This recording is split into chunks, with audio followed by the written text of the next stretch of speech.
Good morning, good morning, good morning. Hello, everyone. Hello, hello. All right, good morning. All right.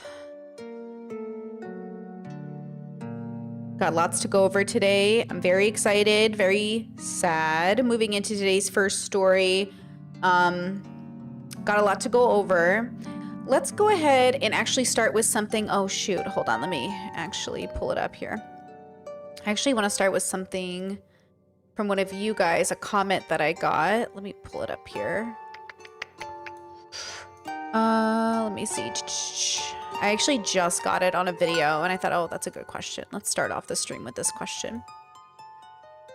Okay, let's go ahead and pause Elvin's beautiful music and pause. Okay, so I got this question on my latest stream and it was such a good question that I was like, I'll answer that right now. So I'm going to read it from my phone. You guys can read it on screen here. Oh, Drew's name is spelled wrong. You're so right. I even told myself, make sure I check the spelling because thank you. You guys, thank you.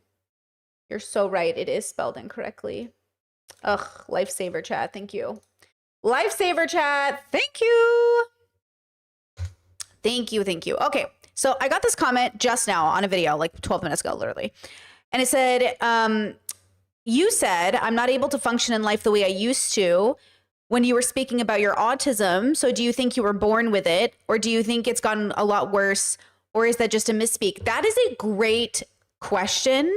So I don't know if people know this about late diagnosed autistic individuals. This is actually a very common phenomenon. And I am one of those people. Like I fall into a very common phenomenon of very dominant women who worked really hard in their youth, who are often either parentified or somewhat parentified, who really, you know, they did a lot for community.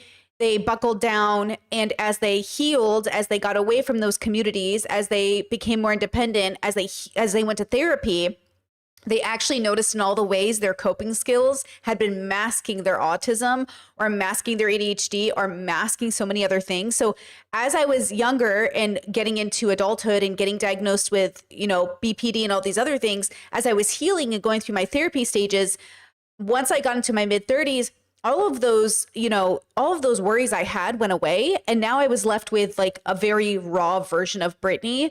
And so all of my symptoms that I was masking or self-harming through or coping or just, you know, ignoring were there, became so much clearer that some things were still present but had no explanation. And those things that remained present that I always thought my whole life were borderline were actually just autism. So many of my symptoms that I had growing up, I literally thought was explained by borderline. And when the borderline stopped explaining it, I was like, what's happening? And I realized, okay, I need a new diagnosis. I need some doctor to tell me what this is. And that's when I got my official autism diagnosis. But, you know, that's why there's that stereotype that a lot of autistic women are actually misdiagnosed borderline because they can look similar in the same way that a lot of our personality disorders, a lot of our disability can look similar, but it, you know, there's always an explanation. And the hope here is that we're always aiming for a better explanation for why. Not that it's always the perfect diagnosis or the right diagnosis initially, but that eventually we'll get it right, or eventually we'll get closer, or eventually the diagnosis is just to name something to, you know, understand or feel, okay, like there's an answer for this thing, right? Chet said, isn't there regression that can occur with autism? Yes, absolutely. And it's not that uncommon with therapy in general, that as you heal, you have to recontextualize your life with this new version of yourself. Because if you've been traumatized since childhood into adulthood, then all of the skills you've built was with a in the trauma moment self. So as you get through the trauma and you're now not in a bad space, now you're in a healthy space, well, now who are you? Right? So the irony is I'm now in a space in my life where I'm so healthy, I'm so happy that now I'm able to actually see all of the things that I've missed. And so that's why I thought it'd be really lovely just to open up with this question from somebody, because again, I think there's a misunderstanding that like, well, we didn't see this when you were a kid. Well, you weren't looking for it, one. And two, you explained it away with all of these other things. And once the explanation was no longer viable, we had to come up with a new why, because there's always a why, right? That's why I don't believe it's going off of yesterday's stream about magic and everything. If magic is real, it's explainable. If something is there, we can explain it, right? Like that's why I'm not afraid of a world in which magic exists. I need you to be able to explain it. It can't be something that, you just have a feeling about. I love a feeling, but I need you to explain why the feeling's happening, right? Okay. Chess said, is it possible that for you, autism and BPD were comorbid and you firmly, or do you firmly think it was autism exclusively all these years? No, I don't think so. I think, well, for the construct of what BPD and autism is, it's pretty clear that I think I have both. I think it's pretty clear that I have both. It's also doesn't seem that abnormal given my childhood history that I would have felt abandoned for gay reasons. Happy Pride, everybody. And executive dysfunction for autism reasons, right? Like, remember that the only reason I ended up going to therapy in my late 20s was because I lost a job, and I've never been fired. I've never lost a job. I am the girl people love to work with. My identity was all about me being a worker.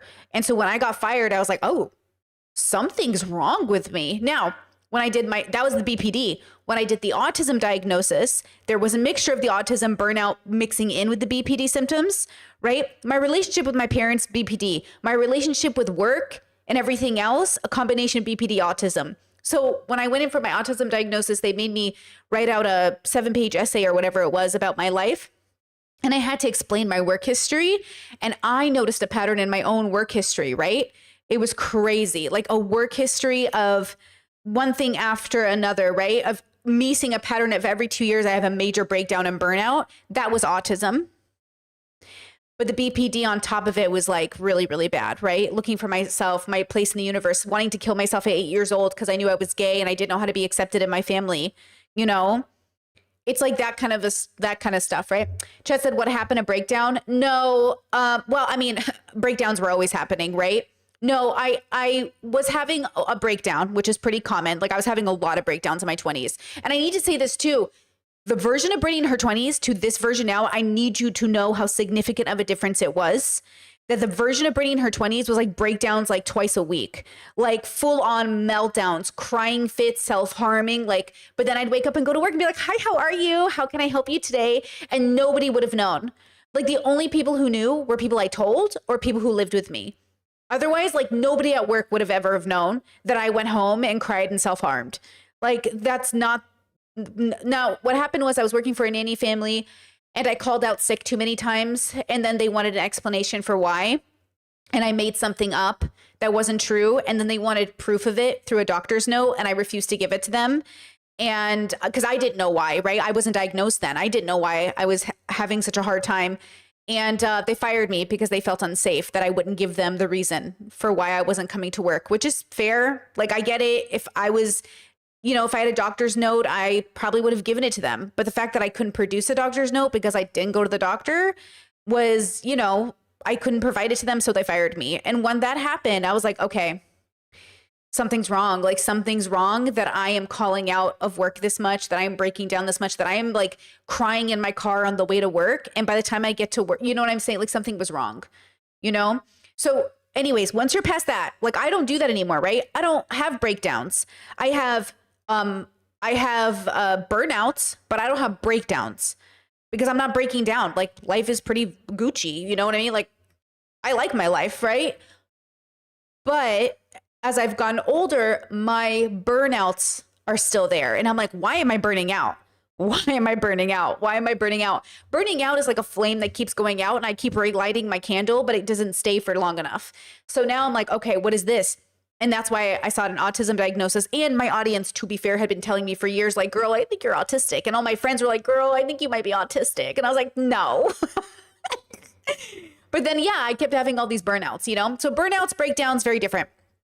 But yeah, I'm glad I got a diagnosis. Actually, Michael Burns just made a video about this, how, for a lot of people, the state of the world is going to cause depression. Guys, we're in the bad times. It is okay. Like if the state of the world is causing you to be depressed, right? Like you have a reason to feel depressed. But, if you're not depressed, I'm not depressed right now. That's okay. I've done a lot of work to prepare myself for this. But if you are now learning how to prepare yourself for this, you are not a bad person for feeling depressed. We're in the bad times. It's pretty depressing. right? But Michael Bird said something really amazing where getting a diagnosis sometimes relieves you of the responsibility of thinking it's your fault that you're depressed. That's why I love a diagnosis, is it lets me know, okay, it's not something I can change, but it's something I can learn to live with and make it better. I can't change that I have autism, but I can definitely make my life better regardless. And I can see the benefits of it. So I think, remember, like, self-diagnosis is helpful, but if you're an autistic like me, you got to know exactly the real answer. You can't like be guessing out here, but it is helpful to name it. So we are in the bad times. It is stressful. Life is hard. Give yourself a break and be kind to yourself. You know what I mean? Because girl, it's rough out here. It's rough out here. Okay. Chat says, how long on average do you take to recover from burnout? I'm currently going through burnout myself, and I find other neurodivergent people's experience helps me contextualize my own. That's a good question. I think it depends on how serious the burnout is. So I've created language for myself where I feel like I'm learning how to coax through, like coast. Like I imagine a plane and I see myself going down. I'm like, oh no, I'm about to burn. So then I try just to like save it a little bit and kind of go, I try to make a soft landing for myself. What was happening before was that I would burn out and I would be like just a mess. Like my body, my fibro was so mad at me. Usually it's a combination of a mental burnout triggers my fibro burnout. And then also I'm in a lot of pain and I'm burnt out because I'm usually not I'm not giving myself time to rest. So I've been trying to practice just like giving myself a chance to not like hit boom and just like, because when I would crash, I would take like a week off. So this happened to me. Maybe, guys, I don't know how long it's been now, but I remember, okay, like last year, maybe, I don't remember. I was on this like this roll. I was like killing it at work. Even YouTubers were in my DMs being like, girl, you're killing it. I can't believe how much you're busting out content right now. Like you're doing amazing. I did it like I was doing the capitalist game. Okay. And then I burnt out and I had to take a week off stream and my income dipped like $1,000. I was like, because like YouTube is that kind of game. Honestly, I'm literally terrified to go on vacation with my sister coming next week because I'm scared, but I know it's going to be fine. I've pre-recorded a bunch of content for you. I think it should be good, but it is scary as a YouTuber. You miss 1 week of work and there goes your rent. And I'm the kind of person that like, I can't miss any money. I live, you know what I mean? I live in the income. So I had this burnout last year that caused me to have to take off a week from work. I couldn't be here. And then I learned, okay, you can't do this ever again. You cannot burn out to the point where you miss work for a week. You cannot do this to yourself. And so I've learned to rest. I've learned to give myself time off. What I've been doing is if I feel pressured or I feel like I'm being pushed into a direction, I tell myself to stop and to take a breather and like, you can't do it right now. If you're feeling like suffocated by obligation, you need to give yourself a second because that's how I burn myself out. Like that's how I burn myself out, right? Is that I force myself to do it when I know I can't. So I've been telling myself like, I can't do it, right? You have got to sit down. You have got to give yourself a second, even if it's just like watch Netflix for 30 minutes or go hang out with your partner for 30 minutes or go play DK. I've been playing all the Donkey Kong games. Go play Donkey Kong for 40 minutes. Just like chill. I know it's 40 minutes. You think, but I could be working. You could also be resting. Maiden in chat says rest is resistance. You could also be resting. So since that burnout happened last year, I've been able to just, so right now I'm working doubles where I get off stream, I record a video, I edit. Today I've recorded 2 videos this morning. I recorded a review of BoJack and I recorded a podcast this morning. And now I'm on stream, and then after stream, I'm going to edit some videos and post some stuff. Okay. So I am like really going for it, but tomorrow I have the morning off. I have a government appointment and then I'll come back and finish editing. And this gives me a reprieve. So that's what I've been doing is like, you're going to do a lot of content today, but you're not going to work tomorrow morning. You're going to give yourself a second and then you're going to come back. And what I've been doing is giving myself like an every other day, really hard day, really easy day, really hard day, really easy day. And I've noticed that it's helped me like, kind of. And then of course, Saturdays are supposed to be my day off. But of course I've been working because my sister's coming to town, but then I'll have a week off in or 9 days. I'll have 9 days off and okay. And then I'll get back into it. So the whole point is like, I'm tweaking it this way, the same way you tweak your diet. I'm just figuring out what works for the new, every week. It's like it's like I'm trying to figure out what works for me. Because it changes from day to day. Like the joke in my relationship, because we both are neurodivergent, is like, hey, let's pretend we're going to make a schedule that's going to last more than a week. That's like the big joke. I'm telling you, we cannot keep to a schedule to save our lives, but we do it for a time, you know? So yeah, I think it's just a matter of giving myself time to rest, right? I think that's kind of the big thing. Chad says, have you ever been able to regulate mania? And if so, how? How do you ignore or reduce the peaks so the burnouts aren't as hard? I don't experience mania.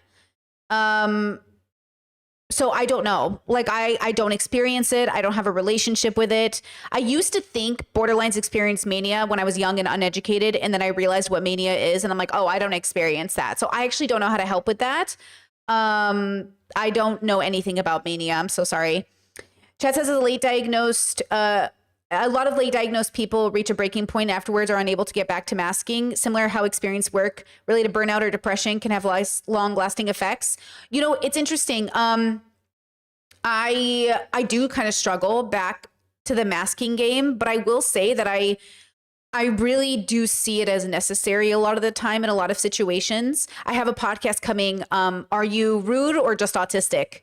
And I think it's a big part of that. We're like, hey, your unmasked self is rude as fuck. So you need to either learn to not be rude or you need to mask, do something. And that's the problem is like, if masking makes you less rude, a part of me is like, you better mask. If masking protects you from oversharing, you better mask. You know, I think sometimes like masking can be a safety, like a condom.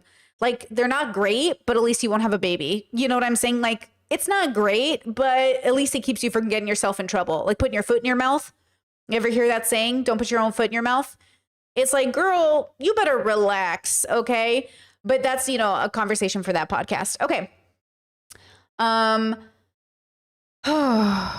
Anyways, I hope the person who left me that original comment, I'll link them this, and I hope it really helps. Chess says, what really is mania? It's a real thing. It's a real psychological phenomenon. You should read into it. It's interesting. Okay, let's go ahead and take a deep breath as we move into today's top story about Jonathan Joss. Joss, is that how you say his last name? Who was murdered. And allegedly the police are saying that it's not a hate crime, which is like a very interesting way to cover the story. Let's see how we feel about it. Obviously, you guys sent me the story. The Discord talked about it. It's really sad. It's always sad, you know, when people get murdered. But let's talk about our thoughts on this Pride Month, about this being a hate crime or not. Let me pull up the video. We're going to use Philip DeFranco to help launch us off for this story, but then I have some other links to show you. Franco show you daily dive into the news, starting with this. Was actor Jonathan Joss just killed in a homophobic hate crime? That is what many people are asking and claiming after he was just shot dead outside of his home in San Antonio on Sunday after an altercation with a neighbor who reportedly was apprehended soon after. And Joss, if you don't know, he's best known for his roles in King of the Hill and Parks and Rec, and was visiting the site of his recently burned down home with his husband, Tristan Kern de Gonzalez. Oh, you know, I didn't know who he was because I didn't watch King of the Hill growing up. But I do know Parks and Rec a little bit. Oh, that's so sad. You know, when you start to really realize, like, and put it in context, oh, that's so sad, you know? And according to a Facebook post from Gonzalez, when we returned to the site to check our mail, we discovered the skull of one of our dogs and its harness placed in clear view. This caused both of us severe emotional distress. We began yelling and crying in response to the pain of what we saw. While we were doing this, a man approached us. He started yelling violent homophobic slurs at us. He then raised a gun from his lap and fired. With Gonzalez then going on to write that he was murdered by someone who could not stand the sight of two men loving each other. And so you had that statement painting a pretty clear picture as to why this couple was targeted, but you had San Antonio police heavily disputing that and saying, our investigation has found no evidence whatsoever to indicate that Mr. Joss's murder was related to his sexual orientation. Should any new evidence come to light, we will charge the suspect accordingly. And so with that, as it turns out, according to reports, this is not the first time the couple has had issues with the neighbors. With Tristan even making it seem like their recently burned down home was possibly because of arson. With them writing, that home was burned down after over 2 years of threats from people in the area who repeatedly told us they would set it on fire. We reported these threats to law enforcement multiple times and nothing was done. And then all of this is the Wait. How could they say it wasn't a hate crime if the husband is saying they literally yelled slurs at us and then killed my husband? What constitutes a hate crime? I'm so confused. Okay. That's I'm so confused. Now, for the context of that fire, I found a video of Jonathan, and then I found a fundraiser of Jonathan. So here you'll see they did a fundraiser for the fire that happened, and actually their 15K goal ended up being $20,000. So the community came together for Jonathan and his husband, which is cool. Now, this is the video that initially went out about that fire. I just want to show you for the context. My name's Jonathan. My name is Jonathan Joss. I do film and television. I'm the voice of John Redcorn and King of the Hill. Yes, I'm the voice of John Redcorn and King of the Hill. While I was out of town, it was vandalized. They took wires out. They knocked my pole down. So the city, no electricity, no gas. So in order to stay warm, we did the best we can. I was just told that one of my dogs died. This is a house I grew up in. I'm more concerned about my dog that died. But you know what? The good Lord will protect us. I don't know which one is dead yet, man. They won't let me go in the house. This house was built by my dad in 1957 for my mom. Because it's been really, really cold, man. And when you don't have electricity, when you don't have gas, we went to a hotel because it was so cold. For the last couple of nights, I wanted to come home and take care of my dogs. I don't have a job. I don't have children.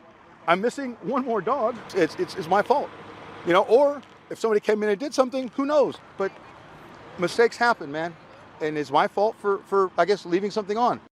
He doesn't even know. Like, that's what's crazy is that in this story, at the moment, he doesn't even know. Did he do something? Did somebody do something? Like, the mystery of it all is just really sad. Okay, back to Phil. Neighbors have their own version of events, and they're painting a much different picture of Joss's time on the street. With, for example, one telling My San Antonio that, quote, he would just walk up and down the street, he would just like scream, saying he was just very loud, but we knew how he was, so we wouldn't disturb him. Even if he looked at us, talked mess to us, we just ignored him because we knew that's how he was. You also had neighbors telling local outlet KENS5 that Joss and the man who shot him had a long-standing feud and often faced off with weapons, saying sometimes Joss was even armed with. What in the man? I'm so sorry, rest his soul, but what in the man? What in the male activity? I'm sorry. What? Also, does anything matter about his mental state if he was murdered? Like, I don't understand. Like, he was murdered. Like, at the end of the day, he's the one who got killed.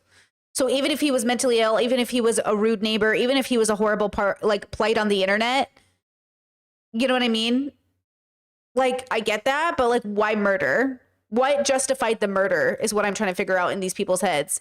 With a crossbow. Also, others reportedly called the police for mental welfare checks on Joss over 40 times since January of 2024. Wow. And to be clear, essentially all of this was in 2024 since he really wasn't around after the home burned down in January. But you also had some feeling like the shooting was just bound to happen because of Joss's alleged mental health issues, with one then telling the local paper that, I'm so sad it had to come to this, saying we all knew it was going to end up like this because of his antics. It's sad because this could have been prevented if he had gotten the help he. I'm sorry. What? What? What?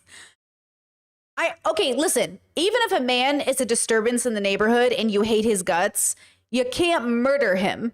Like, and I don't trust men, right? So like, I'm not saying he was a good person. I don't know this man, right? But you can't murder somebody. Like, that's the only thing that matters is you murdered him. Do you know what I'm saying? Like, why are they trying to say that because he was a nuisance, he was bound to get shot? Sure, he was bound to get shot by a crazy person who thought they could murder him.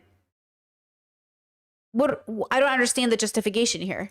He needed. You also had another claiming that the shooting was because a neighbor was, quote, fed up with Joss. But then with all of that, as far as call the cops. Listen, I guarantee you, one of us will have to move because our neighbors suck. With peace and love, one of us is going to have to move because our neighbors suck. I have so many friends and family that end up in places where they're like, I'm going to move. My neighbor is so annoying and I can't do anything about it. Move. It's annoying. You shouldn't have to. But this is why I say, when y'all talk about having a village, remember that someone in the village sucks. And if somebody in the village sucks that bad, you should move. Not because it's great, but because it is what it is. You can't kill people. You move. Okay? You can't kill people. That's not good. Okay? how people are reacting online. You have people really not only talking about what a great person Joss was to be around, but also taking Tristan's claim that this was caused by homophobia at face value. Some have even claimed that this ties into a broader trend across the US that we're seeing the country shift to the right over the years. Although there, it should also be pointed out that the belief that you should kill someone for being gay, that's extremely fringe even among the right. We've then also seen the situation fueling anger and frustration at some media outlets for how they tackled the issue. Right? For example, you had the New York Post initially saying that the shooting was because of an argument between Joss and his neighbor, which led to takes like a big fuck you to the New York Post for reducing this murder to an argument with a neighbor, saying Jonathan Joss was the victim of a hate crime and died protecting his husband. Queer people shouldn't be killed for who they love / who they are. We deserve the right to exist. Also, as far as the Post, they've since released new articles that explicitly mention that Tristan claims it was a hate crime and that police deny that. You know, generally the most common response. Wait, great point. Chad says, I find it interesting that it happens so often, the zero footage of it, whether it be on phone or doorbell cam. Yeah, I know that it was, I think from my understanding, the neighborhood was really disadvantaged. It was really like, from the pictures and the videos that I saw, it looked like the neighborhood was, maybe they couldn't afford door cams is what I'm trying to say. Because like door cams are kind of like, I don't know who gets door cams, but like nobody I know has one. And if they do have cameras around the house, they usually have money. So I don't know if that's like, you know what I mean? I don't know if that's a part of it, but it seemed to be like a more troubled situation. So I wonder if that was a big, I don't know, I might be speaking out of turn, but that's what the impression was I got, or maybe it's the way the news is saying it. But I'm surprised there's no phones, no cameras, that nobody was recording anything. I'm assuming we're going to see some footage eventually. I'm surprised there's no footage now. That seems weird.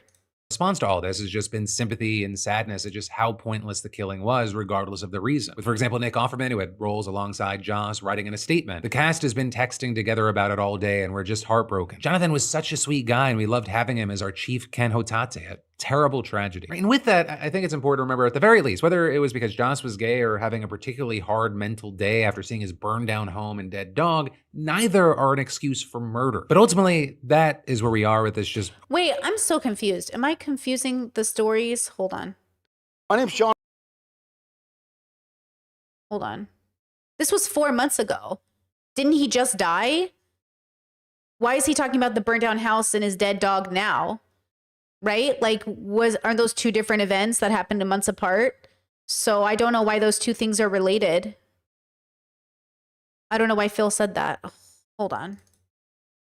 Dog, it was our chief Ken Hotate. A terrible tragedy. And with that, I think it's important to remember, at the very least, whether it was because Joss was gay or having a particularly hard mental day after seeing his burned down home and dead dog. Okay, I think he just misspoke, because it would be like having a mental hard day or a few months, right? Okay, now, obviously, if the man threw around homophobic slurs before killing Joss, that would mean it's a hate crime. In my opinion, that feels obvious to me.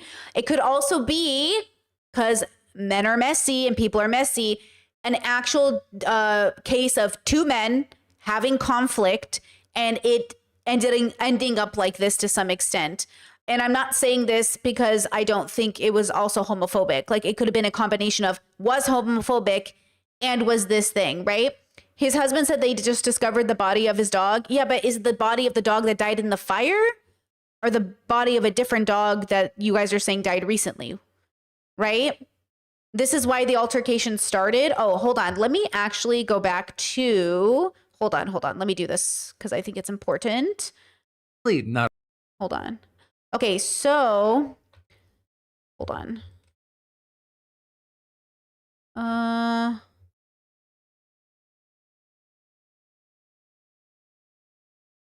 Hold on. It says, this is from Jonathan Joss's Facebook account from Tristan, the husband. "My husband, Jonathan Joss, and I were involved in a shooting while checking the mail at the site of our former home." So they were checking the mail at the burnt down home. Okay, that home was burnt down over 2 years after 2 years of threats from people in the area who reportedly told us they would set it on fire. We reported those threats to law enforcement multiple times and nothing was done. Throughout that time, we were harassed regularly by individuals who made it clear they did not accept our relationship. Much of the harassment was openly homophobic. Okay. Throughout this time, we were harassed regularly by individuals who made it clear. Oh, I'm sorry. I read that already. When we returned to the site to check our mail, we discovered the skull of one of our dogs and its harness placed in clear view. This caused both of us severe emotional distress. We began yelling and crying in response to the pain that we saw. So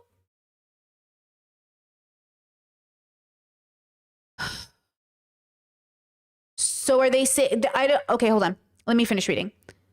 While we were doing this, a man approached us. He started yelling violent homophobic slurs at us. He then raised a gun from his lap and fired. Jonathan and I had no weapons. We were not threatening anyone. We were grieving. We were standing side by side. When the man fired, Jonathan pushed me out of the way and saved my life. He saved my life. Jonathan is my husband. He gave me more love in our time together than most people ever got. We were newlyweds. We picked Valentine's Day. We were in the process of looking for a trailer and planning our future. He was murdered by someone who could not stand the sight of two men loving each other. I was with him when he passed. I told him how much he was loved. To everyone who supported him, his fans and friends, I know he valued you deeply. He saw you as family. My focus now is on protecting Jonathan's legacy and honoring the life we built together. If you're concerned is how someone coped with trauma or how loudly they speak when recounting injustice and being ignored by authorities, and you never really truly cared about my husband. Jonathan saved my life. I will carry that forward. I will protect what he built. Tristan. Okay.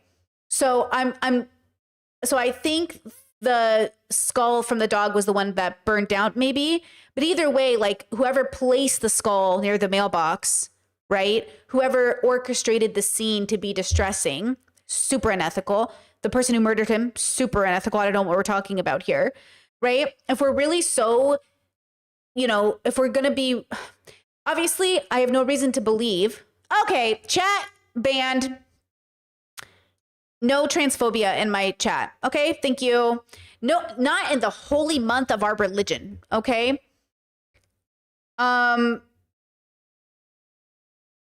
Okay, Discord said I Googled what that chatter was saying. There's no credible information. Yeah, that chatter was homophobic, right? Straight to jail. Exactly, chat. Straight to jail. No homophobia, no transphobia in the chat, okay? People are already trying to discount the story. I have no reason to not believe the husband. I have no reason not to. Jonathan is dead. So forgive me for siding on the side of the victims. Do you know what I mean? Like, what are we even talking about here? To me, it feels obvious that it was a combination of a hate crime. And honestly, if the husband's trans, then it's a trans gay crime. Congratulations. You got a double hate crime on your watch. This isn't just even a homophobic hate crime. This is a trans hate crime. This is a double whammy hate crime. If that's the case, if that's what people are saying, because that's what that chatter was trying to imply, right? Like, oh, it can't be a hate crime. They're not even gay. Now you got a double hate crime on your hands, girl. So book them. You know what I'm saying? This man murdered somebody, his neighbor, in cold blood while they were sitting there minding their business on their own property. What are we talking about? Like, I don't even know what we're talking about. Now, obviously, they didn't kill the husband and they went to go shoot Jonathan. The question is, what happened after? Where did the neighbor go? Why did the neighbor only target Jonathan? And that's where I think they're having that. That's where I think that idea is like, it was more about the feud they were having, right? Because like, why wouldn't they shoot the husband? Did they just walk away? Did somebody come and save somebody? Did someone pull them apart? Like, what could have happened? Do you know what I mean? I don't know, but either way, chat says, I think he went to shoot the husband, but Jonathan saved him. Yes, but like, okay, you're in a scenario. They're in front of the street. The guy pulls out a gun. Jonathan gets in the way. What does the shooter just like walk away? Why wouldn't the shooter reload and keep shooting? What made the shooter not keep shooting everybody? He ran after that? Okay, so he got spooked. He didn't mean to kill both people. He just wanted to kill Jonathan. He wanted to kill the husband, but Jonathan got in the way. Like, I don't know. But does it matter? Like, it matters to the case, but does it matter to us when we talk about, like, why are we even arguing good guy, bad guy, hate crime, not hate crime? Like, I believe the victims. I don't know why the victims would make up that he threw slurs their way. Why are we even assuming they would lie about that when the guy literally killed somebody? Like, I don't even know why we're trying to argue whether or not the murderer might have been a better guy because he wasn't hey guys, he's a bad guy, but he's not that bad of a guy. You know what I mean? Like, it sounds like we're trying to do that. He might be a murderer, but he's not a homophobe. I guess it's better. It just feels really silly that we're making that distinction right now when we have no reason not to believe the husband when he said he threw out slurs. So yeah, why are we even talking about it? You know what I mean? Why are we even doing that? So anyways, I'm going to say it's a hate crime. I believe the husband. I'm sorry for Jonathan, and I'm sorry for the loss, Tristan's husband, Jonathan. Like, this is all just very sad. You know? Chet says, why did the police automatically imply it wasn't a hate crime? Because it's Texas? I don't know. Apparently they're claiming that because they had a long-standing feud, that was probably not a hate crime, but it's crazy. It's crazy. What a horrible situation. Very sad. Like, just horrible. I couldn't even imagine. They were probably living in a hotel still, right? They were only 4 months after the fire burned down their house. So they were probably still living in a hotel, going back and forth. Like, that's so stressful. That's so sad. You know, Chet says supposedly the MAGA and that police in the area are very MAGA. Well, I believe it, right? Chet says, quote, I can excuse racism, but I draw the line at animal cruelty. That is such a funny line in a show. That's exactly what it feels like. It's like, this is so silly. You know, Chet says hate crimes can't be long-standing. Well, you would think so. I'm sorry, this feels silly. It feels like we're doing some mental gymnastics just to get ourselves to feel like the murderer wasn't as bad. You know? Chet says, what was the fire from? They don't know. So we don't know. Let me see if there's an update that I can find. So, you know, let me see if they ever found out. It only happened 4 months ago. So they're probably honestly still investigating cause of fire. Let me see. Records detail neighborhood dispute before Jonathan killing. Okay, blah, blah, blah. I don't care about that. Moving, motive written killing. Don't care about that. I want to know. Oh, suspect said I shot him. Well, there you go. Proud murderer. Good job, buddy. That's sarcasm. I'm not seeing any update on like what caused the fire because Jonathan was blaming himself. Jonathan's like, look, either someone did something or I left something on. But like, I don't know. House fires happen so quickly. You know what I mean? Like they just happen so fast. I don't know, but it's all just very sad. And I don't like the idea that some people are using this story to create all these narratives about why in some way it was like less bad, because in the end, again, somebody was shot and killed. So like, I don't want to hear all your theories about like people's gender and why the house burned down and like, well, how bad of a guy was Jonathan? I don't care. We shouldn't believe murdering people is reasonable or valuable. And we do live in a society that is the death penalty. We do live in a society that is violent, that promotes violence, that goes, well, bad people died, so who cares? And I get it. We all do it, right? We all kind of like are less concerned when people we think are bad die. But it's not up to you to decide that they're bad enough to die. That's not your place. You can think it, you can't act on it. You can think it, you can't act on it. Okay, that's not good. It's not good for you because now you have to live with the fact that you killed somebody, and it's not good for them. It's not good for people. This doesn't help us. Okay, so I didn't see a GoFundMe for Tristan for the husband. If I find one in the future, I'll link it, but I don't see a GoFundMe for anything yet. But there was a GoFundMe which was successful 4 months ago for their burned down house. They asked for 15, they raised 20,000. So Tristan's probably okay right now, but I don't know if Tristan's working. I don't know if they have a community, but I hope that family and friends reach out and that he has a support group because it's really going to be necessary through this. Sad. All right. Did anyone have any other questions? I know people wanted me to talk about it and cover this. Was there anything you wanted us to cover that we didn't already cover? Chet says every time conservatives get caught being racist, homophobic, or transphobic, or committing a hate crime, they narrow the definition to try not to fit it because they know deep down that what being them is wrong. Bro, can I just say something? I definitely have those family members that are like, I'm not homophobic. And I'm like, you're literally anti-gay marriage and you think it's wrong to be gay. You get offended when anyone talks about gay people. You're homophobic. And they're like, I'm not homophobic. It's like, y'all want to be homophobic, but you don't want to own the label of homophobia. It's so interesting, you know? Like, what are you going to do?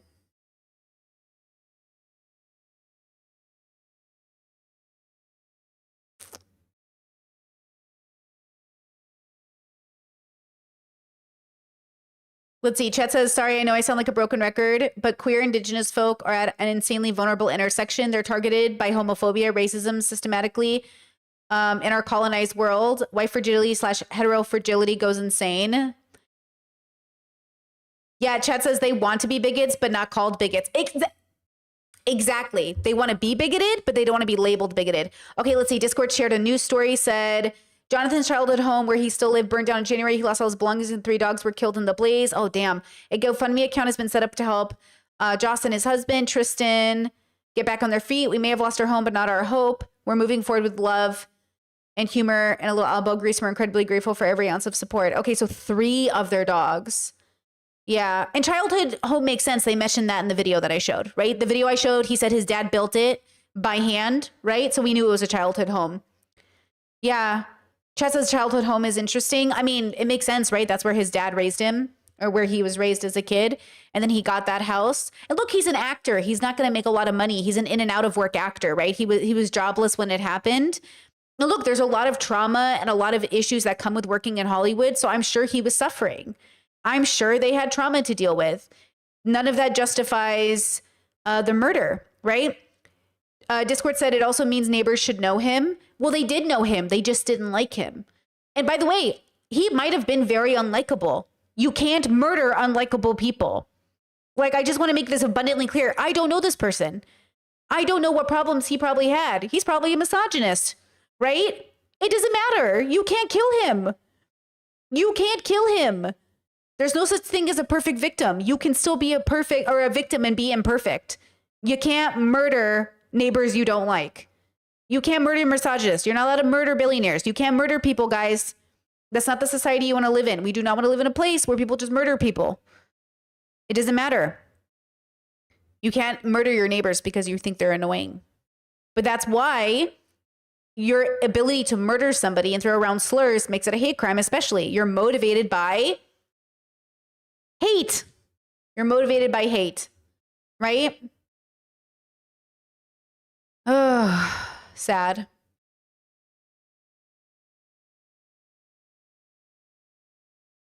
And Jess says they want the 10 Commandments in school and we still got to say, hey, no murder. Well, maybe they wouldn't have murdered, guys, if we put the 10 Commandments in the schools. I'm being sarcastic. Yeah. Sad. It's all sad. It's all sad. Like, I think that's the thing is, like, I don't need to make a hero out of anybody for it to all be sad. I think our instinct is to want to do that. We don't have to. It's just sad. Chad says, from what I understand, his killer is walking free. Am I wrong? I don't know. I heard he was arrested. Right? Hold on. Maybe he could have gotten out on bail, right?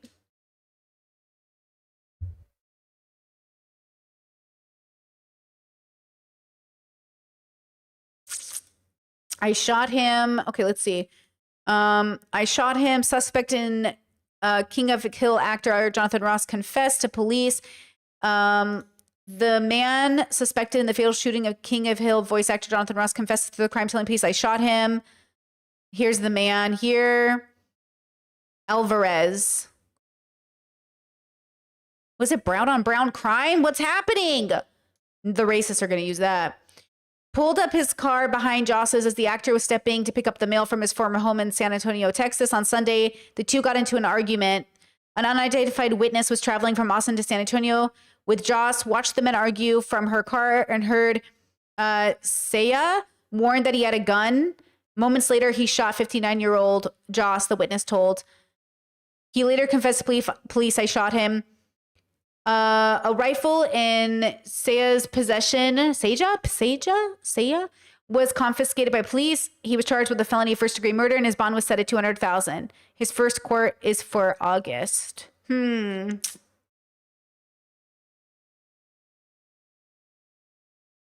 So authorities have not yet shared the motive behind the deadly shooting. The husband is saying it was a homophobic attack and related it to the possible arson attack on their home. Said they got years of threats from the community. Okay.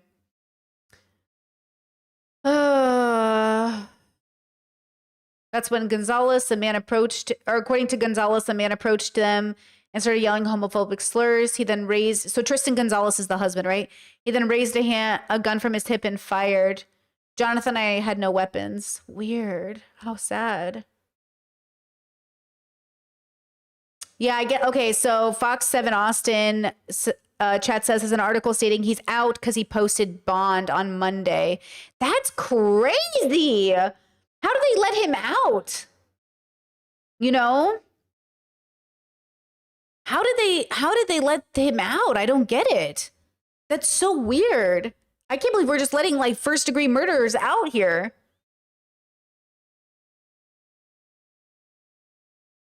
Ooh, that's bad. What?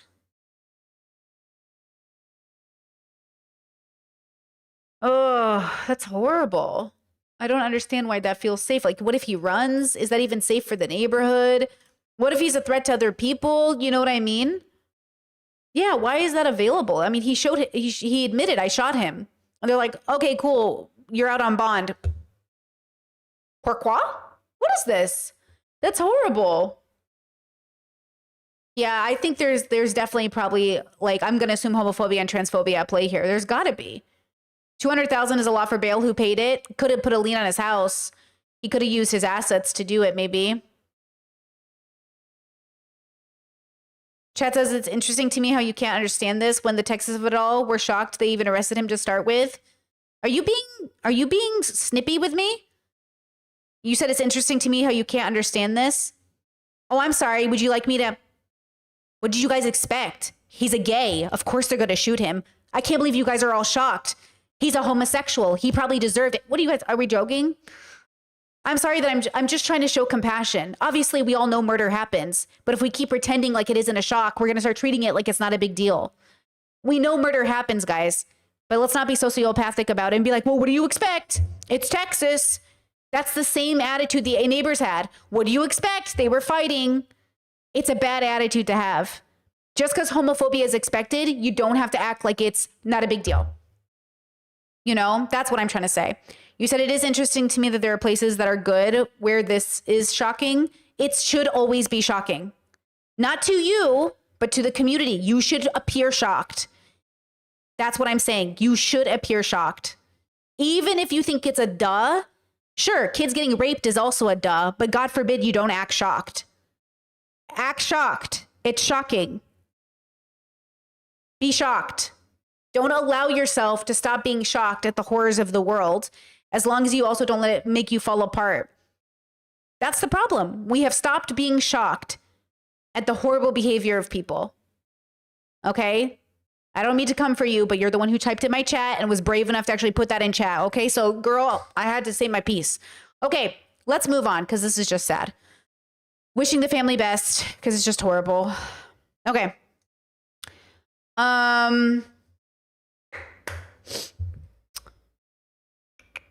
Sad, bro. Okay, I'm going to go ahead and put that Phil story in chat. You guys can check it out. I'm sure Phil will update, maybe with GoFundMe's if they have them. Okay.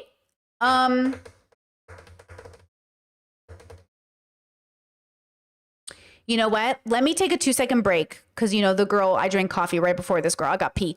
Let me come back because we're really going to jump into it and it's going to take us a while to get through this. And I want to take a break after this. So give me a second, listen to some music, and I will be right back.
All right, girlies. Ugh. Chat said Brittany, Abba, and Preach made a video regarding Wiz the Leader. Wizard Liz situation. They barely talked about the guy. They only talked about Liz, and at the end accused her of getting work done. Listen, Abba and I used to be friendly, okay? And Abba and I had a falling out because when I gave him the chance, okay, to take a stand against Destiny or to do something, or I checked in with him and said, hey, it's gotten to the point now where obviously something's deeply wrong with Destiny, and I need to know where you stand on this because I can't be friends with anyone who's still friends with him because it's dangerous. And Abba said, I feel like it's drama. And he goes, and I don't want to get between you and his beef. I was like, it's a little bit more than beef. And then I said, fine, thank you for the memories. All is well. Have a good life, okay? And that was the thing. Misogyny is misogyny is misogyny. The boys protecting boys. And a reminder that when Abba came out against Destiny finally, it wasn't because Destiny was a predator. It was because it was bad for his reputation on the internet. Misogyny is misogyny. I was hoping, okay? Now, chat says it's not drama, it's the law. This was before the, I reached out to Abba before the felony stuff came out. This was before the felony stuff. It was during when I made my video, which happened technically before. But I talked to a bunch of people before that situation even happened, right? So my relationships dropped before. Okay. So I will say this though, boys will be boys, Abba and Preach often say, right? But I was just hoping they would be less misogynistic over the years. It's sad, bro. Abba was really nice. Abba was a really nice person. He had so much potential, but that's the problem, right? You can't live for people's potential, you know? But that's, you know, it's too bad. He was a nice person. But, you know, nice people are misogynistic. Just because you're a nice person doesn't mean you can't be a misogynist. It is what it is. It's sad. You know? It is what it is. What are you going to do? What are you going to do? Okay. Speaking of misogyny, so Drew Afawala was on a podcast a few weeks ago. And what I want to do, what the whole point of showing you this part of the podcast is to compare it to Judith Butler, who's a prominent philosopher, genderqueer philosopher. And they also were interviewed about, when was this? 2 months ago, how to save the boys for the manosphere. And I want to show you and compare to you when a cis woman who's straight and young, Drew's in her 20s, talks about the gender war stuff. And when a philosopher who's well into their elder years, who's educated, genderqueer, non-binary, you know, philosopher talks about the crisis. And then I want to compare the way we understand it. I love Drew Afawala. I really recommend her book called Loud. Her sister's a lesbian. She talks about a really powerful story in the book. And if you're on Spotify Premium, you can get the audiobook for free. And talks about a story in the book about her sister coming out and how Drew made it all about herself and how she had to deconstruct that, how she had to deconstruct her internalized misogyny. And what I want us to do is have this conversation in sort of all of us at different ages and bubbles and backgrounds. It's all going to change how we deconstruct these things, right? It's all going to change how we deconstruct these things. So let's go ahead and have this conversation here. No. Chat says Abba and Preach aren't misogynist, though. I think you mean Fresh and Fit. No, I know excuse me, are you accusing me of mixing up black men? You think I can't tell the difference between the two? They are misogynists. They built their whole platform on misogyny. All men are misogynists. Every man has to deconstruct. Every woman is a misogynist. We struggle from internalized misogyny. They might not be as misogynistic as Fresh and Fit, but they are definitely still misogynists. Look at the way that they make millions of dollars. Just because men go after other men for their misogyny doesn't mean they're not misogynists. Destiny also makes a living going after Trump voters and calling Trump a rapist when he himself is a consent violator. Chet says all men under patriarchy are literally raised to be misogynistic. All women under the patriarchy have internalized misogyny. We all have to do the work. We all have to do the work. That's why we're starting off with Drew Afawala, who talks about her internalized misogyny. Okay? If you don't understand you have it within you, you're never going to face it. John, thank you so much for the super chat. Says, thanks for your take on the situation. Thank you for the super chat.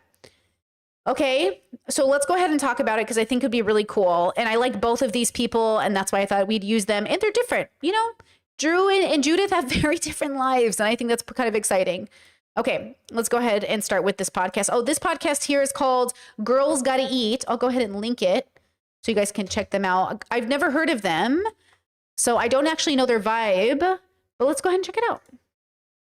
So you use a lot of words like internalized misogyny and patriarchal conditioning. And like, was that natural to you, or you were just like, I got on the job training to TikTok about how terrible? Oh, Drew's 29 now. I didn't know Drew was almost heading to her 30s. Drew's 29 now. These people are, and it made me want to learn. Yeah, I think a lot of it was already like unpacked and understood by me. Yeah. But I also think doing this job has just, if anything, I think all it's done is solidified and made me more convicted in my beliefs more than anything. Unpacking internalized misogyny, everything, I think I did the majority of that in college. Everybody's born a pick-me, especially if you identify as a woman, and that's not our fault. It's just natural. It's what we do to assimilate. It's what we do to blend.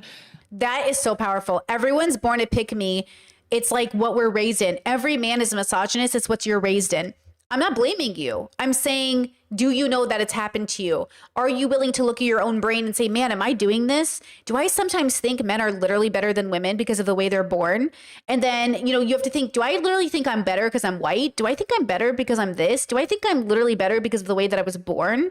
You ableist. Oh, I think I'm better than disabled people, like inherently my genetics are better. Like, do you ever ask yourself, like, do I think I'm better? I was totally a pick-me growing up, mostly because I had to, for myself, separate the difference between what was boy Britney and what was pick-me Britney, meaning what was the version of Britney that just wanted to do the things that boys would think were cool, and what was the difference from the Britney that actually just liked those things, because I do like a lot of boy things. I'm very much a boy in a big way. And I had to figure out like what was actually things I liked. And then, one of the things I did when I was really young, I'm 36. It was a long time ago, but I would literally, like, if I was listening to music in the car and I wanted to impress a boy, I would change the music to what I thought boys would like, even though it was still music I liked. The fact that I would change the music to impress a boy. Okay. Okay. Right? There you go. It's like one of those things. Now, on the gender spectrum of it all, when I say like I'm a boy, I don't mean it like a tomboy. I mean it more in like a gender experience of boy. But I think that's like a whole other thing, right? So this is what's so exciting about having this conversation using Judith Butler as well, because Judith Butler is a they, them, and genderqueer and all these other things. And so like we have to separate this as well, because there are cis women. Like the older I get, the less I feel like a cis woman. Does that make sense? Like the older I get, the further and further I get away from cis womanhood, which is so interesting because I never thought I'd be here, but I'm just like allowing the experience to be what it is. But it is definitely a different experience, than cis women. Cis women are having an officially different experience. We have overlap, but this is where we separate. This is where we go in different directions. I was a huge pick-me in high school. It's the same shit when, like, it's literally, I used to convince myself I hated the color pink. I don't. I love the color pink. But I just think now when I look. Girl, same. I used to literally convince people pink was the ugliest color. And now all my shit is pink. And a big part of it was because, like, I love pink. Pink is clouds and pink is cotton candy and pink is just so bright and beautiful. But I used to literally tell my mom, don't buy me pink. And when I would wear pink in high school, I had one shirt that was pink and it said Orange County because I'm from Orange County. And I was thinking like, oh, that's so cool. But like, I hated that I was wearing pink. I felt gross in pink. And now I'm like, I love pink, been there, girl. Look back, I hated it because men hated it. Like men think it's for girls, that's girly, whatever the fuck, like as if that's bad.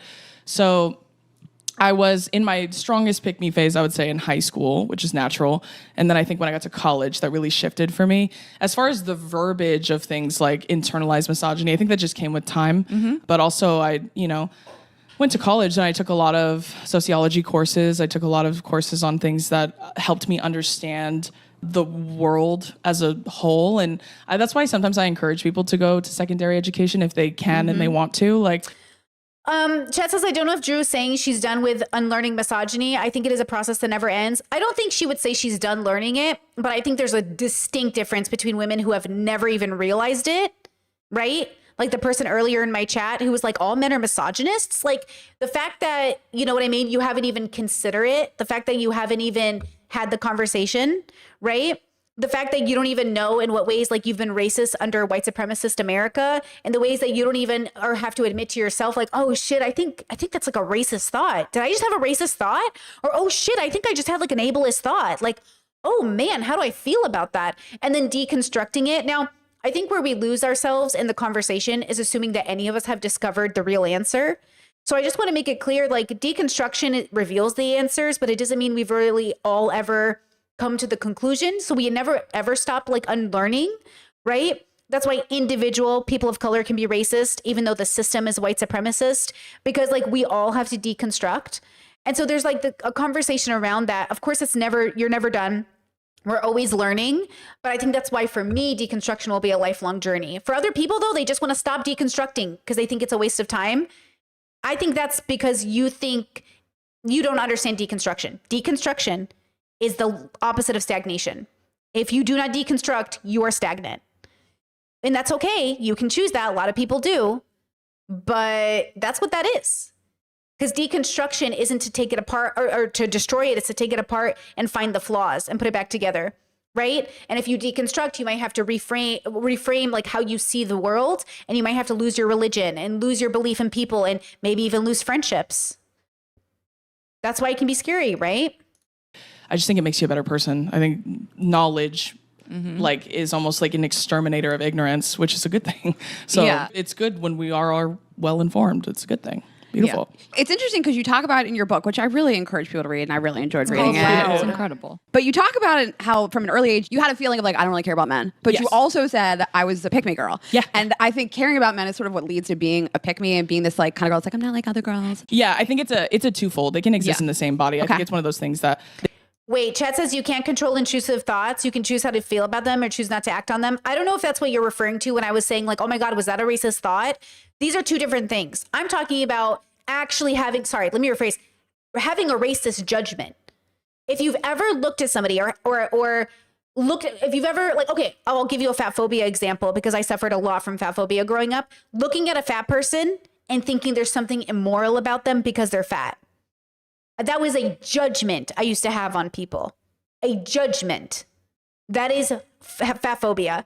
I used to judge people for being fat, thinking because you're fat, you must be a bad person. There's something wrong with you, which is separate from something being medically wrong or something being a choice or something. No, just listen to what I'm trying to convey to you. I used to think their consciousness was bad because of what their body looked like. That's not good. That's not an intrusive thought. That is a thought reinforced by a judgment carried out by a fat phobia. That's what I mean to convey. Intrusive thoughts are different. But intrusive thoughts are intrusive. They come out of nowhere. They're not you, okay? But the you that is you is the one who's casting judgment and dying on that hill. They can be contradictory, but still exist. So I think it wasn't men. It's like, it's male attention, right? So it wasn't specifically any man ever, I want him to like me. It was, I like these things. And I never really questioned why. So it was like, oh, I hate this thing, but I never really asked myself why. Now, when I'm older, I've been like, why did I hate that thing? Oh, because men would tell me it was stupid and that's why. But I think I've joked about this before, but like even when I was a pick-me, the strongest thing in me was how quickly men irritated me. And I think part of that was because of my delusional confidence. But another part was like, can we circle back to that? Oh yeah.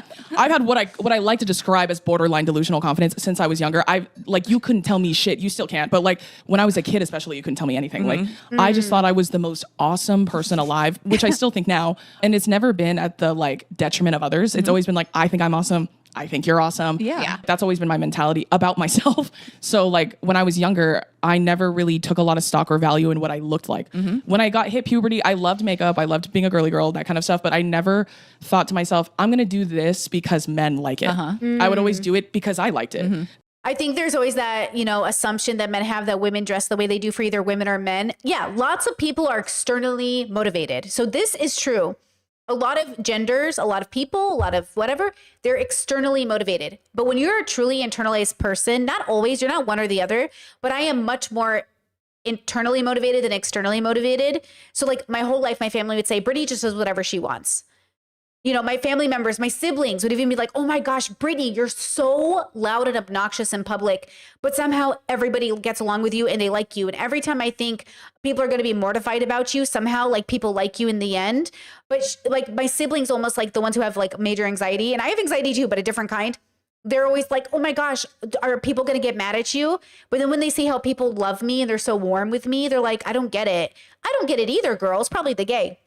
It's probably the gay. It's probably, you know, it's probably like the fact that I have a little bit of mom energy and a little bit of warmth. And I also put like the warmth in my eyes when I talk to people. And I also tend to compliment people and I want people to feel good about themselves.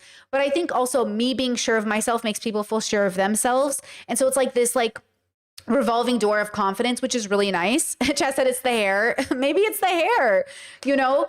But I can understand why that can be obnoxious at times or rude at times or all these other things. But I also think that something about joy is that it's infectious. You know?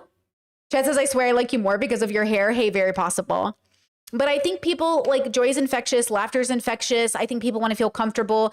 That's why it shocks me sometimes when people are like, oh, these people are so loud. They're laughing so loud. Oh, God forbid somebody have a good time, bitch. Like, I'm not one of those people that cares about, like, if children laughing, people laughing, I think that's good. That's good noise. You know, like, I never think like, I can't believe people, you know what I can't believe there are people who literally get angry at people for laughing. And I'm just like, you do you, girl, but you sound miserable. You know what I mean? So I think there's a big part of it. So I kind of understand where Drew's coming from in that way. I think she's got that same level of confidence, like that same level of, you know, but I also think in her book, she points out that that level of confidence, I think in the book, at least is explained to sort of like where it becomes like an issue sometimes. So I do recommend her book if you have a chance to watch, listen to it or read it. But I never took superficial compliments like you're so beautiful or you're so hot. I never took those to heart as much as I took things like you're so smart, you're so funny. You're so funny, yeah. The things about me that I've always loved the most have never had anything to do with my looks, which is why I think when I was in the throes of my pick-me phase, if men would irritate me, that shit would wiggle inside me. I'd be like, hold on. Like it was almost like it would be like the mask. Like he'd be like, and then he'd be evil, and he'd be like, and then he'd be normal. That's how it felt for me. Because I feel like the pick-me would flare up sometimes. And then if a man got a little too comfy, it would go away immediately. And I'd be like, you can go fuck yourself. Yeah. So I've always been really mean to men just because they fucking irritate me. Yeah, I'm not mean to men. Like, I'm actually not really mean to anybody, to be honest. I think that's why Drew's so interesting, but I'm not mean to anybody. I'm actually like, that's why when people are like, Brittany's so mean, I was like, I'm pretty fucking nice, bitch. Okay? Don't make me pull your hair out. Like, I'm pretty fucking nice, but like, I'm not really mean to men. I've actually made men feel way too comfortable around me, if anything. You know what I mean? Now, Chad says some of us are just mad for sensory reasons, Brittany. And let me just tell you this, because Discord and YouTube comments said that I think it's good noise. I think it's good noise too, but I also am sometimes very overstimulated by loud noises in public. Okay. I want to do a thought exercise with you guys, because multiple of you, your brain went there, and I'm not picking on you. Like, be grounded, but like zoom out with me. You both felt a need, you know what I mean, to comment that.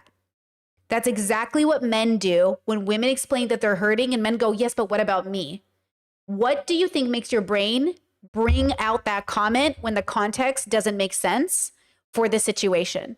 Because what we were talking about were haters.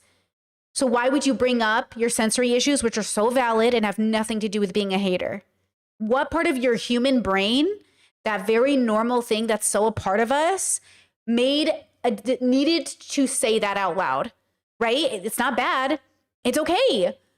But what made you need to take a situation and make it about something we weren't even talking about, right? It's okay. Chet says, because I get misunderstood all the time. Super valid. I love that. Chet says, no, girl, you're totally right. It makes me feel guilty for being overwhelmed. So right. Did you feel attacked? Did what I say make you feel like a need to over-explain yourselves? Right? I want you to hold on to that thought and use it as a form of compassion for the way we're going to talk about men today, because this is the only day of the week I'm going to give them this amount of compassion. Okay? And we're going to remind ourselves that they feel that way too. That they feel that way when we talk about ourselves, and then they go, wait, but what about me? I know. Okay, I get it. It's so human. It's so normal. Now, how do we how do we know the difference between a person who's just genuinely like sharing their anxiety and a person that's using it to keep marginalized people down? So let's remember that as we have the conversation today, because again, I want to be there. I want to give space to men to feel understood.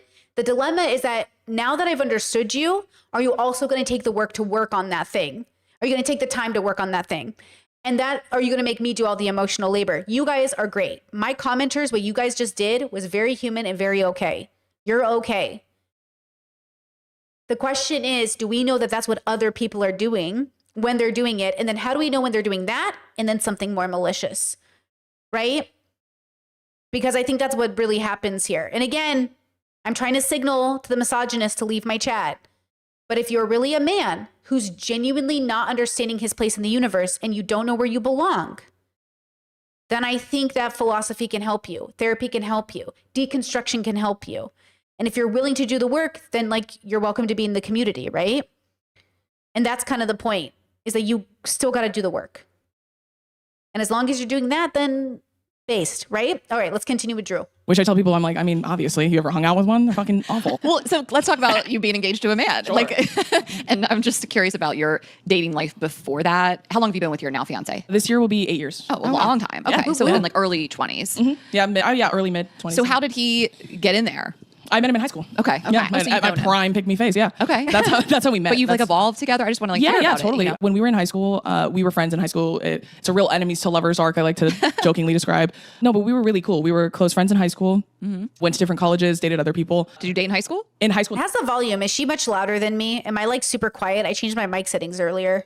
no. Oh, you just were friends. Okay. Yeah, no, he asked me to prom his senior year and I said no. So He's Obviously. 6'4" and you said no? well, he wasn't 6'4" at the time. And also, I'm just kidding. He was 6'2" at the time. Oh my God. But yeah, I said no. I feel like I didn't care that much about height in high school. I feel like I didn't become like a heightist. Because you're 5 feet tall. What? Yeah, I no care shit. today. I care a lot. I was well aware of height because I've been tall my whole life. so So. I I see see what what you're you're about saying. it. Right. I didn't realize men being tall and that being hot to me until. All right. Oh yeah. Well, in high school, my fiance is a very good-looking man, and he was that good-looking in high school. So he got tall and handsome and popular in high school. But yeah, no, so yeah, you but went that to just different didn't- colleges Yeah, and- that just had no effect on me and high school. And honestly, I think that's why he liked me, because my sister's a lesbian and I hate men. So in high school, we were the only two people that weren't swayed by him at all. Like Totally. he didn't move me at all. Yeah. and I think he liked that about me. I think he liked Totally. that his looks didn't affect me in any way, didn't make me treat him any differently. Well, how horrible would it be to be in a relationship where your partner was always like fangirling after you? Right? Chat says no hate, but this is such a straight girl convo. Yes, it is, girl. Yes, it is, girl. And this is what I want us to use for this conversation, because we're going to head into Judith Butler's perspective as a philosopher and genderqueer philosopher and a non-binary person. And we're going to have that perspective next, which I think is going to be really exciting. And he was annoying in high school, so there's that. Which he would agree with. And then we went to different colleges, dated other people, and then we reconnected when I graduated and moved back home. And he was like asking me to hang out, and I was like, for what? Because I tell this story a few times, but I jokingly, I tell the story jokingly, but it is not a joke. I was really mad at him for something I can't remember, but so I wasn't talking to him for like 2 years. Okay, Chad says, you hate men, yet you date them. I'm a straight woman, and I think this is wild. It's because you don't get it, but let's deconstruct it. What do you think she means when she says she hates men? What do you think she's trying to say when she says that? Think about her perspective, put yourself in her shoes. She's married to a man. She's got good relationships with men. But when she says, I hate men, what do you think she's really trying to convey? It's limited language. It's bubbled language. When she says it, she expects people to understand it. And the ones who don't, she ignores. But what do you think it means? Do you think she's saying she hates 50% of the planet? Does she come off like a traditional misandrist? Is this like, or is she using a lot of humor and a lot of like really like commentary to bring a point to a head, right? So like, what do you think she's saying? And why did you need to clarify with like, as a straight woman myself, I feel like this is crazy. Okay. So you're saying, what do you think is happening? Right? And then he kept hitting me up constantly. And then I finally caved. And I was like, sure, we can go to lunch. And then joke's on me, I'm in love now, so there you go. I mean, it's some of Marrying the me. best dating advice. You could throw all dating advice out the window and just do nothing. Just avoid them for 2 years. Nonchalant make speaks them to hunt them you very down. loudly. I mean, I could literally leave all other dating advice on the floor. And just Oh do yeah, I'm that. a real boomerang kind of girl. I mean, like, that's my fiance was in the DMs for 2 years. Yeah, literally. exactly. And then one day I was like, I guess I'm horny. That's how There you you get go. married. No, it really Did he have is. to kind of wear you down a little bit, or yeah, after a while, yeah. Okay. And I was completely ignoring him. And so, and we've talked about it now. And obviously we laugh about it now, but I've asked him like, what made you keep coming back? Cause he was not starving for puss. Like he could get anybody. He's very Right. good looking, very charming, very smart, very capable. So like, and he's a very good person. Like he's always been a really, really Yeah. good person, very sweet person. He's just annoyingly handsome. Like who fucking. Well, you both who are. cares? You're a very hot couple together. Period. Thank you. But Yeah. I think even at the time, like I asked him that, like, what made you keep coming back? And he was like, I honestly don't know. Like, and he told me too, like, something told me that I would regret it for the rest of my life if I didn't like patch things up with you and like see you. And he's like, and now I know I was right. And I was like, all right. Now, take a couple things into consideration, right? There are kids who have known each other since they were in high school. If you guys have never known the same people since high school, it's a very different dynamic than meeting somebody as an adult. I have known people for literally my whole life. I've known the same group of people since I was 6 years old. I've also made new friends, and the friends I met as an adult are very different than the friends I've had since I was 6. I'm 36. I've known the same people for 30 fucking years. I know them. They have kids. Some of them married into my family. Like I know friends and family. Like when you've known someone forever, that's different. So her back and forth with her man is very different than like when you're older and you have an off again, on again. They're not having an off again, on again. They're kids who grew up together, who keep coming into each other's life, and they don't know what to be for each other. That's very different than an off again, on again with some strange man you met on the internet in your adult years. That is a completely different dynamic, right? So keep that in mind. But what Drew is she is a straight woman living in a very specific world, raised in a specific culture with access to a very specific group of people. She also gets literally hate every day from men like Fresh and Fit. Every day she has to wake up to misogynists being angry at her, and she is trying to combat misogyny in the world. Is she perfect at it? No. Is she specific about it? Yes. And she's coming from her perspective and her perspective alone. So again, I like Drew. Do I like consume all of Drew's stuff? Am I a huge Drew fan? I mean, I see her TikToks, but like, I'm not like listening to her podcast all the time. And I'm not like obsessed or anything. Again, I'm a philosophy junkie. I'm listening to Judith Butler audiobooks and Judith Butler podcasts. You know, I'm much more on the Judith Butler train, but I think it's important for us to tap into the straight women too and see what they're up to and see how they're feeling about stuff. Right. And this is that perspective. Not too much. Relax. Okay, I was right. One time in 8 years. Okay, sure. Whatever. We got a lot of questions about him though. Like, Oh, yeah, when we said like, what do you guys want to know about them? People want to know like, how do you live at this intersection of I hate men, I see all this terrible behavior online, but I'm with a man, I'm one. marrying a man. And by the way, Ashley and I make fun of men too, but we have like great fathers and brothers. Brothers. friends. Most do. Most women who do hate men have great fathers, Exactly. brothers, and Well, men. the bar is high. Yeah, also for who gets to be women do around that. us. Yeah, so we do think that I think that's actually true too. I think a lot of women that are frustrated with men have like pretty good relationships with the men of their life. I remember I gave my dad the phone for a dating app on Hinge, and I said, "Here, swipe for me." And he went, "Okay." He goes like this. He goes, he's swiping. He's like, "What is this? This is it? This is it?" And I said, "Yes, this is it." And he goes, "None of them, trash." And I was like, "Well, like, yeah, like I grew up with, parents that both like, they're just like, no, nobody's good enough. Everyone's lost." And to be fair, that's the thing. Is like when you're having these sort of relationships, people are going to assume, oh, like you have daddy issues. Look, we all got issues. But even for those of us who have fathers in our life that let our dads in on like what's going on in our life, even our dads are disappointed with men right now. Okay. Now, did these dads who raised us also impact our relationships with people? Do they also adhere to, like, my dad has misogyny problems he's got to deconstruct, right? Like definitely. But it's one of those things where I still grew up with a better dad than most of the men that he even has to interact with, right? Let me see. Hold on. Chet says, wait, what is this comment? When you know how great men could be, it's even harder to deal with men that don't even try. Yeah, I think that's what it is. When you actually see men, even men in my life who have to deconstruct misogyny are better than most of the men in the world that haven't even tried, who haven't even thought to do it, right? Yeah. That's really interesting to me. That's really interesting to me. And I think that that's the whole point. I think that's why Drew does have a nice or a good man, has a good relationship with her father, brothers, all these things. It's like, we're not talking about men as a gender. We're talking about the habits that men inhabit as a way to define their gender.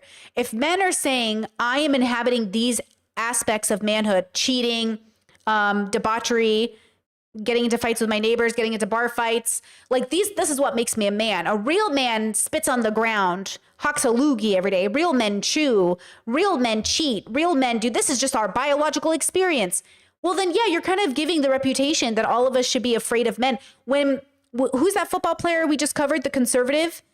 Tim Tebow. If Tim Tebow is getting on the air and saying the number one sexual offender for child sexual abuse is biological fathers, do we not have a reason to be slightly concerned? Do we not have a reason to be like, uh-oh, you know, that's conservative men, that's MAGA voting men talking about the number one offender is white, middle-aged dads. Like, we have to talk about this. You know, we have got to talk about this. And so that's the thing, is like, it's not every dad, but it is the largest demographic, just in America, obviously. So, you know, there's like great men. Obviously you found one, so did Ashley. But like, how do you live at that sort of like intersection of the two? I mean, I think it's a lot simpler than people think. I think people overcomplicate it. It's just, I'm not talking about you. But it doesn't change the inherent fact that. Okay, so see how she said you shouldn't get offended if you know I'm not talking about you. But you see how earlier in my chat I wasn't talking about you guys, but your anxiety made you want to comment because your brain is moving faster. Talk about free will. If you thought about it, which some of you did, some of you said I had the thought, but I knew not to type it because I realized you weren't talking about me. Men don't have that pause, generally speaking, because it's a skill you must have learned. To pause and say, is Drew Afawalo talking about me? Is Brittany talking about me when she says, like, you know, we have to is Brittany talking about me? Like, when we watch a video and like, are you talking about me? Who are you talking about? Which category of man is she talking about? Now, when she says all men are misogynists, I agree, in the same way that like all white people, right, have to deal with the racist structures they were raised in, right? So I'm saying I'm not making an excuse for men. I'm explaining it that hopefully they understand you got to pause your brain. Do you know, fun fact about BPD? Okay. Fun fact about BPD and DBT therapy is my therapist explained to me, most people's brain should have the ability to stop and ponder and think before making a decision. With BPD, you kind of skip that step. So she had to manually teach me when I have a thought to deconstruct it before I act on it. I think not that everyone has borderline, but y'all got to learn how to do that. These men got to do that. When you have a thought, and especially an angry thought, pause, deconstruct the thought. Where does it come from? Then post the comment, then make the video response, then do this thing. You know, it's okay. Not a big deal. I get it. But sometimes I think we all manually need some help, you know? Same with Dr. K talking about how ADHD symptoms are more prevalent, but not everyone has ADHD. So, okay, we have a thought, pause, deconstruct, react. I don't do it always perfectly. You'll see me. How many times in stream do I make a joke and then I go, Brittany, that was me just talking. That's me just, you know, that's me just, but when we have a feeling, when I'm activated by something someone says, you know, there's a part of me on stream that's being entertaining. So I'm like, woo. And then in my own private life, especially, I'm like, why is this so upsetting to me? Why am I so upset about this? And so I wish men would do that when they heard women talk and say, hey, like, we're like deeply concerned and we're afraid of men. And then men, instead of feeling attacked by that, wonder, have I ever made a woman feel uncomfortable? Oh shit. Have I ever done that? Even accidentally? Right? So again, I think this is just an opportunity for us to realize that not everybody's talking about us. But if they are talking about you, ask yourself how you feel about that. If you are in that category of man, ask yourself if you should face yourself and change maybe that category of man that you are. You know what disappointed me so much about Jordan Peterson is how much Jordan, for once, felt like a man who actually loved his wife and actually loved his daughter, turned out to be the most transphobic, misogynistic person in the end. Even though he's anti-Andrew Tate, his ultimate language about women and their choices, about trans men and their choices, about transgender people in general is rooted in misogyny. It's rooted in this idea that somehow he knows better. And I think it comes from his idea of being sort of I don't know, whatever man he thinks that he is. He wants to be a good man.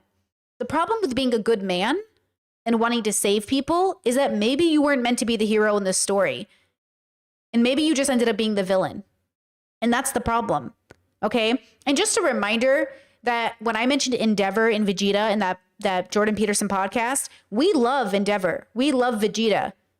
They were incredibly abusive, Endeavor to his family, and Vegeta destroyed whole planets. But Vegeta literally allowed Majin to take over so he could literally see if he could, use that power to actually gain some sort of respect through pride, okay? So we have to remember that. We have to remember that even though we love these men, they also are imperfect beings, which is also the point, is that some of the greatest men in history were very imperfect. America used to tell me as a child, George Washington was a great man, but they kind of left out the part about the slavery. Benjamin Franklin was a great man, but left out the part about the rape and the slaves. How are you both a great man and a slave owner? You know, we talked about this in the Discord yesterday. We were talking about ego and greatness. And someone brought up Martin Luther King Jr., said he was a great man. Martin Luther King Jr. was not a great man. He was a man. Cheated on his wife. And, his dissertation was, what's it called? Like he forged stuff in his dissertation. He wasn't a great man. He was just a man. But society made him great. And to be honest, had he not died early, he maybe would have died a great man. But just because society dubs a man great doesn't mean he is. He's often just a man.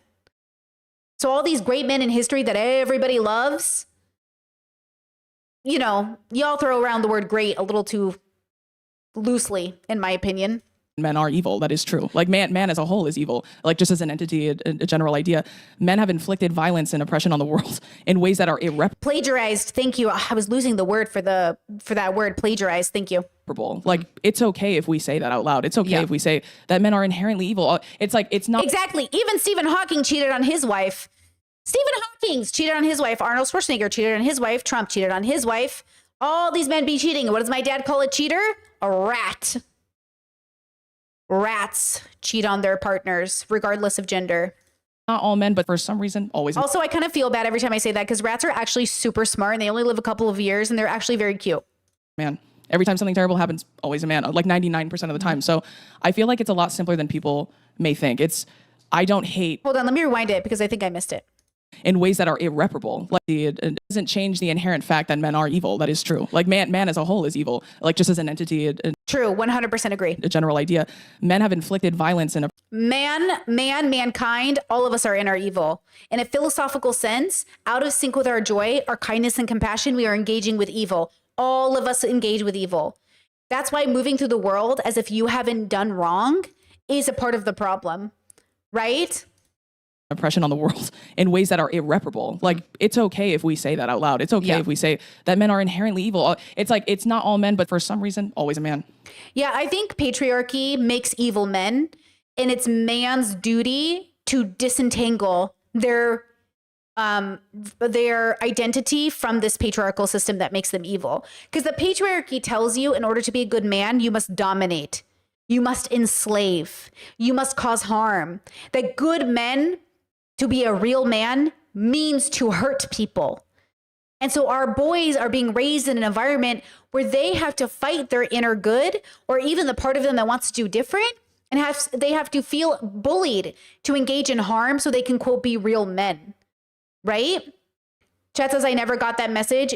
I don't believe you. Yeah, I don't believe you. And you're doing it right now.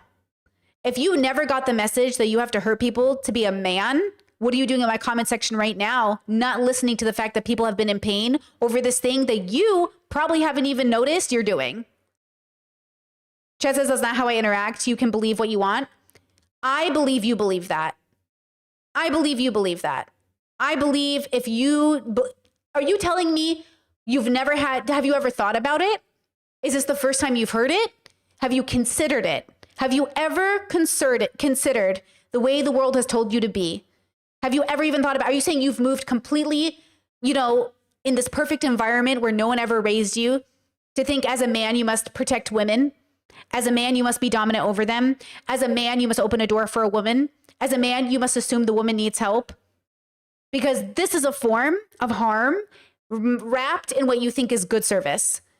Often the way men are raised to take care of women is in the form of infantilizing them in the first place. And that's the problem. So you as a child growing up in the world, you internalize the things around us, right?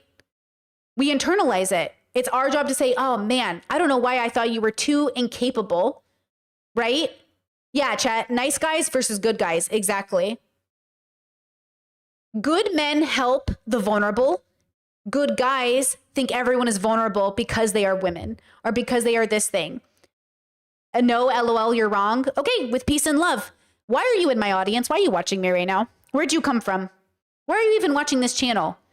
Do you even like the content? Do you agree with what I'm saying? Do you find it interesting? Are you learning something? Or are you just here to cause harm by showing up in my chat and ignoring all of our lived experience? You said because I agree with a lot of what you say, then why won't you consider that there's something that's true here? Why won't you pause and consider, damn, did I miss something? Why'd you make it about yourself? We just covered this 10 seconds ago. If you're not the kind of man we're talking about, why did you feel a need to tell us? What about your experience made us feel like, or what about what we said made you feel like I got to say something? Why are you out here telling us this? Right? Chet says because you're generalizing. Okay, what don't you understand? Right? About the convert, you're not getting it. So what are you open to the fact that you're not getting it? Like what part of your brain isn't willing to admit that generally speaking, men are doing a lot of harm in the world? And if you don't think you're one of them, why are you talking? Why would you throw yourself under the bus? Why would you put a beacon on yourself? Now we're going to assume you're one of the bad men because you're fighting against something that's just data-driven, statistically true, factual. A majority of men under patriarchy cause harm. They are causing harm. It is in every study, every statistic, everything that's happening. And they are also victims of it. So why would you open your mouth and bring attention to yourself if you're, quote, a good person, a good man? Why did you feel like that generalization had anything to do with you? Okay, that's the question. That's the question you need to go home and meditate on. Every time something terrible happens, always a man, like 99% of the time. So I feel like it's a lot simpler than people may think. I don't hate my man, I hate most men. And for me, I think given what men have done to me personally. Here we go, chat. Because I think there are more men like me than you're willing to consider. This is what I'm saying. So when Drew Afawalo says men, this is what we're saying. This is why I'm trying to signal away from the misogynists, because they literally can't understand it. They can't hear it. Thank you, chat. Monkey D. Trevi says, you're proving to be exactly what she's describing, bro. Hey, it is what it is. It is what it is. To people I love and the world as a whole. If they all start guilty and have to work their way to innocent, it's not really a big deal to me. I feel very convicted in that. It's very if you're not awful, prove it. Yeah. Quit talking about it and fucking do it. Because the men who exactly. If you're one of the good guys, show us and do it. Because right now you're fighting with me in stream instead. Show us. If you're one of the good guys, if you're a good person, if you're actually a compassionate person, show it in the chat. But you can't because you haven't actually done the work. Who complain that they really hate hearing oh, what about all men? Oh, all men, all men. A lot of this. Girl, we couldn't even write this. Chat says we couldn't write this even if we tried. We couldn't even script this if we tried, girl. It's happening in real time. It's literally happening in real time. Not a lot of action. Well, I feel the same way, I think, when people talk about white women who voted a certain way or have certain beliefs. And it's I want to be the best white woman I can be. But when you talk, about those white women, it is not me. I don't hold those beliefs, so I'm not offended by it. Exactly. The same way a good man is not offended by the I hate men rhetoric. That doesn't apply to me. It's a very hit dogs holler kind of thing for me. If it doesn't apply, let it fly. That's how I feel. When people talk about and what's something I said I'm a straight woman, right? I'm a straight cis woman. When they talk about straight cis women, when trans people talk about them, how they can be very harmful towards trans women, it doesn't hit me. Because I know I'm not one of those. So when you're talking really loud and you're getting very upset at what I said, what did I say that upset you? And why? That's a question you should be unpacking in therapy. That's not a question you should be writing hate in my comments. Ooh, take note, chatter. Take note. Also, the men who argue with me about that, or even women, it's very rare that it's women, but anyone who argues with me about that, that's so harmful to say. I hate all men. That's so harmful to say. Every time they say that to me, if I really were to dig in, that person sucks ass every single time, 100% of the time, all the time. That person's awful. That person is awful 100% of the time, all the time. So like, what do you call it at that point? A pattern. I think some of it is internalized. Pattern. It's misogyny, Amen. like you talk about. Absolutely, yeah. You know, women. Listen, I think that like there's great men in the Internalized world, racism, all but- the things, Yeah, yeah. all those things. And you are definitely one of the more outspoken people that I've like come across in terms of your book. You call people out by name. You do it on Instagram and TikTok, and I mean, you really stand up for like women's bodies and LGBTQ rights. And I think a lot of people. Oh, now I'm going to have to block you for the safety of my community and others. You said, don't bro me. I'm not your bro. I think you're making a joke, but I'm going to go ahead and say, like, are you making a joke? Are you quoting the movie, Don't Bro Me, I'm Not Your Bro? Are you making a Zoolander reference right now? Or do you understand that the joke doesn't make sense because you just came off super hostile? And so now the joke looks like you're serious. You know what I mean? But thank you for the content and thank you for helping me pay my bills today by showing up. I appreciate you. But like, this is real time. This is what I'm saying. You know what I mean? Chet says, I don't think it's a joke. Bro, that's even funnier though. Because if it is a joke, then he's kind of clever. But if it's not a joke, it's even sadder, right? The defensiveness shows the weakness. Well, maybe that's what it is, right? What is this, misogyny for ants? Wow, now see, chat. Okay, we have some cultured people in chat. That's funny. That's funny. So all of this to say, like, this is like what I think is so fun about my work. Chat says he said I've never said the word bro in my life. Okay, bro. Bye, bro. Thank the universe this man showed up just to prove what Drew and I are trying to say, right? Okay, never trust a man who doesn't say bro. You know what I'm saying? What do you mean, bro? You've never said bro, my man, buddy? Okay, buddy? Look, buddy. Okay, I'm not your guy, friend. Chat, that's so funny. Okay, so with all peace and love, I want to be compassionate towards men, but do you see how frustrating it is when you deal with these kinds? That's frustrating. That's frustrating. And I don't want you to do the emotional labor for those people. But there are plenty of men in the world that are doing the work and they just need people to meet them halfway. Friends, therapists, lovers. Make sure you are playing the right role in someone's life. You know what a mistake I think we all make is playing the wrong role in people's life? Make sure you're playing the right role in people's life. I started to sound like Ruh-Roh. I started to sound like Scooby-Doo. But make sure, okay, you play the right part. It's really important for everybody, right? Want to feel more empowered to do that. And I mean, people say, I remember this girl came up to me one night, I was at Ash's comedy show, and she was like, I could never do what you girls do, but like, thank you for doing it. Like, it was somebody who had podcasts, and she was like, how do you feel brave enough to talk about politics and things like that? And I'm like, but that's what we've dedicated our lives to. So I guess I'm curious for you, like, how do you feel that bravery? Seems like you've always been this way. Yeah. I mean, yes. That's kind of how I feel. I just been like this. Yeah, but like for I do people feel that that way. aren't, like I think there's people that are like, I want to feel like I can say something and be outspoken. So like you were born a certain way. Like how can other people like feel like that? I get that question a lot too. Like, how do I stand up for myself? How do I handle hate or criticism or whatever the same way that I do? I like to tell people all the time, I know that I am the exception to the rule. Because like for a while, I lived at a very like no fear. Like I had no fear as a child and a teen, and that's not a good thing. It is okay to have a healthy dose of fear, especially to protect yourself. So I know not everyone is like me. What I encourage people who are not like me, if they're trying to learn how to become more confident in their decisions and how they speak up for themselves, whatever it may be, I always encourage them to start small. A lot of times when people are very passive and they let things happen a lot, things like if they get your coffee order wrong, if they say your name wrong, you're just like, it's all right. That's where it starts. It starts at little things like that. If you start standing up for yourself and advocating for yourself in little ways like that, you start to build your own confidence because you're like, I matter. What I want matters. The things I like matter. Like my feelings matter. All of those things matter. When you start walking in the belief that they matter, even the most minuscule. And do it in kindness. Do it with love. I think when you're young, you probably do it wrong. I remember, I had a friend who was, they were going through like owning themselves and being proud of themselves stage. And so they would have like sexual experiences and then they would like say it really bluntly as if to say, you can't shame me for having sex. They grew up like really religious. You can't shame me for having sex. Like I'm going to own my body and my choices. And they would tell stories like way too detailed. And eventually we were like, hey, bro, the way you tell stories, girl, it's like too detailed.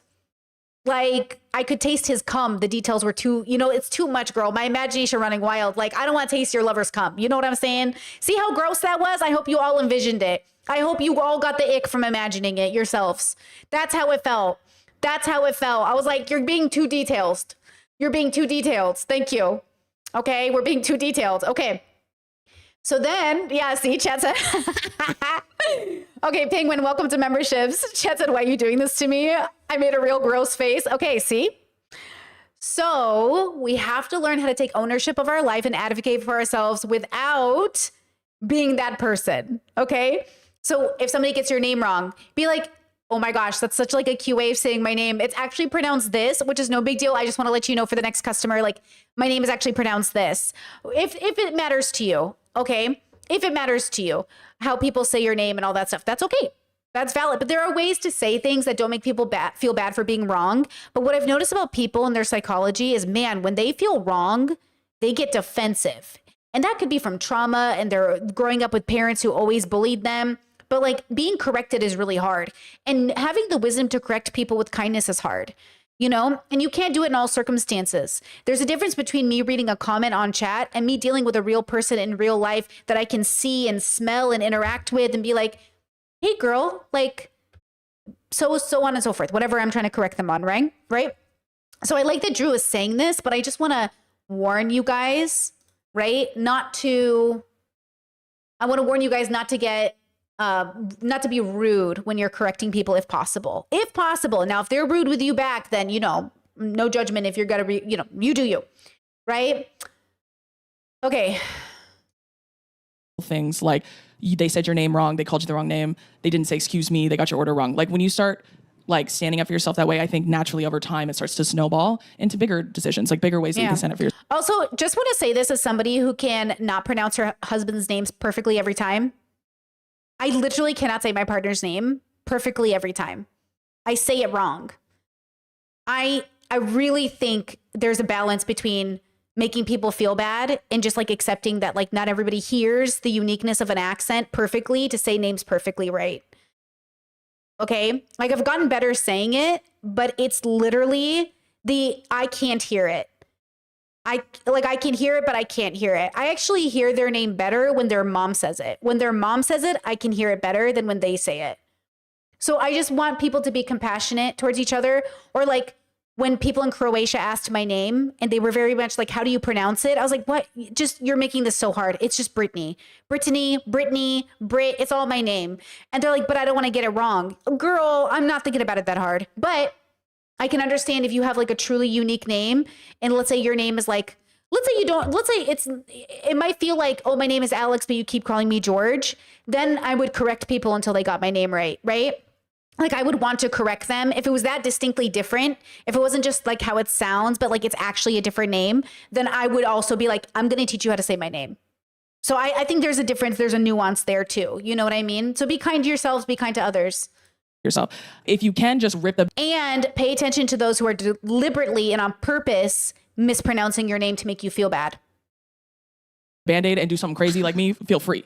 But I don't encourage that if that's not naturally who you are. I don't encourage that kind of cold plunge because it may backfire on you and then you won't know how to deal with it then. So I like to encourage them to start small most times. As far as being brave on the internet, I tell people all the time, like, if you want to be a content creator, because I do get questions like, how do I build a following? How do I do this? Do you care if you get hate? Don't do it. Yeah. Like, if the answer is yes, don't do it. I tell people that all the time, and I say that with all the love in the world. This job is not for everyone. If you really hate people commenting on every single thing on your body and your face from your head to your toes and everything you say always and forever, then I wouldn't do this. This is the worst job ever. If you really hate that, don't do it. But if you don't hate that and you can do it, I would say to just make peace with it. Like, someone is going to hate you. Someone is going to write something mean. Someone is going to say something awful. It's just a natural born fact. My friend. Very true. Chat says off topic, but do you think someone's name shapes their life experience? I think so.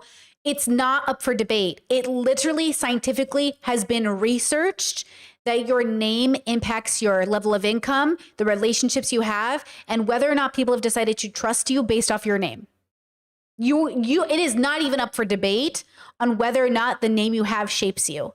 You are absolutely going to be judged. What did the Debate Bro crew use against me to try to discredit me? Oh my God, a white girl named Brittany with a Valley Girl accent. Why the fuck are we listening to her?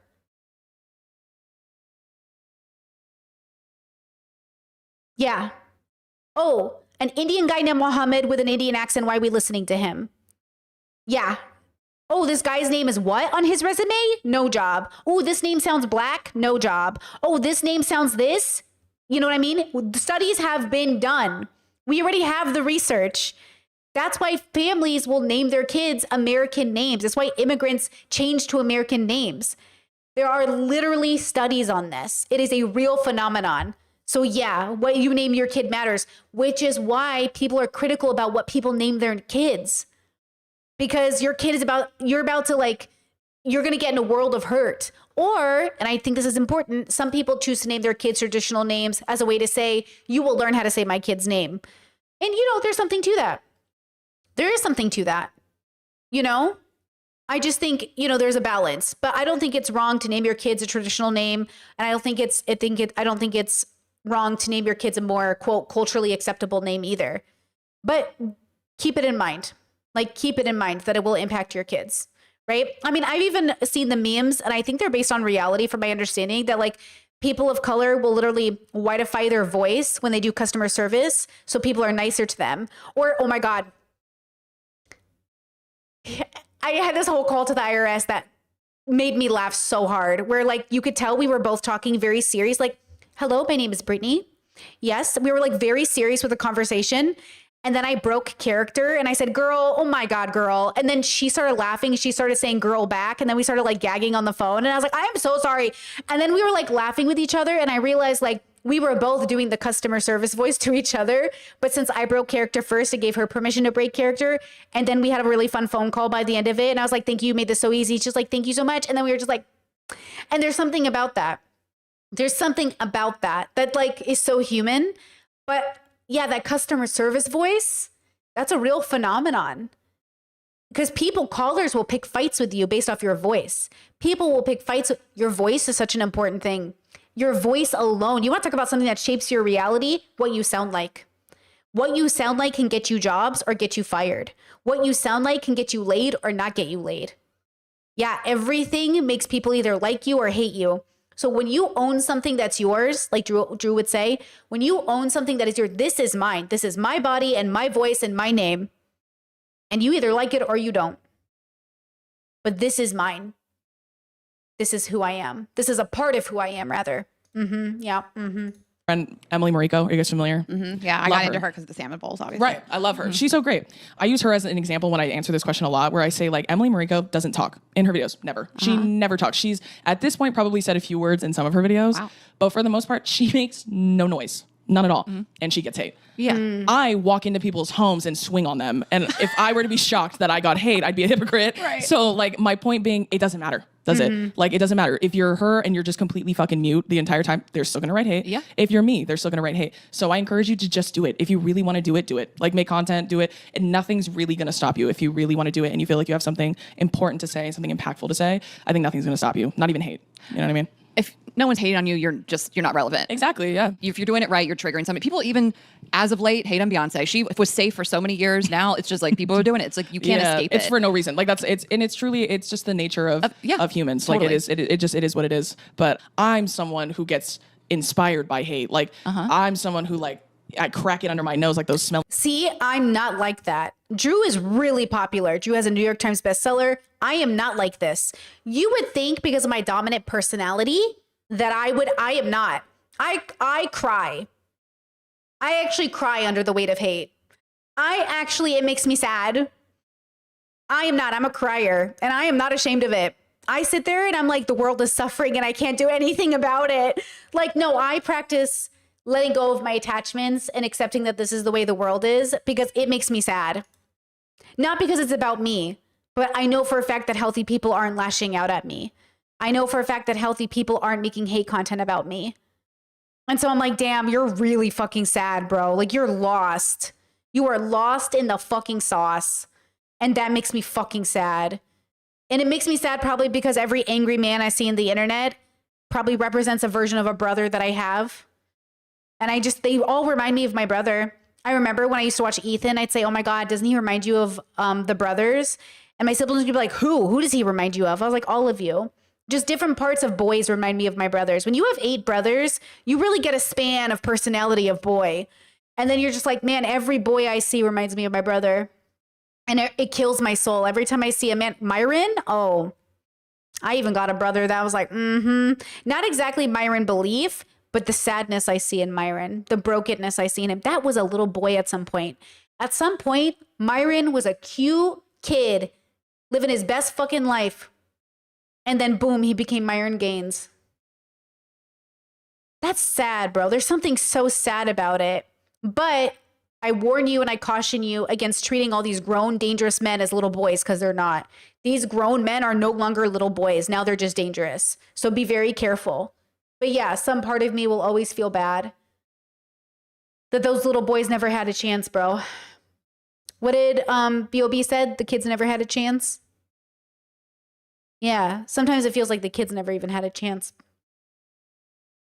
Smelling salts, and I'm like, oh yes, like that's what hate does to me. I know that's rare. I know not everybody's like me. That's okay. Well, you have like a comedic appeal, obviously, and like we're comedians. I'm a stand-up comedian, and comedians eat that shit up. Like first of all, when you're new, you're like, I have a hater. I've made it. Like people hate me, and then they just take it, and it does like fuel you. Yeah, for real. And it's like that's a blood blessing in the water to me to be able to take the hate and turn. I mean, I read the meanest DM I've. Oh, by the way, but the guy in chat earlier, he wasn't a hater.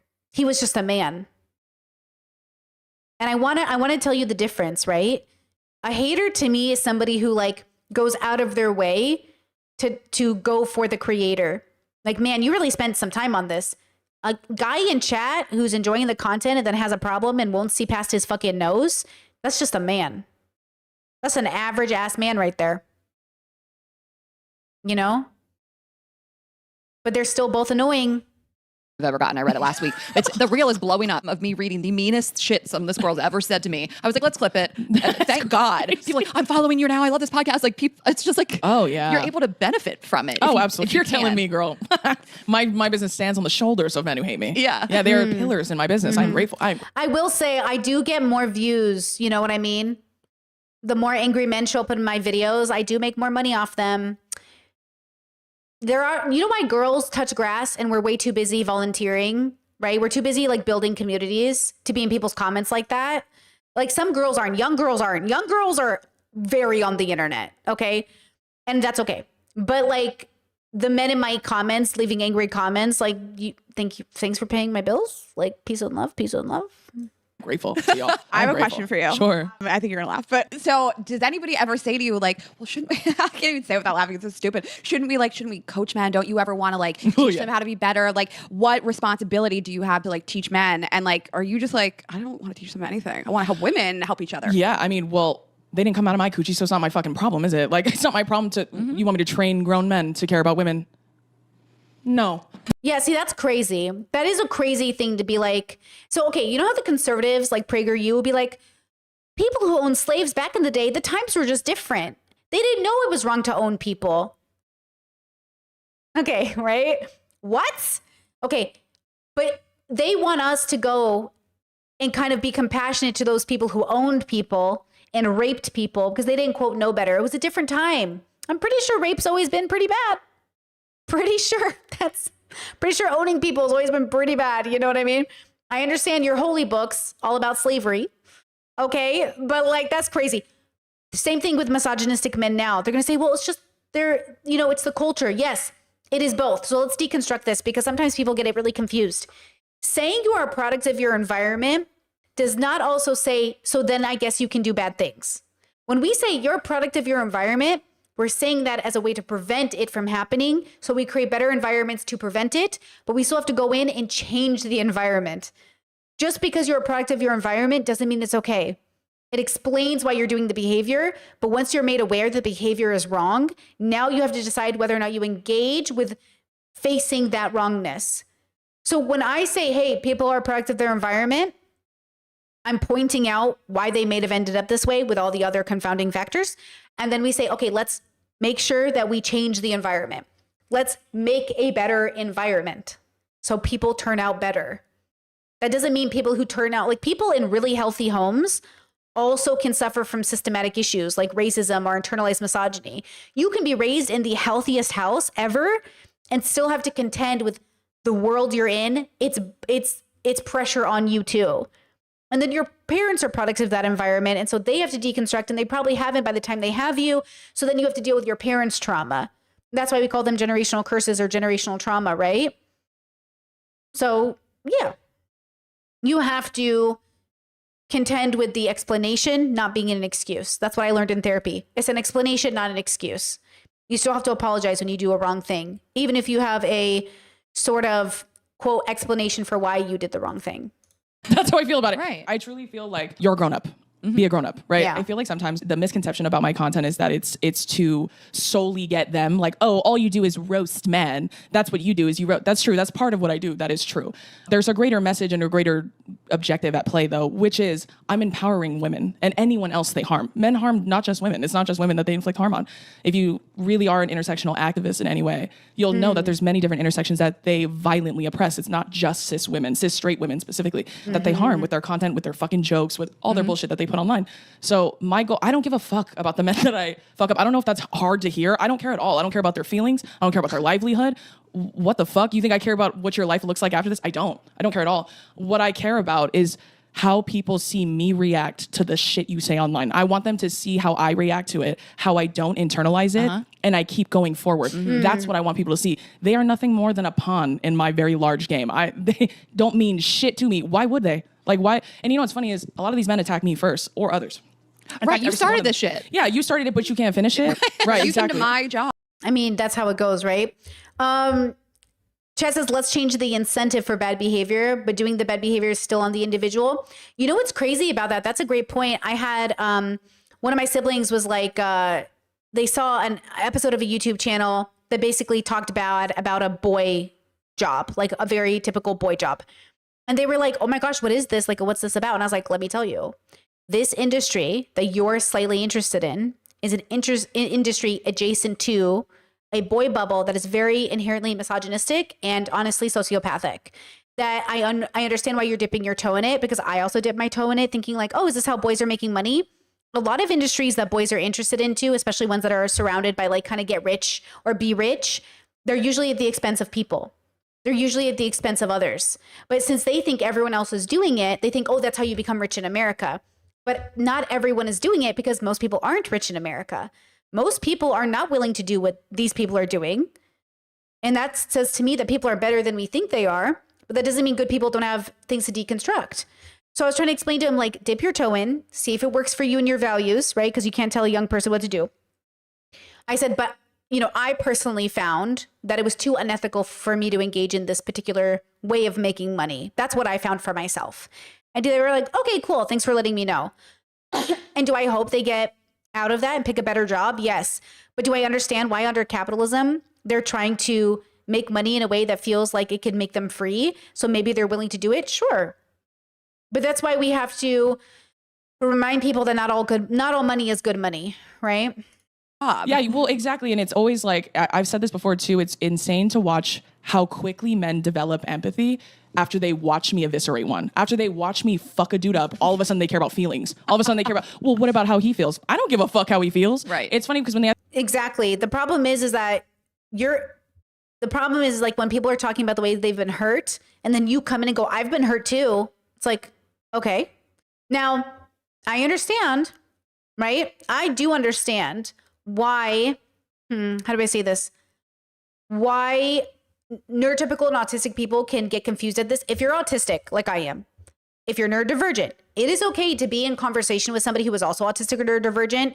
And the way that you bond is to share, oh my God, you've been hurt that way. I've been hurt that way too, as a way to bond and grow and validate the pain. But if you're in a conversation with somebody where they're like, hey, I've been hurt. And you're like, well, I've been hurt too. So why isn't anyone paying attention to me? That's wrong. And I want you to learn the difference, because I think a lot of autistic people confuse the one for the other. Like, I personally think it's great when I'm having a conversation with somebody, they're like, oh, Brittany, that happened to me too. And I'm like, shut up. Did that happen to you too? Tell me about it. And then we're like, oh my God, oh my God, oh my God. And we're like vibing and we're bonding on a shared experience, versus when someone is like, but Brittany, what about my feelings? And it's like, okay, well, I would have validated them if you didn't sound like a bitch.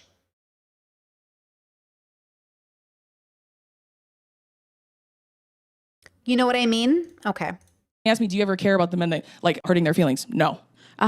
Because ask them if they cared about mine. Totally. Right, they don't, right? Okay, so why is it?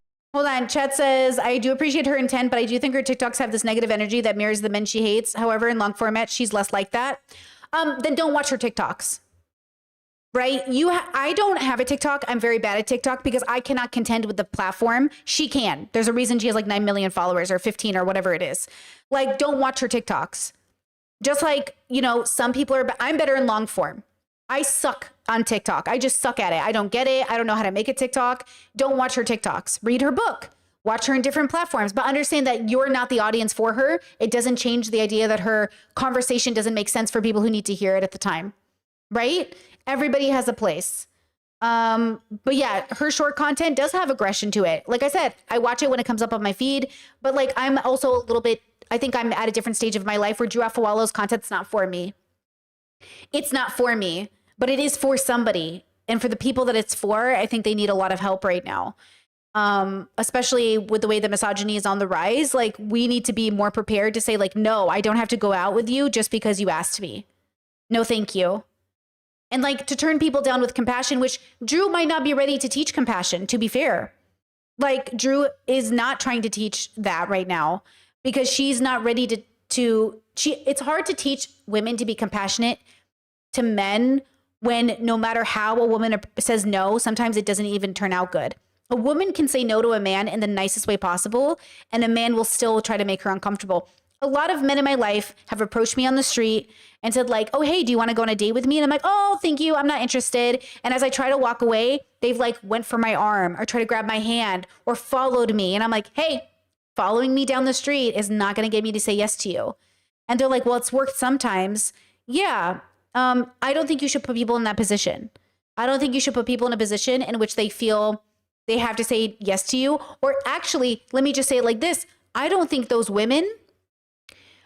you should promote that behavior in those women, and those women should eventually stop doing that. There are women who want to be chased. I've met them. They've told me, and I said, you should go to therapy. And they're like, what does that mean? If I want to be catcalled, I should be able to be catcalled. And I said, yeah, I think you should deconstruct that. Why do you feel like it is good for your psychology to walk down the street and be whistled at? And often those women are seeking validation. Those women are feeling ugly, and they would rather a man on the street whistle at them than nothing. And I'm saying, imagine if you didn't need him to whistle at you to know your value. Imagine that, you know? Chad says, but Brittany, Drew said men are inherently evil. That's different from your position. In fact, that your definition was that misandry is the belief that men are inherently evil.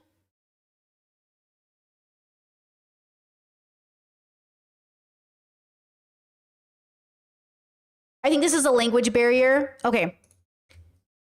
All humans are inherently evil. Philosophically, all humans are not born good.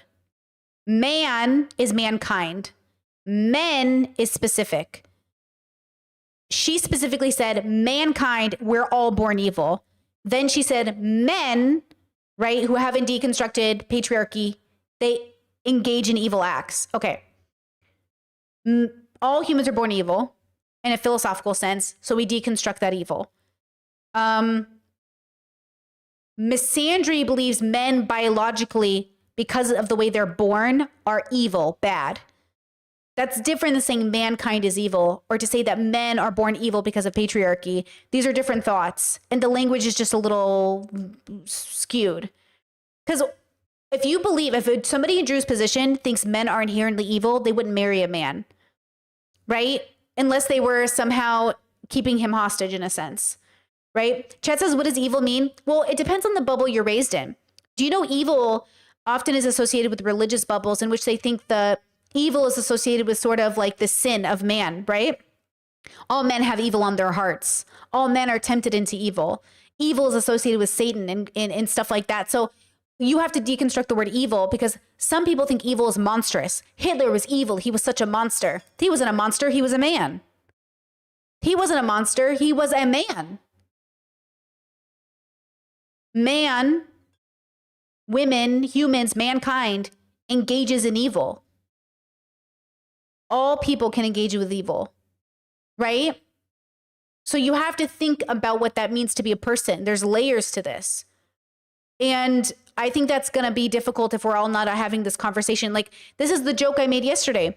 Jordan Peterson has the willingness to talk about fire being a predator, but not whether or not we all have different genders. We all have a cap on what we're willing to engage with. Richard Dawkins, misogynist, right? Transphobe, not willing to engage on whether or not dragons and fire are predators because, quote, he's a scientist. People in the audience not being able to understand like evil of man versus men being born versus genetic predisposition versus all these other things. A woman who's a misandrist probably won't marry a man, but a woman who's a misogynist will marry a woman because men's misogyny tells them that women are objects to be owned. A woman's misandry can lead her to believing men are objects to be owned, but usually shows up in a rejection of men. But that could change. We don't live under a matriarchy, so we won't know, and hopefully we'll never know because matriarchy isn't the answer to misogyny or to the patriarchy, right? So again, this is a language issue. We're having different conversations about very different things. And the question is trying to understand people's intent and what they're saying and how does this work within particular bubbles. I mean, this is a woman who's trying to get women to even start off on the basics. You don't have to say yes to a man just because he asked you out. Okay? But you still have to go on dates to find your partner, or you have to at least be open to it. And then people can't contend with these two realities. Well, if I never say yes to a man, how will I find my husband?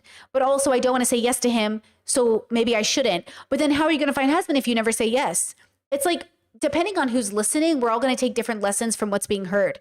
So your job, this is how I watch content. I don't know if this is how you watch content, but when I watch content, I never assume it's for me, but I always assume it's for someone. So my guess is, okay, who's this for? Who would they make it for? Who is this good for? And what can I learn from it? I always assume the content's not for me. And that's probably because I bubble hop a lot. When I sit in church and I go, okay, this isn't for me, but what can I learn from it? Right? Even this podcast, I feel like this podcast is for straight women. And I'm sitting here like, what can I learn from this? This isn't for gay people. This podcast isn't for queer people. This isn't a queer podcast. It's not for us. But hey, what can we learn from it? Right? Chet says, would you say she's teaching level 1 feminism? Like feminism 101, you mean? To be honest, no, just because she mentioned Crenshaw's intersectionality. Intersectionality is not feminism 101. Feminism 101 is like women should have bank accounts and jobs too. Feminism 101 is like, I don't need a man. Intersectionality is like steps above feminism 101. Because intersectionality now brings into perspective, not just from a white woman's perspective, but from all the ways we overlap, right? So yeah, I don't think she's feminism 101. She's probably like feminism 103 or something. I don't know. It's all a joke when he says it to me. But when I joke back, all of a sudden I'm attacking him. Why is that? See, that's why it's like, you're right there. Keep going. Unpack it, right? The reason why is because of I'm a woman and the way I look like. I'm not just any woman either. I'm a tall woman. I'm a thick woman. I'm not a Eurocentric beauty standard woman. And I'm Indigenous on top of that. So all of these factors are playing a role in how they... Oh, wait, I'm sorry. Hold on.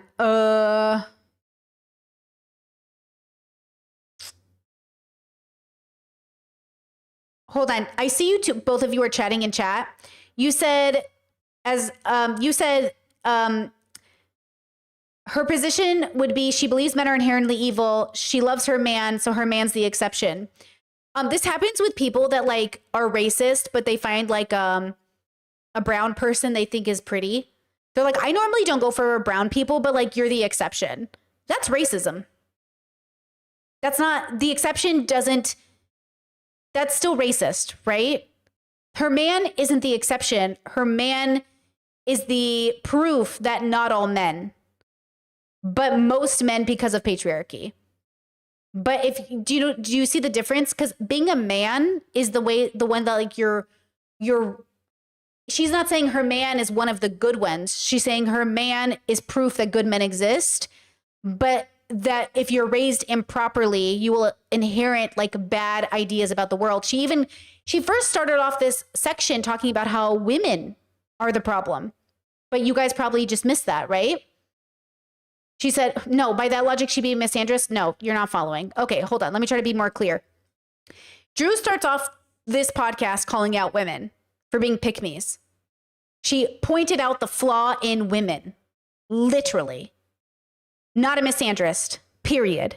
Misandrists, like misogynists, don't actually really, do you know what I'm saying? Like she is saying, yeah, women are raised under patriarchy to be pick-me's. Men are raised under patriarchy to be misogynists. She's literally creating the cause. So all people, she said, all people are born evil. Now, the fact that the host didn't catch it and expand upon it is not Drew's fault. Drew said all people are born evil, right? All men are born evil, which includes genders. So I assume she means all men. Now, maybe I'm wrong and Drew wants to make a video saying, you know, oh no, actually, I think men are just bad or men are evil. But I've read her book. I've seen her on podcasts. I think I understand Drew's position. So Drew is trying to say, I have a good dad, I have good brothers, I have a good husband. So obviously men isn't the issue. Chad says, no, Brittany, she's used the term inherently evil. That's what makes the difference. Bro, Habibi, please. Habibi, please. I'm using the word. I'm explaining it to you like you're fucking 5 years old. I'm literally explaining to you like you're 5. All people are inherently evil because we were born evil because it's part of our biological experience. Like, you're not going to get it. You're not going to get it. I love you. Good luck. Choose to disrespect me. Like, and I think that's another thing too, is we infantilize men. Like, we think like, oh, they just don't know any better. We're the same age. Like, fuck you mean? In fact, most of the men I make fun of are older than me. Right. So like, what do you mean? Like, he's a baby that needs help, but I'm not. And I've said in a video exactly before too that women are forced to develop empathy from a very young age. We're forced to because that's the role and the boxes that we're shoved into. Women are taught empathy and men aren't under patriarchy. Men are not taught to be empathetic. Women are. That's why women get told they're better caregivers or better with kids or better with sick people. Because that's literally how we were trained. Which thanks, I guess. But now because we've trained that, now you're putting all the responsibility on us while also saying we can't be breadwinners or CEOs because we're too in our feelings. That's why men don't interact with their feelings. It's why men don't engage with empathy because God forbid they are like a woman. But you see how this isn't inherent to gender? It's how we're raised. When we're younger, men get to decide if they want to develop empathy at a later time. If I want to be nice, I'll worry about it when I'm in my 20s. Like they get to decide whether or not they give a fuck about other people. We don't have the choice. Yeah. So naturally speaking, no, I don't really give a fuck when men like to teach them, to instruct them. And then on a very superficial level, if anyone can give me just one example where speaking to a bigot in a nice way has changed their viewpoints, you go ahead and you let me know. If you guys ever find one, I'll hang my hat up forever. How's that? I'll fucking put my... Okay, she doesn't mean that literally because it does happen, but it doesn't matter. That would be the exception to the rule. Most bigots, just like we watched that trans woman, Eve, talk to MAGA person, Sandy, was it? Nancy? Oh, shoot, Nancy? Them talking together didn't change Nancy's bigotry towards trans people. So that fact that some people can do it is the exception. My jersey in the rafters and I can retire. Right. And also it's like, again, you're a grown up. And if you actually cared, if you cared about the harm that you've caused as a man, as a white man. Okay, chat, you're getting hung up on the word inherently. That word means different things in different contexts. I know English isn't your first language. I've established this. I put it into my brain that this username's first language is in English. So this might be an issue here. That's okay. Inherently, given the context, means different things because you preface the sentence differently. So just like you can see a word that changes, like the word peace and the word peace. Those are two different words. Okay? Which peace am I talking about? Well, the context will tell you even if the spelling is off. Okay? Two, and two. These are different words, right? So like these words will be different. I'm saying you missed the context and I'm saying you're understanding the context differently. Listen, I could be wrong. But I don't think so because I have more data about Drew and her beliefs about the world than you do. I'm assuming you haven't read her book. I'm assuming this is probably the first time you've seen her, right? I have more context for my opinion of Drew, but I could be wrong because I can't advocate for Drew. Drew is her own person. She might correct me, but I'm not sure you're coming from a place where you're willing to say, okay, maybe I'm misunderstanding her. Let me listen to her more because you're so busy fighting in my comments. Are you even listening to her talking right now? Are you in any way thinking maybe I got it wrong? Let me think about it. Are you just busy arguing with me over a word inherently? Like you're choosing to fight in my comments versus, and you're the only person in the comments who heard it that way. So either you're right and all of us are wrong, or you're wrong and you need to listen. And the misogyny, all this, and you'd educate yourself. I mean, it's the same when you talk about race. It's like a white person being like, well, please educate me. And it's like, educate yourself. Yeah, you read a book. You are an adult. Emotional labor. It's put on women. It's put on people of color. It's put on gay people. It's put on trans people. It's the emotional labor. No. Hold on. Chet says, so we just have to raise them right. That's what women have been doing since a while now. Still isn't all around. Wait, still isn't around though. It has nothing to do with nurturing and everything to do with inherent traits. Hey, are you a misogynist? Because I'm going to ban you. Are you a misandrist? I'm going to ban you. Like, we have not been raising men outside the patriarchy. Women have been upholding the patriarchy forever. They're upholding it right now. There is no inherent trait in a man that makes him evil, biologically speaking. So if you're in my chat trying to be a misandrist or answer the question, I'm going to ban you, girl. Women have not been raising men outside patriarchal lenses. I know. I have a mother who raised her sons. Okay? I'm going to ban you too. Okay, I'm gonna, girl, no. Sorry, girl, with peace and love, okay? No misandry in my chat, guys. Is she answering it or am I answering it? Right? That's okay. I'm getting exhausted dealing with people right now. Yeah, stop using up my spoons. Thank you, chat. Stop using up my spoons, girls, okay? Ooh, people, bro. So in addition to the ignorance and the oppression I suffer, I also have to hold your hand while I explain to you why it's bad. And also, do men listen to women who hate women? So if men hate women, men listen to women? No, obviously not. Totally. So the men I'm talking to hate women. That's really at the very center of it. It's they hate us. They're attracted to us, but they don't like us and they don't love us. Like they hate us and they want to subdue us. So I don't play that shit. So I always say, if you want to be talked to in a nice, gentle way and handled in a way that's like, hey, this is why you shouldn't say that, then I wouldn't attack me. I'd attack somebody else. I wouldn't attack because that's not how I handle it. So I think respect begets respect. If you don't give it to me, you're not getting it from me. It's pretty simple. I know you. Maiden with the super chat. Thank you so much. Spoon emoji. Spoons in the chat. Spoons in the chat. Thank you guys so much. Have a good answer to this. I knew your vibe was going to be like, let's teach the men. Well, the men need to be teaching each other. Exactly. That's like not our job. And I think that, or die off. I don't give a fuck. You could go. Die off. They might. Don't procreate. Die off. Well, you could go both ways with this, right? If you're like, I've identified this problem in men, so you could either coach men or coach women. And I think you talk about it in your writing more of like, let's, as women, stop pitting each other against each other, competing with each other, and let's find a way to have confidence and also not rip each other down. Yeah, absolutely. We had a guest on, Elise Lunan, and she, like, her quote was, if women can just get on side with each other, like, the men won't be a problem. It's true. Yeah, I think the intersectionality of it makes it difficult, of course, because the idea is like conservative women will say, well, why aren't you on my side? Why don't you support me? Well, I can support you as a woman, but I can't support your bigotry, right? Like I support you as a woman, but I don't support your bigotry, because just because you're a woman doesn't mean you aren't bigoted, right?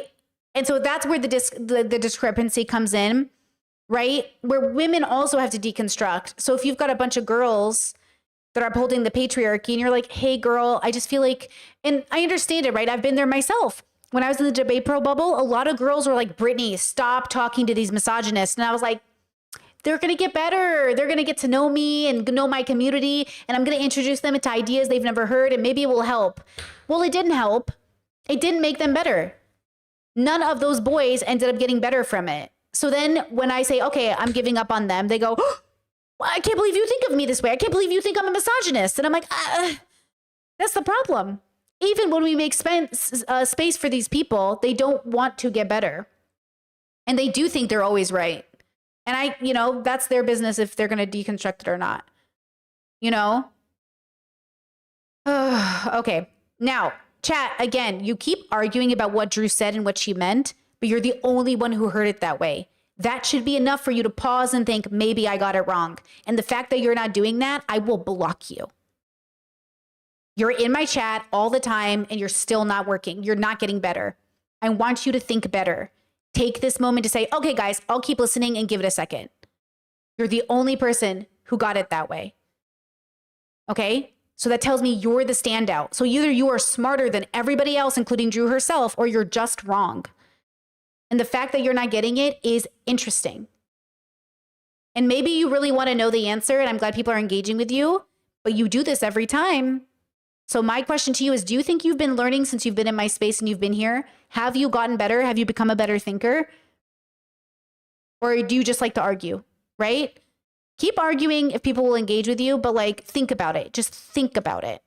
And I'm like, it's so true. It's true. And that is another facet of patriarchy, like to turn us against each other. Which is another reason why, like, in my platform specifically. Which is why when Jordan Peterson said, men are more civil in conversation because the threat of violence is there, but women are least civil because there's not a threat of violence.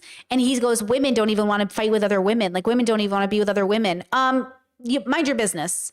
Okay. I do great with women. Women are fine. Most women who have deconstructed and are actually working on themselves are like literally so great at creating communities. They're great at coming together. Like, yeah, women who uphold the patriarchy, truly pick me women are scary, right? They're like dangerous, but that's because they're upholding patriarchy, not because they're women.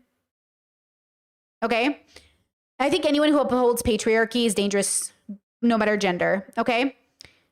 Chet says that's fallacious logic, right? Just an argument, add pop. What are these? Oh my God. Just because everybody thinks something is right doesn't mean it's look. I will pipe down if you want me to. Just wanted to share get my thoughts out.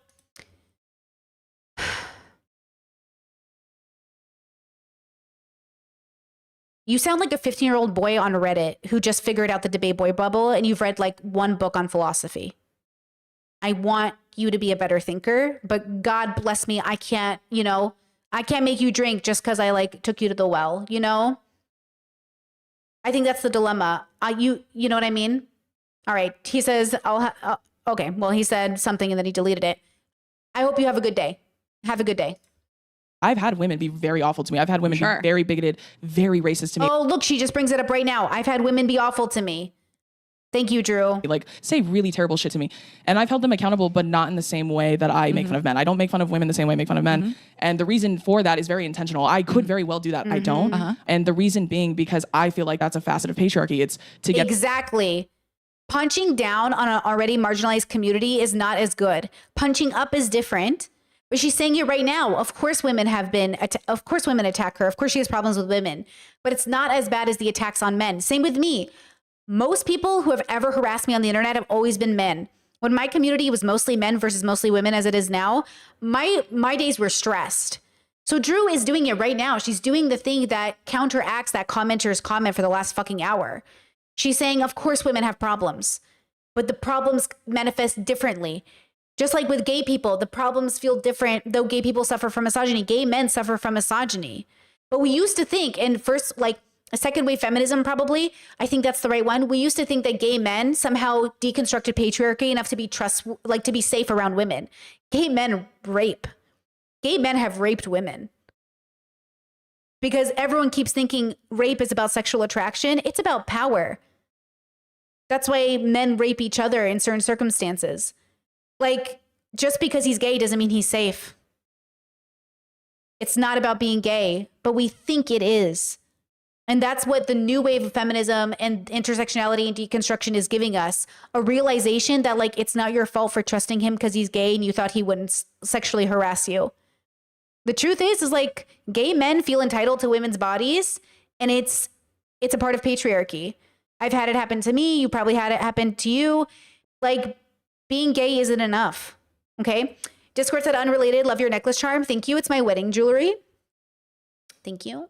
I bought it from a cute mom and pop jewelry shop in Arizona. Thank you. It's my wedding jewelry. My partner and I went looking to mom and pop shops because that's where I wanted to buy it from. We found this beautiful set. It looks so good with my dress. Oh, I'm so happy with it. Thank you. It makes me feel like a delicate girly. Okay, back to Drew. Get us to attack each other's looks, to attack things that we can't change, to do that to each other. And it's like while we're squabbling amongst ourselves, they get further ahead. So I'm not going to feed into that narrative, but at the same time, I'm not going to let you slow down my ship either. So I can't save you, but I'm not going to ether you like I do them. Exactly. I'm just going to leave you and you good luck with that. That's why I'm always like, go over to them and see if they treat you. By the way, chatter, you assuming that people are hurt because of, or that we think you're attacking us. We don't think you're attacking us. You're being annoying because you're not listening. You're being disingenuous, or you're being actively ignorant.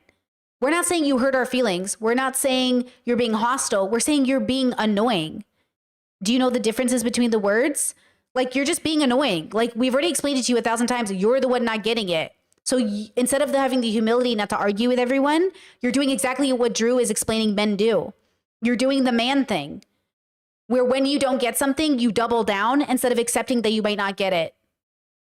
You are exactly what Drew is explaining, which is why when men are hostile towards her, she goes for the throat. And when women are hostile, she goes, hey, with peace and love, girl, good luck. Now, I deconstruct gender because I think it's not real. So I do this for everybody. I probably don't like go after men harder than women, but I would say that I tend to highlight bad men over bad women because one, men pay my bills because there's more bad men than bad women. And when I do highlight bad women, misogynists use this as an excuse to be hateful towards women.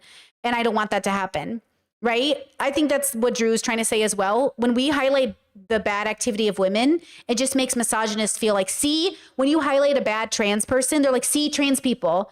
So like, that's exactly the issue, right? Like, that's the thing that I think, man, the universe is testing me today, girls. As an equal, because the reality is they see us both the same. Well, that's where like cool girl persona and pick me girls, that's where it comes from, is this internalized misogyny and patriarchy of like, this is what men want me to be. I'm going to alienate women around me to be like that. And this like cool girl persona, you hit on in your book exactly what I think of, which is the monologue in Gone Girl. Yes, where she's just talking about how she just like turned herself upside down and like these women it doesn't exist. Yeah, it's crazy when you watch it back through that lens, especially. It's like, damn, she's hilarious for that. When I rewatched Gone Girl, I'm like, she's hilarious. She went to that length because she said, you're going to fuck a 22-year-old on me? I'm going to frame you for murder. Right. She's so real for that. She's so me. Rosamund Pike is so me. The speech I was thinking of was from My Best Friend's Wedding. What was it from? Anyway, she mentions it in the book. Yeah, it's exactly right. Like in that monologue, she says like the craziest thing about all of this is that this woman doesn't exist, like the woman that they conjure. And it's like we're chasing ghosts at that point. Like we're chasing this ideal that if I become that girl, then I'll be safe from harm. Grey's Anatomy. Oh, thank you, Chad. Meredith Grey. Thank you, Chad. I always think it's My Best Friend's Wedding, but no, you're right. It's totally from Grey's Anatomy, which I have not seen. Not how it works. Like if I become the perfect girl for every man ever, then I'll never have to suffer at the hands of oppression. That's not true. Not true. That's not true. Right. How do we stop competing with each other? I mean, I don't know the answer to that, but first of all, go to therapy. I highly encourage people to go to therapy. If you can and you want to, I highly encourage. I think more than anything, it's just focusing on you, like focusing on what makes you uniquely yourself. I think it's getting rid of the male gaze entirely, like the way you look at things, the way you look at yourself. I think the biggest key, honestly, is just unpacking all of your internalized biases. That's homophobia, transphobia, misogyny, with like the big ones, racism, also things like fat phobia, ableism. Like when you unpack all of that shit, it's kind of scary when you do it because you think to yourself, like when I was going through that phase and I was unpacking a lot of shit. Yo, the emotional labor in the chat today. Can you explain how I'm doing it wrong with tone or energy? This is what I'm saying. Like when they don't get it, they want you to do the emotional labor, even though we've been doing it for like an hour. It's never enough. You're like a kid who's like, mommy, mom, mommy, mom. And I'm like, hey, give me a second. I'm going to get to you in a second. You're like, mommy, mom. Why? Hey, wait and listen and maybe you'll get it. Well, I don't want to wait and listen. I want you to explain it to me. Explain it to me. I promise you, if you just wait, you might get it. No, tell me now. Tell it to me now. I want to know now. Tell it to me now. I'll tell you a story. One time I was at a BDSM event with my friends and I was sitting down and a drunk guy came up to me and that was a huge no-no. And right away I like signaled to my friend that like, we've got a drunk guy here, which is a big no-no. Okay. A big no-no. Okay. And the guy was like, can you explain to me BDSM? And I said, no. He's like, aren't you a YouTuber who does BDSM education? I said, yeah, but I'm not at work right now. And he was like, well, I don't get why you can't explain it to me. Like, explain it to me. And I was like, I don't get where you are coming from demanding that I explain something to you. No. And then my friend came over and we had to kick him out and ban him. And he's like, fuck all of you. I'm going to come back here and fuck your shit up. Okay. He was super dangerous. We banned him. He had to leave. Okay. This is the attitude you are having right now. I'm not getting something, so I demand you tell it to me, even though I'm giving you the answer you don't like. The answer is sit and listen. That's the answer. That's the explanation. And you don't want to sit and listen. So then you become the person who's demanding and feeling entitled to an explanation, but that is the explanation. The explanation is sit and listen. You're just like a bad student. That's all that's happening.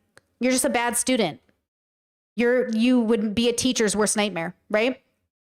Chet says, do you think men decentering women and female validation could make things better or worse for men and women? Kind of doing the same thing women do by decentering men? Do you think men decentering women and female validation could make things better or worse for men and women? It's always going to be better. Like we should all be decentering, because decentering men and women means not seeking external validation from said person because they're said gender. Yeah, we should be decentering all of this. Like all of us should be decentering gender altogether. You know?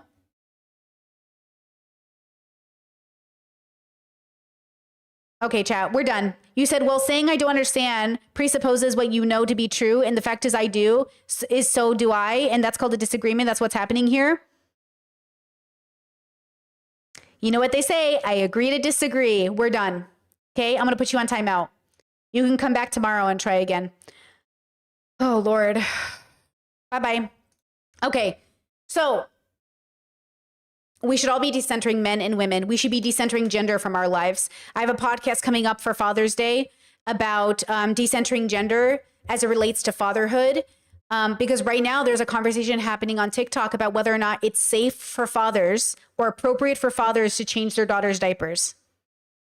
You want to talk about how gender is hurting men and their relationships with their daughters?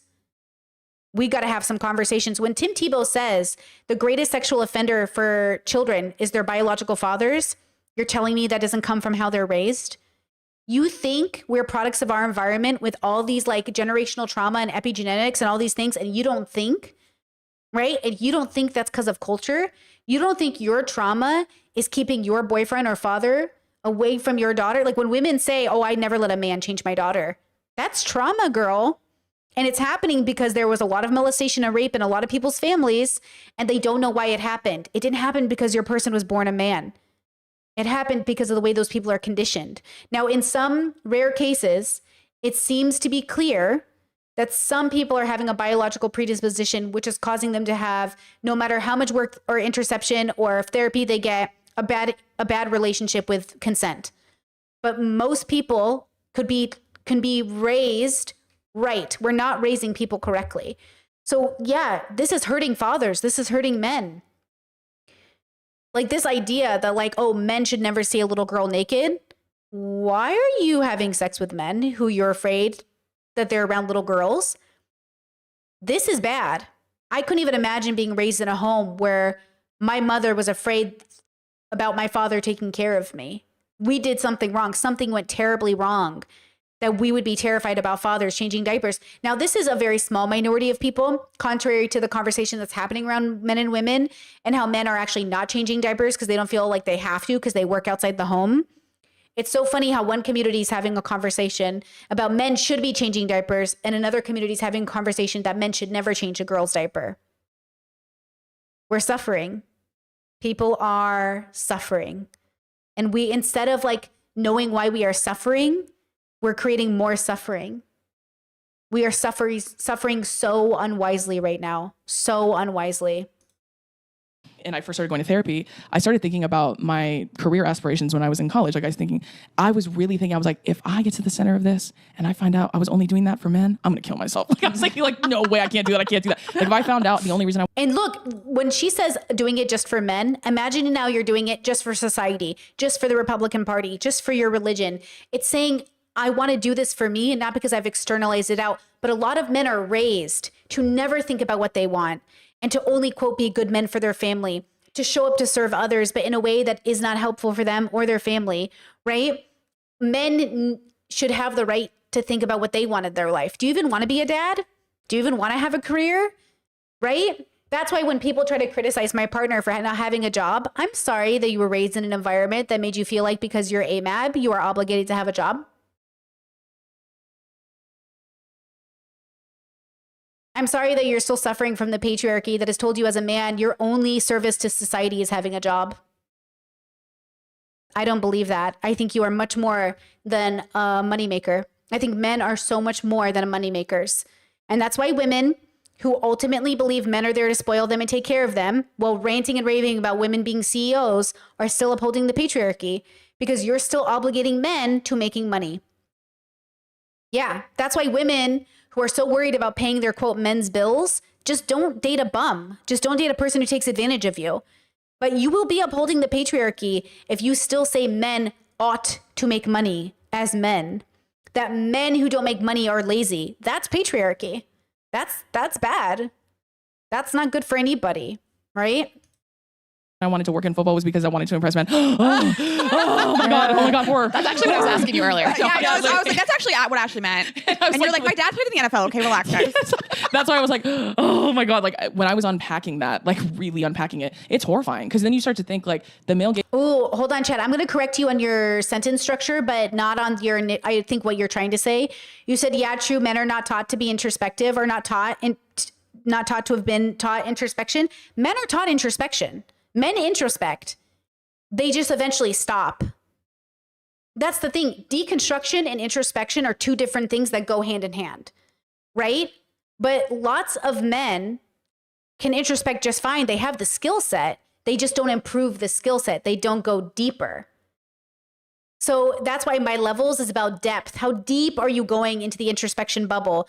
And, you know, women and men, often a lot of these people, like, you can be a person who introspects and introspects, extrospects into the universe or just inside your worldview. Like Drew seems like a really happy 2B. She seems like a really flourishing 2B. She knows her bubble. She's deconstructed it. She knows what she's doing. She feels very confident, very healthy, very like knows herself. But I'm getting none of the in relation to the universe, none of it bigger than her and her bubble, right? So there's nothing wrong with being a 2B. And yes, she's in the same large categorization on a spectrum as other men who are also misogynists in similar bubbles, but yet you've seen some deconstruction from them where I'm like, oh, I see the deconstruction here.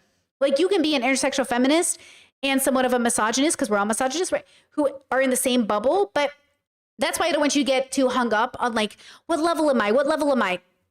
How deep have I gone? And do I know it's for me and not for the world? The point of being introspective is not to tell the world, look how introspective I am. It's to better your life. And men, I think, are taught to externalize so much that they're not even given the opportunity because they're not raised to be given the opportunity to go deep enough. Oh, it's silly. That's so feminine. Oh, thinking about yourself and your problems. Ugh, that's so girly. Misogyny. Misogyny keeps men from introspecting more deeply. Boom. That's what it is. And that's why girls, minorities, queers, we tend to get a little deeper, not necessarily the deepest, but we tend to get a little deeper because we tend to say, yeah, fuck you. Fuck your standard of men. Fuck your standard of masculinity. Fuck your standard of what it means to know myself. I'm going to go deeper.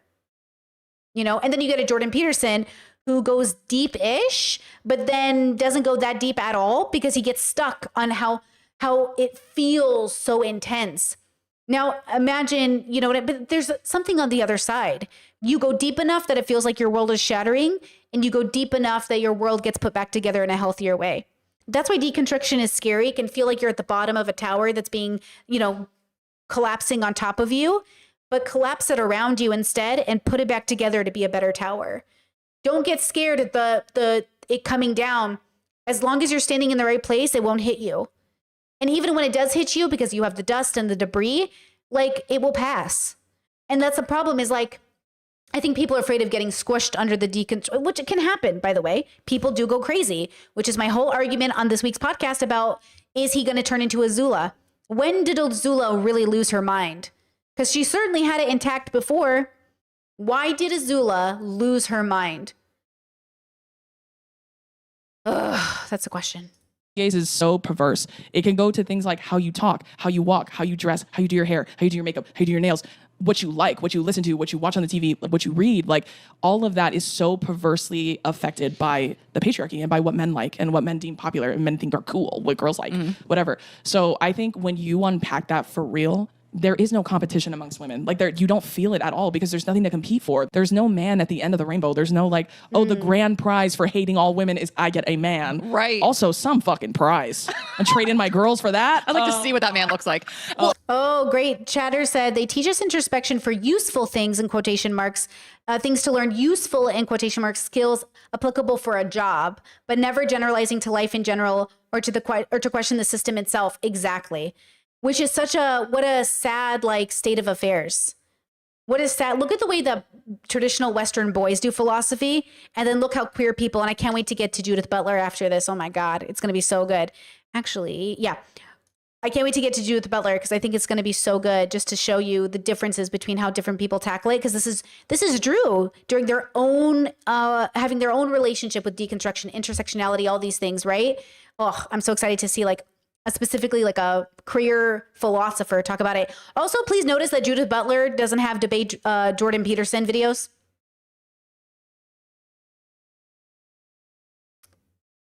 I would love to see discussion between Judith Butler and Jordan, but I would never want to put Judith in that position.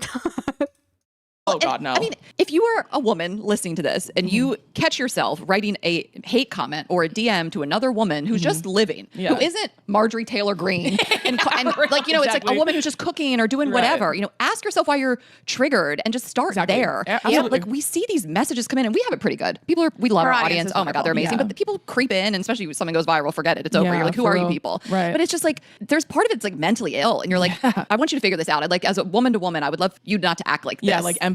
And that's our empathy speaking when we're like, that's really sad. Like, that's really terrible. Like, that you feel like you have to do this in order to get attention. I've written to women before, like, and when they've written really awful comments to me, I'm like, I've written back to her, to girls before where I've been like, I hope he saw this.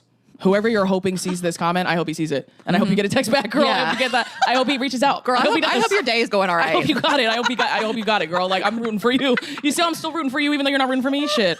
But that's how much I love women. Right. But you're right, though, about that. I think that's a great point. I've talked about that before, too. Sometimes envy and jealousy can, and they're they're being affected by patriarchy. It's all tied together, unfortunately.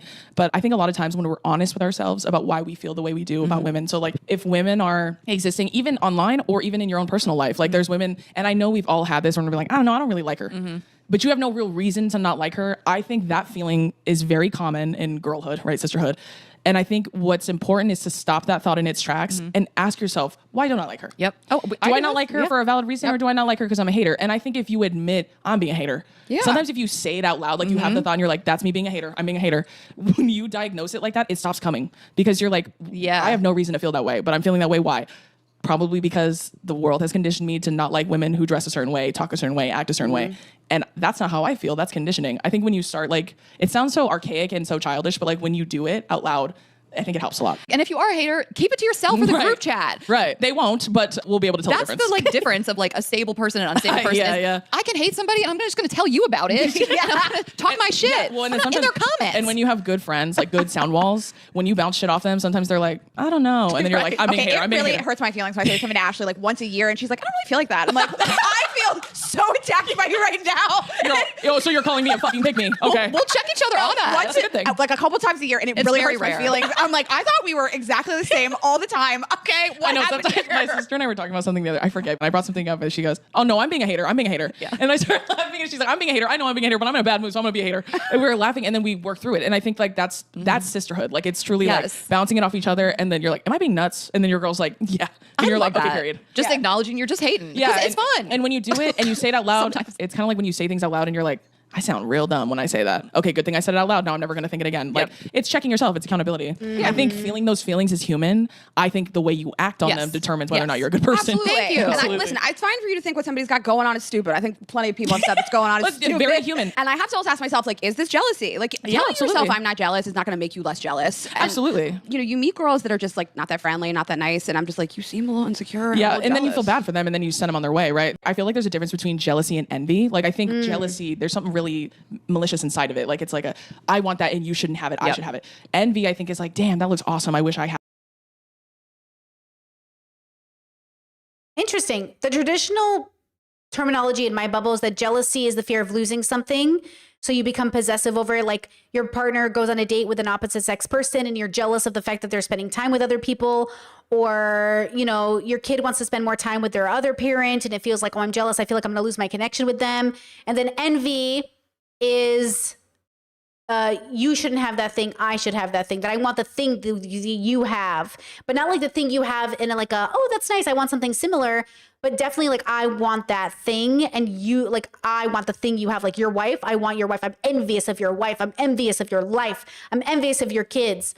So yeah, that's how my bubble teaches it. I think that's actually more accurate, but I'll let Drew have her moment. Had that too. And I think when you kind of shift your perspective on how you look at stuff, like if it's something like, I wish I had that, when you look at it from more of an envious perspective, it's more inspirational and aspirational than jealousy. Yeah, and jealousy is... No, she's wrong. She's wrong on the definitions. Neither envy or jealousy are good. They're both bad. But what she's trying to say is it's okay to look at someone's life and say like, oh, I kind of love this. Maybe I would like it. Is that what she's trying to say? Like, oh, I kind of love this girl's life. Maybe I would want something similar. Is that what she's trying to convey? I think she's just misspeaking here, but that's okay. Is more deep rooted in evil. It's like, it's a very like sinister feeling that can grow and manifest. And I think that is what makes people really ugly. Which is, yeah, I'm going to have to counter this pretty hard, but just because if you look at psychology books, if you look at the brain, jealousy is just very normal. It happens. It's very common. Kids can be jealous. Parents can be jealous. Anybody can be jealous. You're not a bad person because you're jealous. It's how you act on jealousy. There is nothing wrong with being jealous. It's not immoral to be jealous because jealousy is simply a fear. But don't do anything off of fear. Don't do anything because of jealousy, right? Like we learned this in poly circles. We learned this in psychology circles, at least from my minimal understanding. I'm not a psychologist. Is that we learned that, yeah, being jealous is totally normal, dude. Just like it's a fear. It's a fear. It's okay. Just like don't act on that fear, right? So it's interesting that she's having this relationship with this word jealousy in that bubble. Yeah. Ugly, like it's jealousy, sinister type energy. Yes, and most people that you feel like this about don't need to be in your life. If you were following somebody on the internet and they make you feel a certain way, unfollow them. They will disappear. They will cease to exist. Nothing feels better. And then if you can't unfollow them, just mute them. Yeah. There's definitely been people in my life I've muted where I think they have like so much. For me, it's not looks. It's like career-wise where I'm like, oh, I want that so bad. I want like, and if you have to mute somebody for a little bit, that's fine too. And that's you self-correcting, right? So you're taking... Oh, I'll give an example of what I think they're talking about. There was an Instagram gym girly that I was following for a while. But I had to stop following her, not because she did anything wrong, but because I noticed her pictures were causing my brain to be convinced that maybe an eating disorder would be good, even though I've never had an eating disorder my whole fucking life. Never in my life have I had an eating disorder. But for some reason, when I looked at her pictures, my brain was like, you should starve yourself. And I was like, oh, I'm going to unfollow her. Not because she's doing anything wrong. She just has that body build. It's just her body. I don't think she has an eating disorder. But my brain knew my body. I'm a thick girly girl. I got hips for days. My butt is so big that my partner sometimes is like, I can't even get around how big your butt is. I was like, I know, thank you. My butt is so big, I will never have her body. My hips are so big, they start up. Okay? Like I will never have her body know how to, like starving myself is the only way. And I don't think she has that build. So her being thin is just her body, right? So I think my brain had to unfollow her because it was like convinced that like we could get there. We could not get there. It is like not a goal. Okay. So again, I think it's good to unfollow people that are successful or that are pretty or that are something. So your brain doesn't interact with the content badly, not because they did anything wrong. I think that's what they're trying to say, right? Something like that,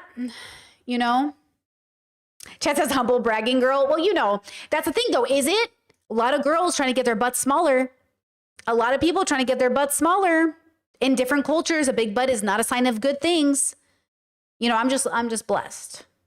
I'm blessed. You can carry yourself, but you're not attacking anyone. You're not like unjustly attacking anyone. You're just kind of being human. It's normal. I love the difference between jealousy and envy. You're so right. It's like, I don't want you to have that because I want that and there's not enough to go around. Absolutely. That's a scarcity mindset and women. Exactly. But the envy can guide you. Right. And like, why do I feel this way? Let me do what I can do. And it can inspire you to try. You're if like, she has it, I can have exactly. it. Yeah. Look at us. Okay, there's this chapter of the book I loved. It's one of my favorite chapters in the book, and you call it the fallacy of the leftover women. Can we talk about that theory and what that term comes from? And Sure, absolutely. I actually heard that term from one of my best friends from college, who's still my friend to this day. Her name's Christina Yen. Shout out Tina. Shout out to Christina. But she's Chinese, and she was telling me there is a term in China where they talk about leftover women. And they're women after 30 who are not married and don't have children. And I was like, 30? That's young. Me turning 30. I'm like, that's so young. What are you talking about? It is and so I like to talk about it in the book because I think it's something that can transcend culture, obviously, because patriarchy is in every culture ever, unfortunately. And so it speaks to this idea that women have to settle so that they're not leftover. So they're not like alone. Like Isn't settling culture so prevalent? Oh, it's so prevalent. Oh, you'll be a cat lady. That's settling culture. Men need women because men, like my mom would say, a man needs a good wife or a man is lost. That's settling culture. That's bullshit. Men, first of all, it's misogynistic to say that. So you would think it was misandrous, like women are so good, men need them. No, it's worse. It's misogynist to think that a woman is made to fulfill a man. And they'll say, well, men were made to fulfill a woman. No, not good. Okay, we're not here to fulfill a gender. We're here to fulfill our place in the universe. Maybe, who knows? Actually, it's subjective. I don't know why we're here, but you know what I mean? You can't revolve your life around this idea, but this is what cat lady that's why JD Vance, our vice president, said all these angry cat ladies or whatever he said. That's his way of trying to reverse psychology women to choosing these shitty men that women don't want. And instead of these shitty men being told to be better, right? And that's the problem. They won't get better. Like women who date men want to date you. No, they want to. That's a part of settling culture too. Wait, settling culture is also saying that I want to be with a man instead of I want to be with a consciousness that is made for me. See, in Catholicism, the way I was raised, they say you have to wait for the partner God made for you. You have to wait for the partner God created for you. Otherwise, it's the wrong partner, which is sort of setting you up to say, like, marry the right person. So I actually think a part of settling culture is also saying, like, where's a man I just want to be with a woman. Like, I want to be with a woman. Well, do you want to be with a woman or do you want to be with the right woman? And I think a lot of people are happy just to be with anybody. That's why they stay in bad relationships. Better to be with a bad relationship than with nobody for a lot of people. They have to make peace with anything really because it's like, well, you don't want to be left out. Mm-hmm. And so I like to tell people like that I made peace with dying alone, right? A long time ago. Like dying alone is so dramatic because I like to differentiate between alone and lonely, right? Because I feel like feelings of loneliness are very human, whereas whether or not you're truly alone is subjective. It depends on your situation. And I think when I realized, I was like, I'm not actually alone. I'm just lonely. Like I yearn for companionship. I think that's a very human feeling. When I was still single, and this was right before I... No. Chat says the idea that there's a soulmate out there just leaves you to project the image onto people. It's just toxic as fuck. We're not talking about soulmates in the literal sense. We're talking about the right person for you, right? The healthy person for you. Not one person on the whole planet. Even growing up Catholic, nobody believed there was one person for you. It was the person God made for you, but like, there are many people God could have made for you, obviously. So like, I didn't grow up in a bubble. Like it feels like a soulmate, but it's just a high compatibility partner. It's the person that's actually going to grow old with you. So I agree, just to clarify in case I was like making a mistake here. We're not talking about magical soulmates. Even in the Catholic bubble I was raised in, my parents didn't believe in soulmates. But it can feel like a soulmate. But it's just like there are millions of people that are high compatibility with you. But like, are you running into them in a world full of 8 billion people? Right? There's 8 billion people on the planet. It's still going to be difficult to run into the million that are perfect for you. Started dating my now fiance, but I made peace with living life unpartnered and being a leftover woman because in my head, I was thinking like, I would rather live a beautiful, successful, amazing life filled with people who love me, care about me, and want to see me succeed than just settle for what's just okay in terms of events, just so I don't have to be alone. Now, I wonder what men feel about this, generally speaking. How do many different bubbles think about this? What do you guys think about, like, can the men in my audience tell me, did you guys hear, what messages did you hear growing up about your duty of being a man? About settling? Was it just like, take a good wife, she's good, why don't you take, what was the language you were given growing up as a boy about, you know, finding partnership? You know? What do you guys think about that? Chet says, my best friend is my platonic soulmate. She and I understand each other like no one else does, and she's the only person I truly feel myself around. Look, I believe in, like, if you want to use soulmate as a word as a person who sees you really well, then I have a lot. I mean, I have a lot of platonic soulmates too. Definitely. They don't see every part of me. And I definitely feel like I can be my true self around them, but that doesn't mean they see all of me either. Like, to be a person that feels like they see me completely. Like, I've only met one person like that. That's my partner. But my besties are like, feel like platonic soulmates. But I don't think it's like, I don't think it's that magical. I just think it feels magical because it's just like, yeah, we know each other. We get along. We see each other in ways other people don't. Yeah, like I see their you-ness. My friend and I call it the you-ness. I was just having a conversation with somebody about this. We see the you-ness in you, the thing that is you, like the you-ness. And I love that about you, that you-ness, you know? Oh, hold on. Chat says, I wasn't given much explicit training by my parents. I think they just expected our religion and their actions to teach us what to do. That's very common, I think. Yeah. Yeah, I think that's really common. Let's see. My partner shared with me that most adult men that tried to share advice about dating said things like, be careful with women as if they're deceiving. Oh, well, how about, like, you know, it was weird being raised in a bubbles where it's like, hey, be careful with all these men, but find a good one. Or be careful with all these women, but find a good one. I got it both ways, you know? Right? Chad says, Britt, have you explored relationship anarchy on this channel? I'd love the take. I haven't explored it very deeply on this channel. I never really was in a relationship anarchy bubble, though I did nanny for a couple who was in a relationship anarchy relationship. So that was pretty funny. They were so funny. They're like, Brittany, we have to tell you something. We practice relationship anarchy. I was like, oh yeah, cool. I was like, I'm polyamorous. I was polyamorous for 10 years. I'm monogamous now.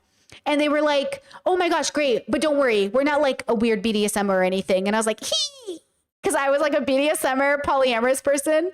But the relationship anarchy people were like judging the BDSMers. And I was like, this is so funny. I love bubbles, man. But yeah, they had to explain it to me because they had 2 apartments next to each other and the partners all shared custody of the kids. And they were like, we do relationship anarchy. And I was like, okay, I already know what that is. And I thought that was really cute.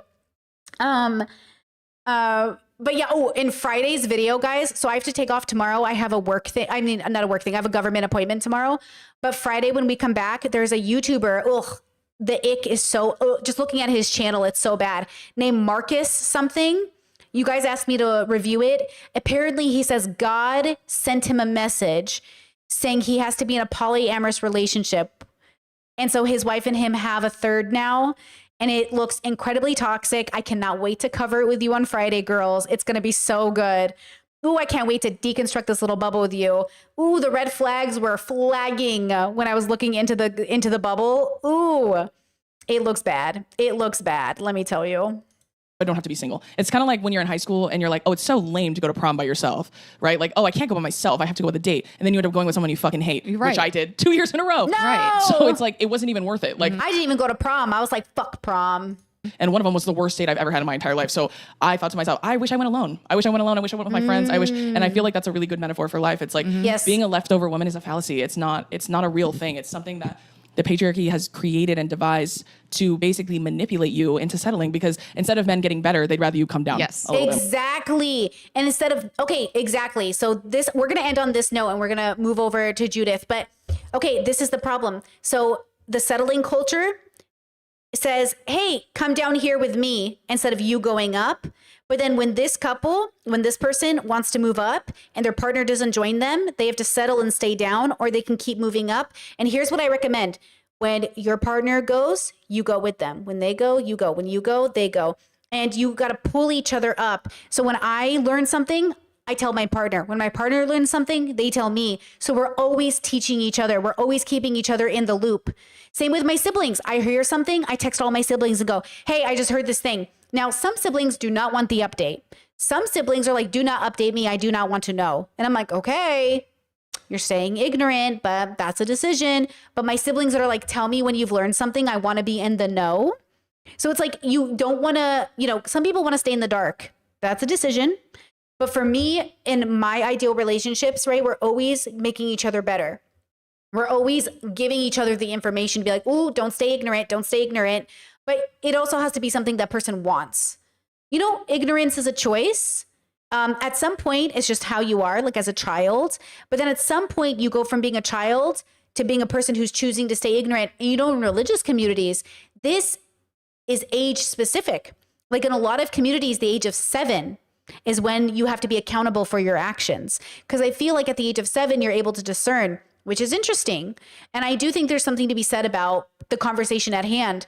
But this is also the conversation around, why do I call 26-year-olds kids? Well, probably because I felt like a kid at 26 in some ways, a kid who paid her bills. Barely, kind of, most of the time.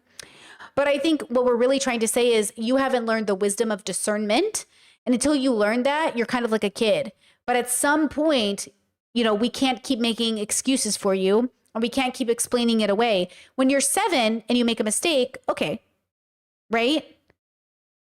And then like when you're 26, it's like, okay, let's talk about the mistake you made. And then when you're 56, it's like, okay, now we meet these people in different ways, depending on their age and development ability. Like, yeah, maybe your brain has to be taken into consideration. Do you have a wound? Have you been hit? Do you have cancer?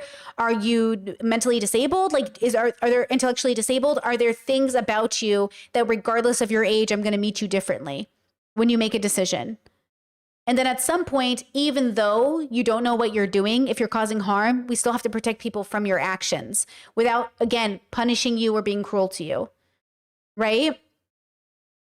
So So all of that stuff I think is really important to take into consideration. Okay, now what I want to do is I want to end it here with Drew. Love Drew. I'm proud of her for what she's accomplished. I hope she continues deconstructing and being introspective and finding a path. And I can't wait to see Drew as an old lady. I just think it'll be so interesting. I want to switch gears to Judith Butler, who is a professor and philosopher and non-binary, genderqueer, and has a different take on the manosphere and how to save boys, okay? So if you guys don't know, that's Judith Butler. Maybe you've read their books. Maybe you've seen them talk in different lectures, or maybe you've seen different interviews. I do recommend their books on gender. I recommend even their latest book. I think it is just called Gender. It's on Spotify. You can listen to it there. Let's listen to a philosopher talk about how to save boys from the manosphere. And let's see what we learned from this. I'm very excited. I'm going to put it at 1.2 speed. Just a heads up. I get it that they're suffering. I get it that they have a lack of entitlement, that they can't find their place in life. Maybe there's a social and economic explanation for what's happened to them. Like, how did they get so alienated? Why don't they have jobs that are fulfilling? Why aren't they more fully part of communities that would help them see other values? I think we need an historical analysis of that. And that means like suspending judgment. We're not just saying, oh my God, they're terrible people. We're asking, wow, how did that terribleness come about? To the degree that the radical right is either evangelical or participates in a form of Christian nationalism, as it does not only in the US, but in places like Hungary. Gender is understood to be something that calls into question the primacy of the heterosexual family and distinct differences between men and women, the God-given nature of sex, and all the social orders that are based on that, including civilization itself. Judith Butler, welcome back to Politics Joe. Thank you, glad to be here. It's an absolute pleasure. For those who aren't familiar with you, maybe didn't catch your last interview, how would you like to introduce yourself? I'm Judith Butler. I am a distinguished professor in the graduate school at the University of California at Berkeley, and the author of several books, most recently Who's Afraid of Gender, published by Penguin, now in paperback, affordable for students. I think like last time, it's probably useful to just start with a brief definition of terms. So could you explain what the word gender means to you? And perhaps it would be useful to sort of signpost where perhaps your use of it is a little different to the way that other people might use it. You know, it's a really good question. And in my early years, maybe 35 years ago or so, I did have a theory of gender, and I put that out and defended it. But now I'm doing something else. Oh, pause. I'm doing something else now. You are allowed to change, and change for the better. You are allowed to deconstruct and make it better. So even watching Judith go on their journey and deconstruct and face themselves and do something different is so cool, because there's this idea that like, oh, I've reached it. I'm the pinnacle of intelligence. I'm the pinnacle of introspection. I'm enlightened. Look at me. I'm so perfect. I wrote this book 30 years ago and it's going to stand the test of time. For Judith to say, oh, I maybe got it wrong, or I maybe can't stand by my original work in the same way. I'm updated. I've updated my content. Mwah! The humility it would take to say, I need to update is so beautiful to see. Which is not offering a definition of gender, but tracking the way gender has become a highly inflammatory issue in public life. So some people mean by gender identity, like how do you identify? Are you a man, a woman? Do you have another category? In the history of feminism, gender was a category of analysis, a way of tracking forms of power. Thinking about systemic inequalities or exclusions, or it was a framework for understanding how power is distributed according to notions of masculinity and femininity. But I know that it's going to sound perhaps odd, but I don't have a single definition of gender. I think I'm interested in how people do approach it and what they make of it. It now has so many meanings that it's hard to track. So rather than a person with a theory of gender that I'm defending, I'm more a critic who's tracking what's become of this term. And I mean, it is significant in the sense that I do hold that people have a false idea of what gender is or can be, but I don't then return them to a single definition. I suggest that they consider the variety of approaches that we find in... Ugh, what a philosopher. I love them. What a philosophy answer. I'm not going to give you a definition. Let's just talk about the experience we're having. I love philosophy, bro. Say, gender studies programs. And I can't settle those debates, right? I'm not. But it's important to see that, there are the materialists, there's the intersectional people, there's the post-structuralists, there's the historians, and among them, deep differences between cultural historians and economic historians. Okay, wait. They mentioned intersectionality. I love intersectionality as a concept, but intersectionality only exists within the construct of the bubble because it relies on the binary definitions we've created to identify groups of people. And it talks about the intersections of those groups of people. But what if, and hear me out, we zoom out even further and we don't even have that exact categorization of people? So then when we review our experience, it's like, who am I outside of this particular construct of person? That's why I say, like, going deeper and deeper and deeper into extrospection allows you to zoom out into, quote, nothingness. That's why if you zoom out far enough, like, we don't even exist. Because when we think about existing, we think about what we perceive. What if, though, you zoom out so far that I can't perceive you? And if I can't perceive you, do you even exist? If a tree falls in the forest and no one is there to hear it, did it make a sound? Like, this is what it means to examine the self and how we exist in the universe. I mean, we have many different approaches to the question of... Oh, and pause. Yes, if you zoom into the micro, the tree made a sound. If you zoom into the macro, what sound? What tree? What forest? Right? Gender. And we should keep those approaches open, and we should value the complexity of those debates. Actually, pause. Sorry. Oh my God. I'm already inspired, bros. I'm already inspired. Chad says that's kind of how I've been thinking about cis and trans. Even that is a binary that we've created. Let me fucking tell you.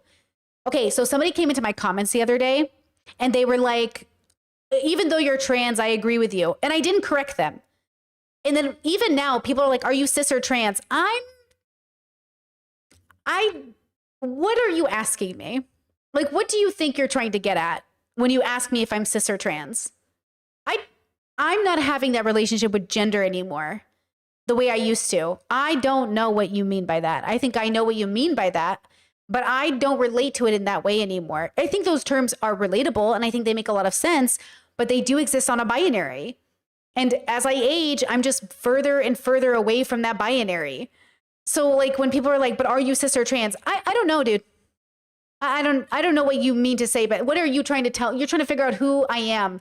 But if you really want to know the real Brittany, then I am neither cis nor trans. But that's not the answer I give to strangers, right? That's barely the answer I give to the internet. But that's closer to the truth than if I told you I was cis or trans. But we're living in a time when that's being shut down, or when a single caricature of gender has replaced a really complex field of study that's represented at every major research university in the world. So that doesn't answer you, and I'm really sorry. No, it is an answer.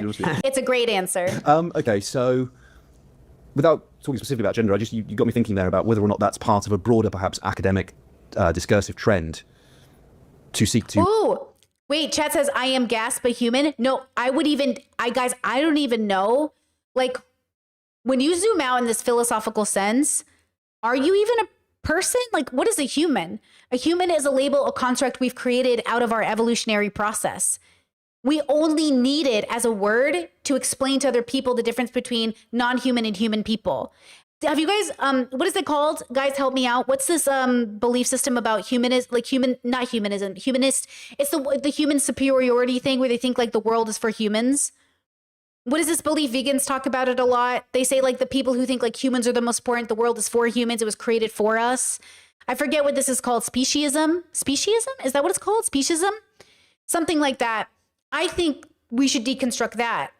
Like, why do we think humans take priority, right? Like, why do we think that they are the most important thing? Separate from the conversation around whether or not humans should make a judgment about protecting a human life or a non-human life, right? That's a different conversation. I'm getting two words in chat. I'm getting anthropocentrism. Is that my even I don't even know if I'm saying that right. Or of speciesism, possibly. No, not non-duality. I think it's one of those two, though. Anthropocentrism. Thank you. I'll get there, girls. I'll get there.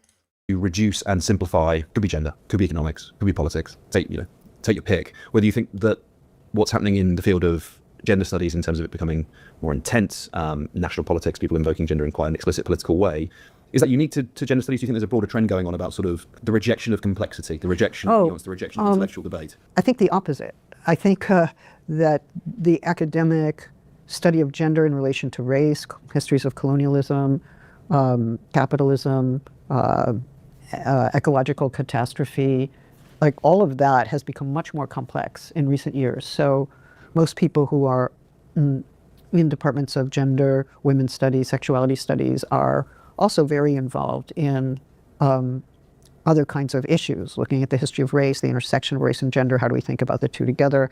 How do we think the global South, the global North? How does that affect our framework? So it's only gotten more complex in the academic sphere. I think in the public sphere, there's an anti-intellectual impetus, and even Exactly. So even in different bubbles, we're having different conversations about the experience, which is where toxic masculinity started off in this one space academically and got watered down for the public. And now the public is like, oh, you're saying masculinity is toxic?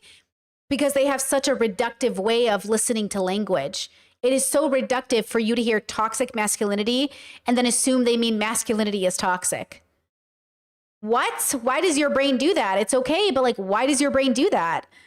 My brain doesn't do that. My brain, well, maybe it does it with some things, but when I hear toxic masculinity, I'm hearing masculinity and then like comma toxic masculine. I'm hearing they're separate, but put together, they make something new. So they're two separate things, but when together, they make something new. So masculinity on its own doesn't have any connective, like positive or toxic.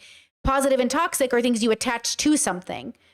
So the fact that they, you know what I'm saying? Their brains went toxic masculinity is toxic. I was like, oh, yeah, toxicity is a clear modifier. It's clearly a modifier.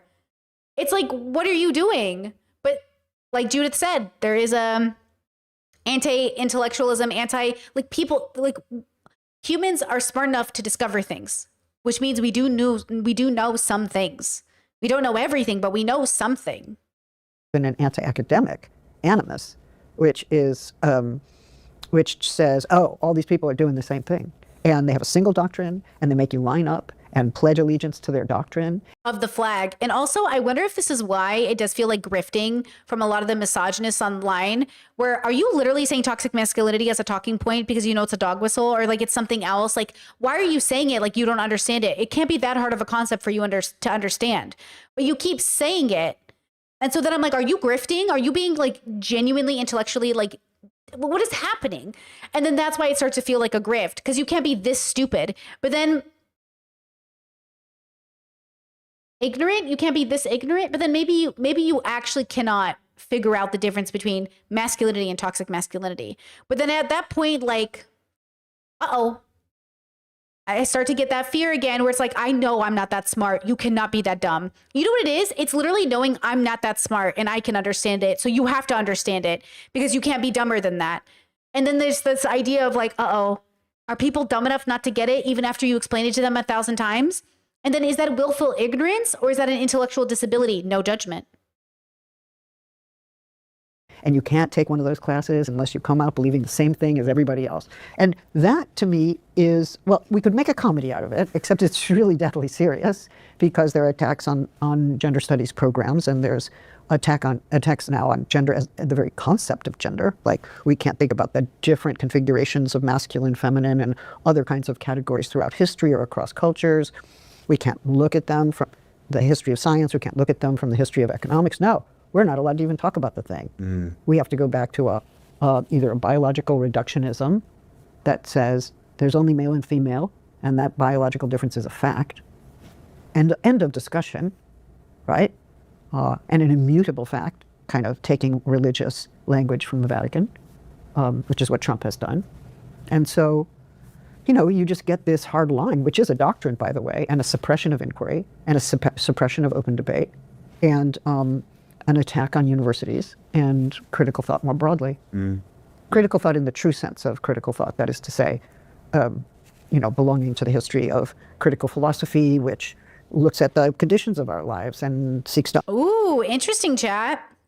I would say it could be their bubble disabling the person's capacity of a bigger perception, so their perception is lacking. Ooh, yeah. Yeah.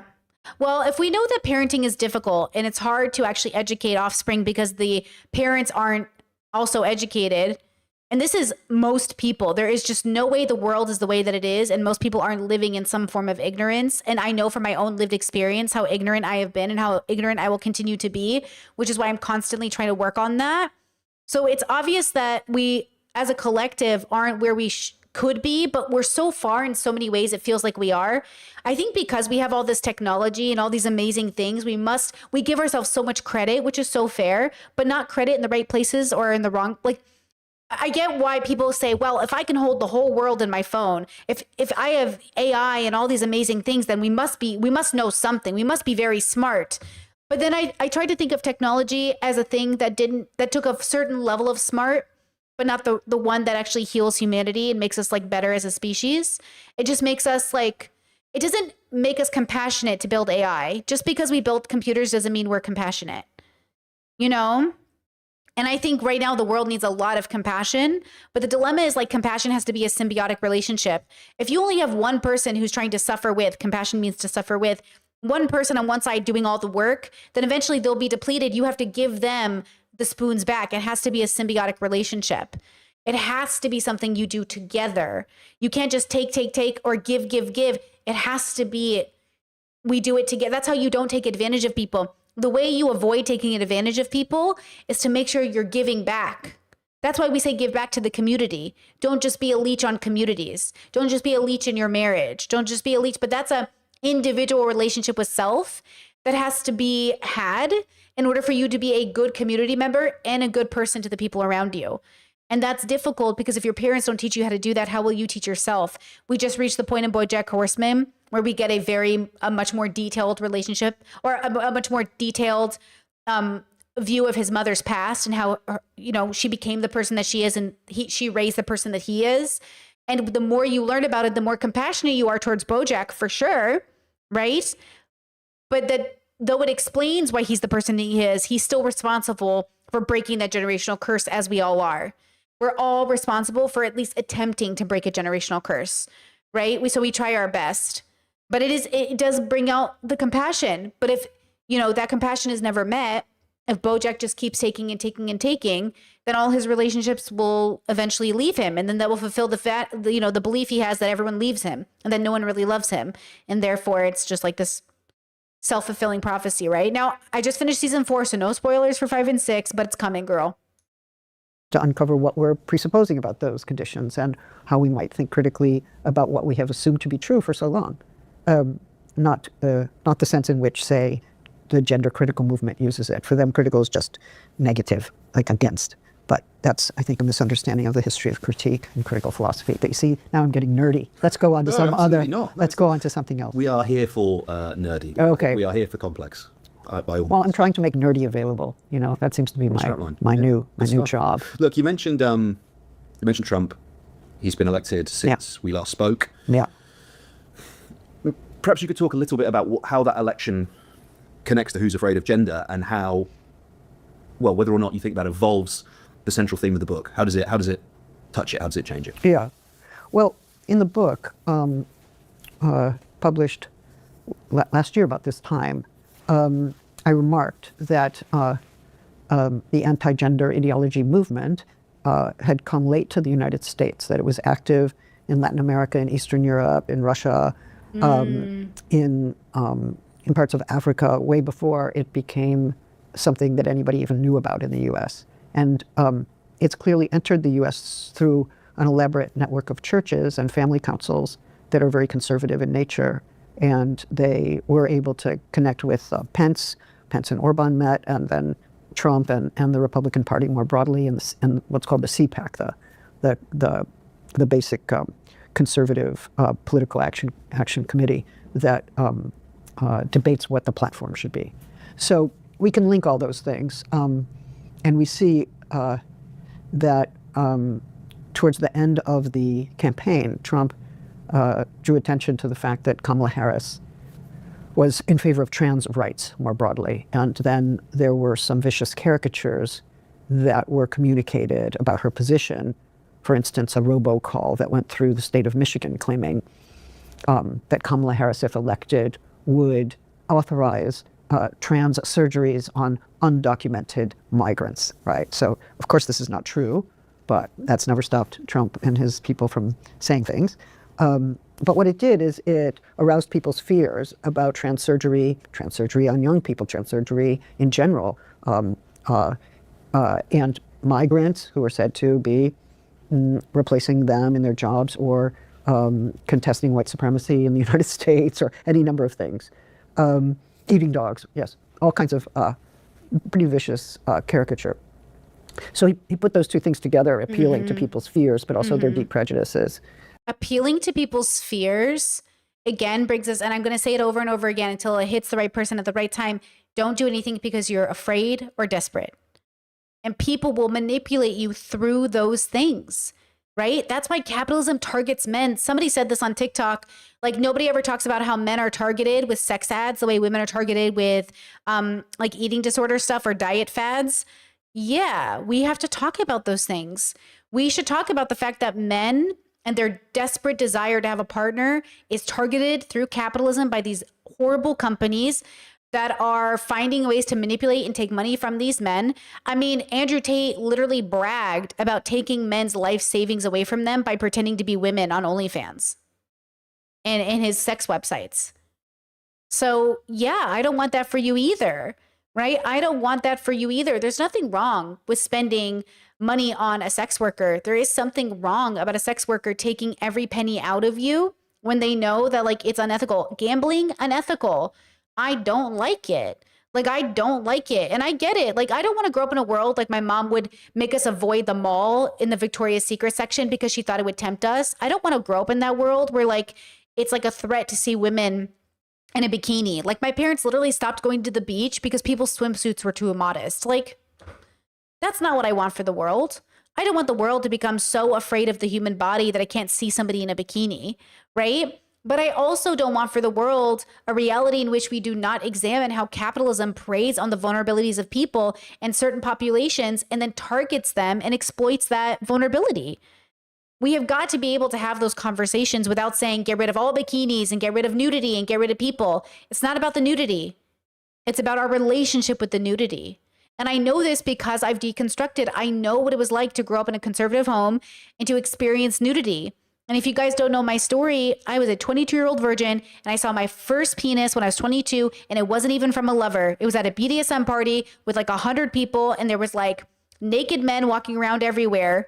And it was the first time I'd ever seen a man naked in real life, like as an adult, of course. And I was just like, okay, like this is an experience. And I learned very quickly how to feel comfortable naked in groups of people. I learned very quickly over, well, maybe not quickly, but it took years to feel comfortable going nudist braids and being naked and being so comfortable in my skin that I don't think about it. It also, you know, was messy. The process was messy. Learning to love myself was messy. I also learned when it was proper to be more nude and less nude, given the cultural expectation, right? So, yeah, I am concerned that men are being targeted online or that people are targeting vulnerable communities in general or that people are taking advantage of people who like scam elderly people who don't scam at all. All scammers are the worst parts of society, right? And that's why it's so frustrating to see Trump get out here and sell Bibles with his name on it. It's like, bro, stop taking money from those old people that voted for you, bro. And basically said Harris was the candidate of they, them. So what does that mean? Not only is she a coastal elite, well-educated, who at least takes seriously the issue of pronouns, but she's a woman of color who's a coastal elite who does not represent so-called middle America. And so he was able... Well, even more than that, from a progressive landscape or lens, like, I don't know how much Harris really even knows about deconstructing gender, but she is cool enough to be cool with the gays. We know she's pro-LGBT. She worked really hard in California. I think she's officiated gay weddings. Like, we know that, but that doesn't mean that she also isn't a part of the Democrat Party. But the irony is, like, so are all these Republicans. The biggest trick Trump and his administration played on regular ass Americans is pretending that he wasn't part of that elite group of people. That's the only thing that's like, talk about a scam. What is Trump trying to pretend like he's one of them? Girl. Through different kinds of ploys, and this is just one of them. No. Chad says, has that ever happened though? A man spending all his savings on sex work sounds like a propaganda. Oh no, it's very real. It's gambling. It's an addiction. It's absolutely real. It is absolutely a phenomenon of people. And it's not the sex workers' fault, though. Okay, let me rephrase. It can be the sex workers' fault because sex workers can target people and not care. Just because you're a sex worker doesn't mean you're a good person. Plenty of bad people become sex workers and target really vulnerable populations and take their money. Like a thief is a thief. You know what I'm saying? So like, absolutely. I think the dilemma is much like gambling or anything else. It's the normalization of it. That's the problem. We've normalized this idea. Ethical sex work is kind of a modern phenomenon. Thinking about consent is kind of a modern phenomenon. So we have to be loud and proud about it because I do think there's a place for it, but I don't think porn is inherently harmful. I think how people engage with porn, though, has been inherently harmful. Inherently meaning societally, like inherently not meaning born with, but inherently meaning like ingrained in us since the beginning, right? I do think that to be true. But yeah, I think the problem is that it's just so toxic, and toxicity breeds more toxicity, and then people take advantage of each other. Yeah, I feel bad. I feel bad at how much the world is suffering unwisely. There's just so much unwise suffering. The robocall is just one of them, to arouse fear, and also the desire for a return to a former time, or a time of where men were men and women were women, and so-and-so's a real man and this one's a real woman, and where we somehow live in a hierarchical and stable gender order. Like so he did kind of promise a return. Hold on. Chad says, I just find it hard to emphasize with these men. Don't even care about sex workers to begin with. Well, don't emphasize with, or empathize. Sorry, not emphasize. Empathize with them. Don't empathize with them. Empathize with the fact that people are in a position to justify scamming people and feeling good about themselves. Imagine you're married to somebody. I always imagine the sex workers who are married and who do this. Imagine the people who are married to people who like have gambling stuff, right? Like imagine you're in a situation where like your person makes money taking money from people, good or bad. Like they make a living scamming money out of people's pockets. They make a living overpromising to people about returns. And does that feel good? Does that feel right? When people say I love the Wolf of Wall Street, you're saying I love a man who scammed people out of their money by overpromising to them to returns. Like, is that good for people? Is it good for us to have a job that is predicated on tricking people in order to make the sale?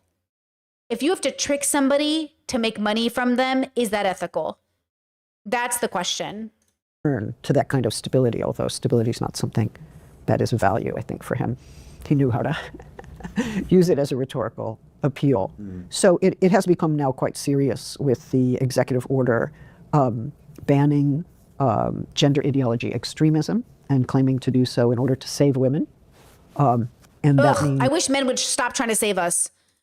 Men, we don't need you to save us. We need you to mind your business. The road to hell is paved in good intentions. And all these men, they're like, I want to save you. Save yourself, bro. Leave us alone. We're fine. The amount of white knights I've had to lecture, please stop trying to save these girls that are half your age. They don't need you to save them. You're making it worse for them. You're not helping. Even if they're all convinced they're helping, in the long run, you're not helping these women. Leave them alone. No man can save a woman. Okay? And to be fair, no woman can save a man. Okay, no one can save anybody. Go to therapy. Do philosophy work.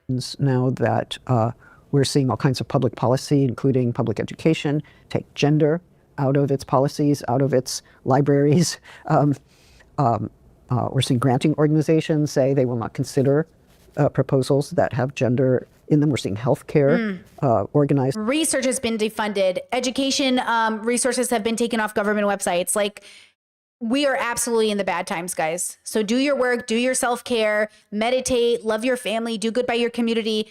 Even though the world is melting around us, don't melt with it. But it's okay if it gets overwhelming. Look for resources, look for help. But like, Humans are going to human, and we are in the bad times. In ways such that trans people are not recognized as trans, and so as having specific kinds of health needs. People are being forcibly returned to the sex assigned at birth, and more recently we had trans women transferred into men's prisons because they're really men, and they immediately started getting harassed and violated, and they had to be moved again. So, you know, it's also just really significant that the executive branch thinks it has the power and is seeking to exercise the power to deny the legal rights of trans people, the legal existence of trans people. Now, they still exist. They're just not recognized by their state. So yeah, just because the government doesn't recognize you doesn't mean you're not real. Okay. Chat said, did y'all see the discussion in the UK on TV? And a woman said, well, now because trans men need to go to the bathroom of their assigned sex, men can now enter the bathroom saying they are trans. And then the person, you know, yeah, I saw that. And the interviewer just like paused and didn't get it. It was never about protecting women, right? Did you see an attack just happened in a bathroom where the male man didn't care about any rules about gender, walked into the bathroom, assaulted a girl, but was interrupted because another person walked into the bathroom? Were you guys ever taught this when you were young? Go in pairs. One of the things I still do to this day is like, hey, can you stand outside the bathroom for me? If I'm with somebody who can't go into the bathroom with me, like, hey, can you stand outside the bathroom? Go in pairs, stand outside the bathroom. You know, even a stranger. I've asked strangers. I've asked other women on the street, like, hey, can you go to the bathroom with me real fast? I don't want to go in there alone. Or if it feels like, I remember I was on my road trip solo. I did 2 solo road trips in the US by myself. And one of the trips I had to pee so bad. And I'm just really suck at peeing outside. I always make a mess. And it was really dark at night. I was scared to pee outside my car. I was scared to pee anywhere. And I stopped at this truck stop. And the truck stop had 2 bathrooms, men and women. It was like 2 a.m. in the morning, maybe 3, I don't remember, pitch black. And I just sat there for like 20 minutes looking outside and trying to get the vibe of the space. I didn't see a single family. I didn't see a single woman. I didn't see anything that felt safe to me. And it was just a bunch of dudes and it felt very risky. And I was like, oh, I can't do it. So I kept driving another few hours until I found a bathroom, but I was like I couldn't do it. I couldn't risk the idea of like putting myself in that situation. And not that it would have been my fault if something had happened, but I definitely was like, oh, my intuition is saying, nah. My intuition is saying we have sat here for 20 minutes and we are not seeing any sign that this is a safe space to go to the bathroom. The vulnerability you're in, you know, it's so vulnerable for all of us, right? It is such a vulnerable situation for all genders and all positions to be relieving yourself. And then that's the moment somebody comes and tries to, you know, it's just such a horrible situation. So I decided not to stay. I decided to keep driving and take the risk, you know, but it's one of those things where I think anyone can feel that way, but I guarantee you most men would probably be able to go to the bathroom safe at that truck stop and not worry about it. But the probability of violence does go up if you're trans, if you're a woman, if you're a vulnerable community member. We're not saying men aren't going to get assaulted at that truck stop, but there's a reason why you're not getting calls every night from male truck stops, right? But you might be at a higher risk as a woman. I'm just saying, like, it's not about attacking men, but it's about knowing that the probability of a man saving me in that situation is pretty low. People freeze. They have bystander, what is it called? A bystander effect. They have problems with helping people, right? Like people are less likely to help you because they're also afraid of their own safety.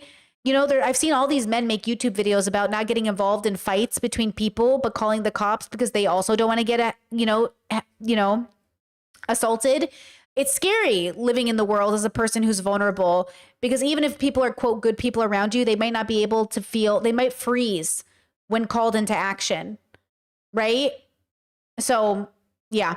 Oh, bystander effect. Thank you. Okay. Oh, yeah. It's pretty scary. Now, I will say, as a woman who's used the man's bathroom a lot in her life in a crowded area, I've always been pretty welcomed. At any time the girls' line is too long, I will go to a man's bathroom and say, like, anybody in here? Could I use the bathroom? And I've never had a man tell me no. And so to be fair, like I will pee in a man's bathroom as long as like everyone's good with it and I can enter into the space. But a big part of that is because I don't know why women take so fucking long to pee. Let's go, ladies. Y'all are taking too goddamn long, okay? With peace and love. I don't know why we always have lines outside the fucking door, dude. Anyways. So, the whole thing has how do we put it, provincialized the United States. In other words, we're a whole lot like Poland was before the last election. We're a whole lot like Orban's Hungary. You know, we're a whole lot like Bolsonaro's Brazil. In other words, we have to look to people elsewhere to find out how they lived and organized under these kinds of conditions in which they're at risk for. Well, chat says men don't care because they're not threatened by it. They might not be threatened by it, but it's okay if they're embarrassed by it. If a man really is like too embarrassed to have a girl in the restroom with him, I wouldn't go in there. You know what I mean? But you're right. Like, generally speaking, I assume they won't feel threatened by me. They'll probably just think it's funny. Like, why are you in here? And I'm like, well, I'm not embarrassed to pee next to you because I'm like, it's in the stall anyways. But I can imagine a boy maybe feeling like embarrassed, like a girl's in here and, you know, stuff like that. I don't know, stuff like that. Discourse that I always assumed it was because women have to do more things because they have their periods. Yeah, but not every woman's on her period. I mean, damn, I guess that's possible. I think women, I don't know. I have a theory that they're not thinking of other people. I am convinced they're just thinking about not other people. I'd like to think they're just like, yeah, I just don't think they're thinking about it. If there's a line, I try to like go in and get out. I'm not trying to take my time, but I just think like other people maybe aren't just like thinking about other people. I don't know. Having their rights stripped away, detention, deportation, and the rest. It's also, I mean, we can talk about this. It's also important to link these struggles because the anti-gender ideology movement now, as it's working, is a rights stripping activity. And that's also what's happening to migrants. It's also what's happening to international students who stand up for Palestine. And now citizens who are being detained and interrogated and whose rights are much more fragile. Oh, you want to know in which ways the patriarchy is also hurting men? Assuming men of a certain background are terrorists because that's what men are raised to be. In certain Western lenses, men of a certain kind are dangerous.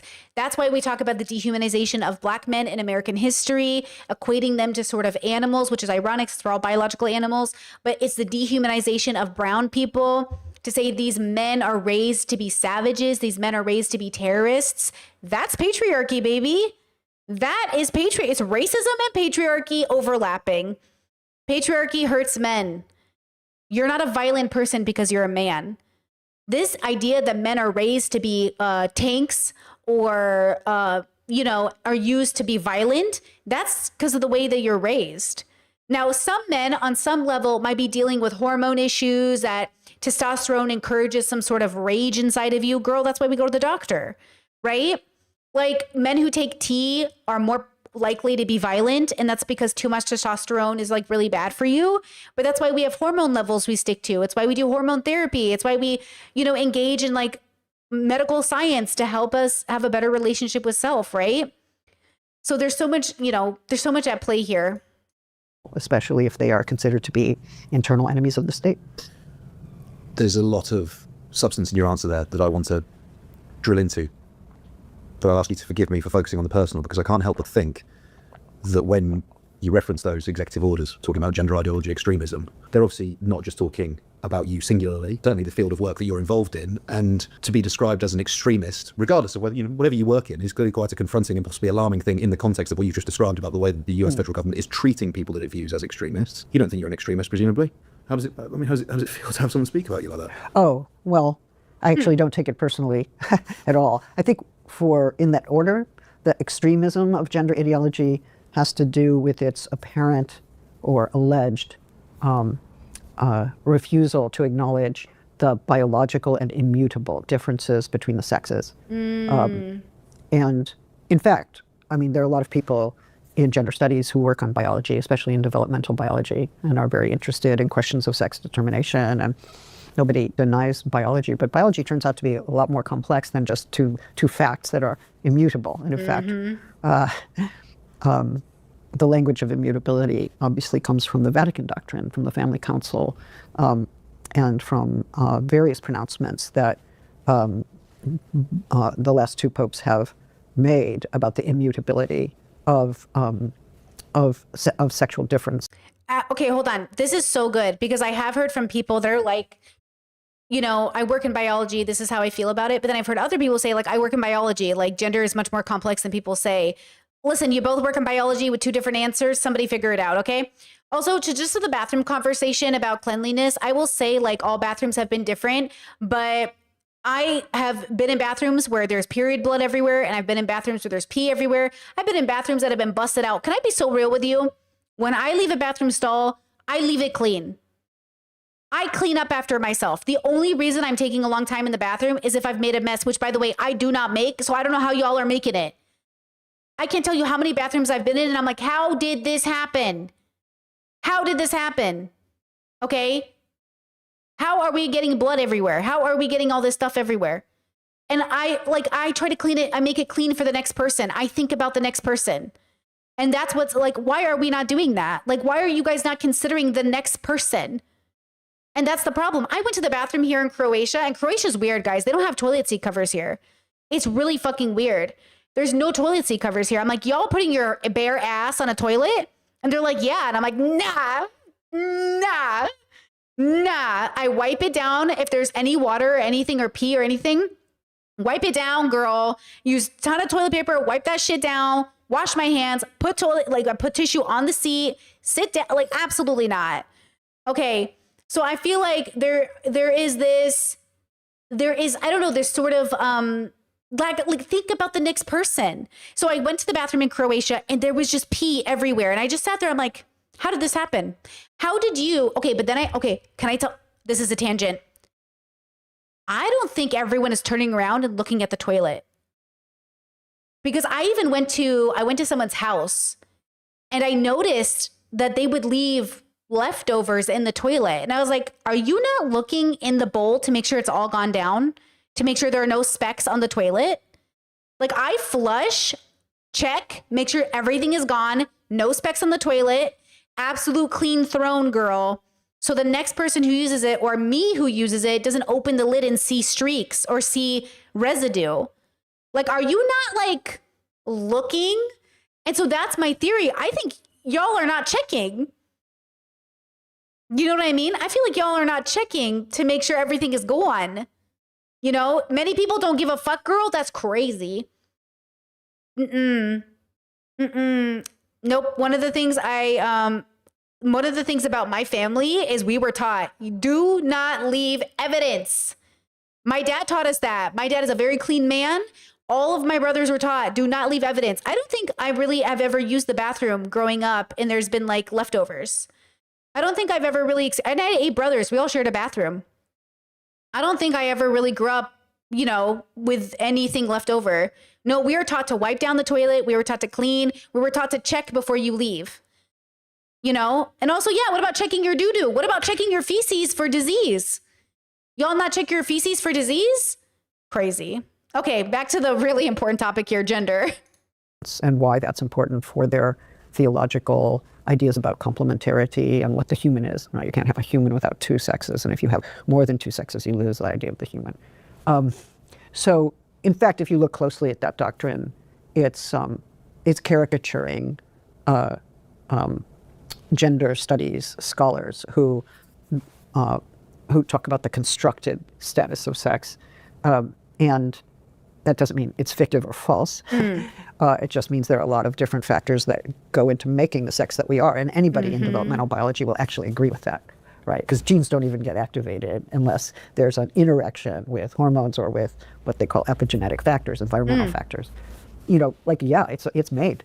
it's built up and it does change. And people do change their legal status as well. And did you guys hear about the trans woman that sued the Trump administration because her passport, they changed it and then she was able to change it back? Are you guys like following her on TikTok? So, you know, but no, I don't take it personally. I think it's important to read that, like, oh, what are they calling extremist?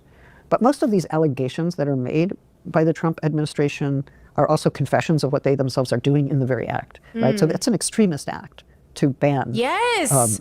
I mean, not just a version of gender studies. Yes. Like gender, ideology, extremism, all gender, the word itself.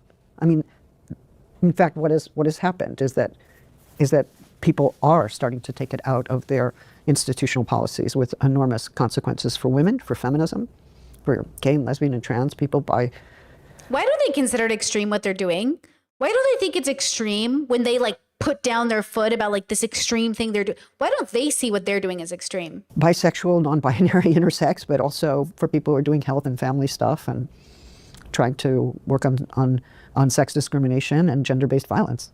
I mean, if you take gender out of gender-based violence, as Erdogan finally decided he wanted to do, which is why he withdrew from the Istanbul Convention, you're not able to name the systemic ways that men actually violate women or give themselves and each other permission to enact violence. You're not able to do an analysis. A gendered analysis asks, why is it that men do this repeatedly? What is the systemic structure of this? How do we understand that socially, historically, within the context of the family, within the context of schooling or of gender formation? But we need that framework. Otherwise, how do we even ask that question? So women are not saved by getting rid of gender. First of all, they are a gender, and they're the ones who came up as feminists with gendered frameworks for social analyses of. So this is where I would say, let's bring out the paint. Okay, this is where I would say,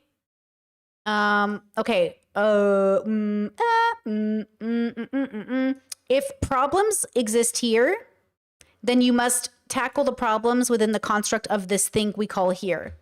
Okay, if the problems exist here, then we tackle the problems here, and then we tackle the problems here. Okay. If the problems exist here, but you exist here, okay, then you mind your business while these people figure this out because you're over here. Okay.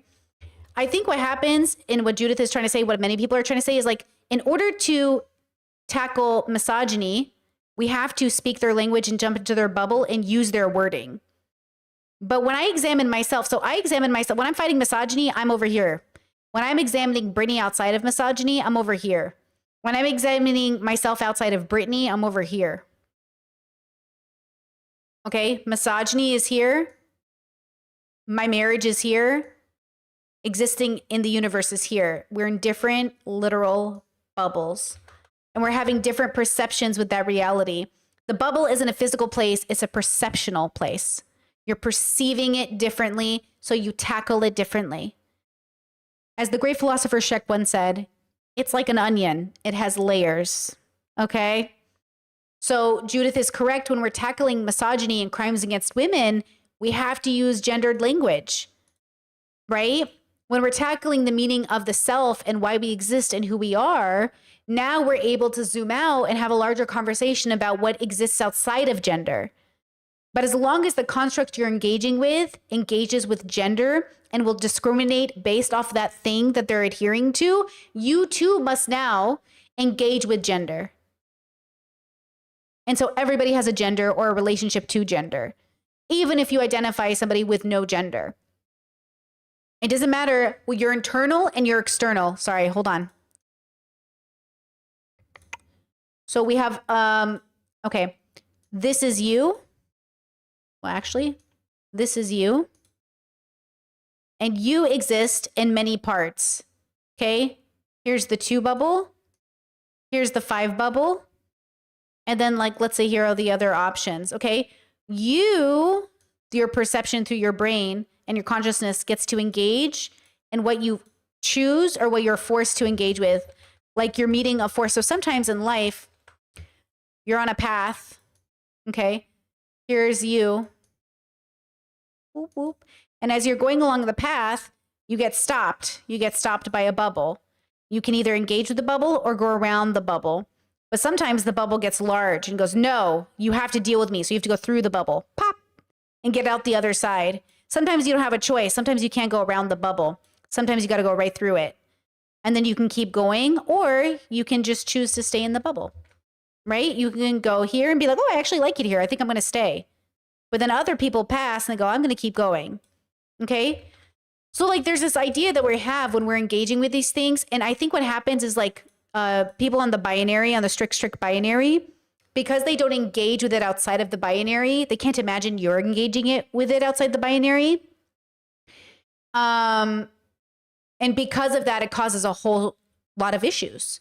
It's a clashing of realities. I mean, look at us earlier in chat dealing with that chatter we were clashing with the realities of things. And like, you can't make people get it just because you're saying it eloquently. If that was true, we'd make one single YouTube video and the whole world would hear it and get it, and boom, racism solved, right? Everything's perfect.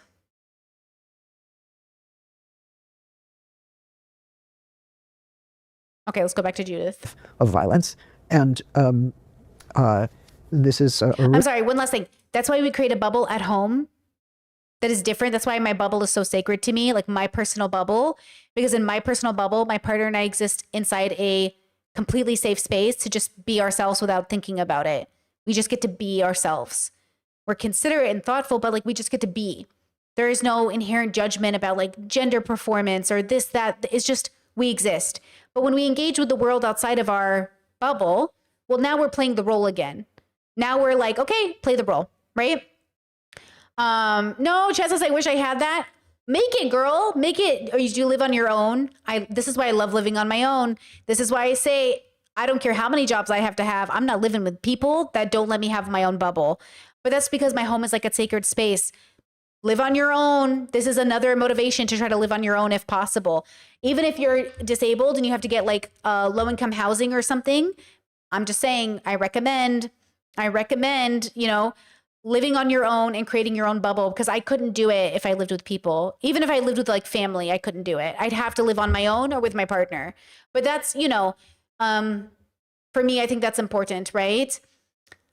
Yeah, Chess says I share a house in a room and I'm working on it. Well, then make your room the bubble. If you can't make the bubble that exists in your head, but make the bubble that exists in your room, right? Like, make it your room, make it your sacred space. Be like, no, my room, my space. When you enter your room, or do you share a room? Do you have somebody who lives in your room with you? That might be harder if you're a student who like has a room. But if you have a room to yourself, try to make your room your sacred space. And then worst case, if you can't make your physical space a space, try a garden space or an outside space maybe. I know it's hard, but like, make the bubble about your perception, your way of being. If not, make it an internalized bubble. You know, I have no room for myself. It's shared too. Damn. Okay.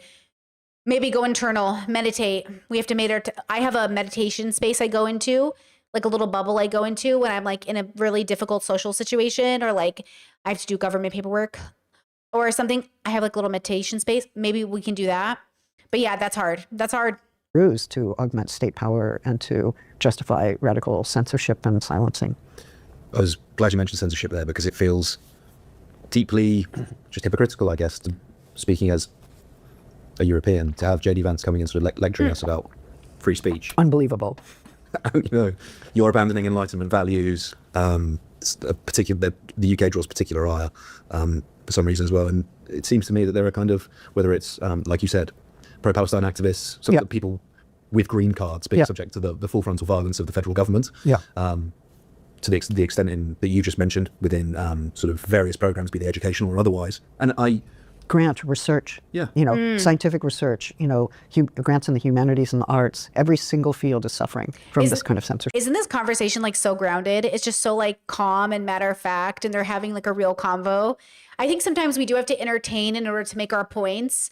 I do think that's kind of the perk of being an academic or having a job at the university or having job stability, is like, they're not entertainers at the end of the day, but I am. Like, ultimately, I'm an entertainer. I get on stream and I'm like, what? Chat, you crazy chat. And like, I'm entertaining at the end of the day, because that's what I've decided to do for a living. But Judith isn't an entertainer. They're an academic and a philosopher, and they write books. So Drew Afawalo and me, at the end of the day, we're content creators. We're entertainers. And so we must be entertaining. We must engage in sort of the blood sports of the internet in a sense, because that's what pays our bills. Judith doesn't pay their bills by going on podcasts. They pay their bills by being a professor at Berkeley. And they pay their bills by selling books about the work they do as a professor at Berkeley.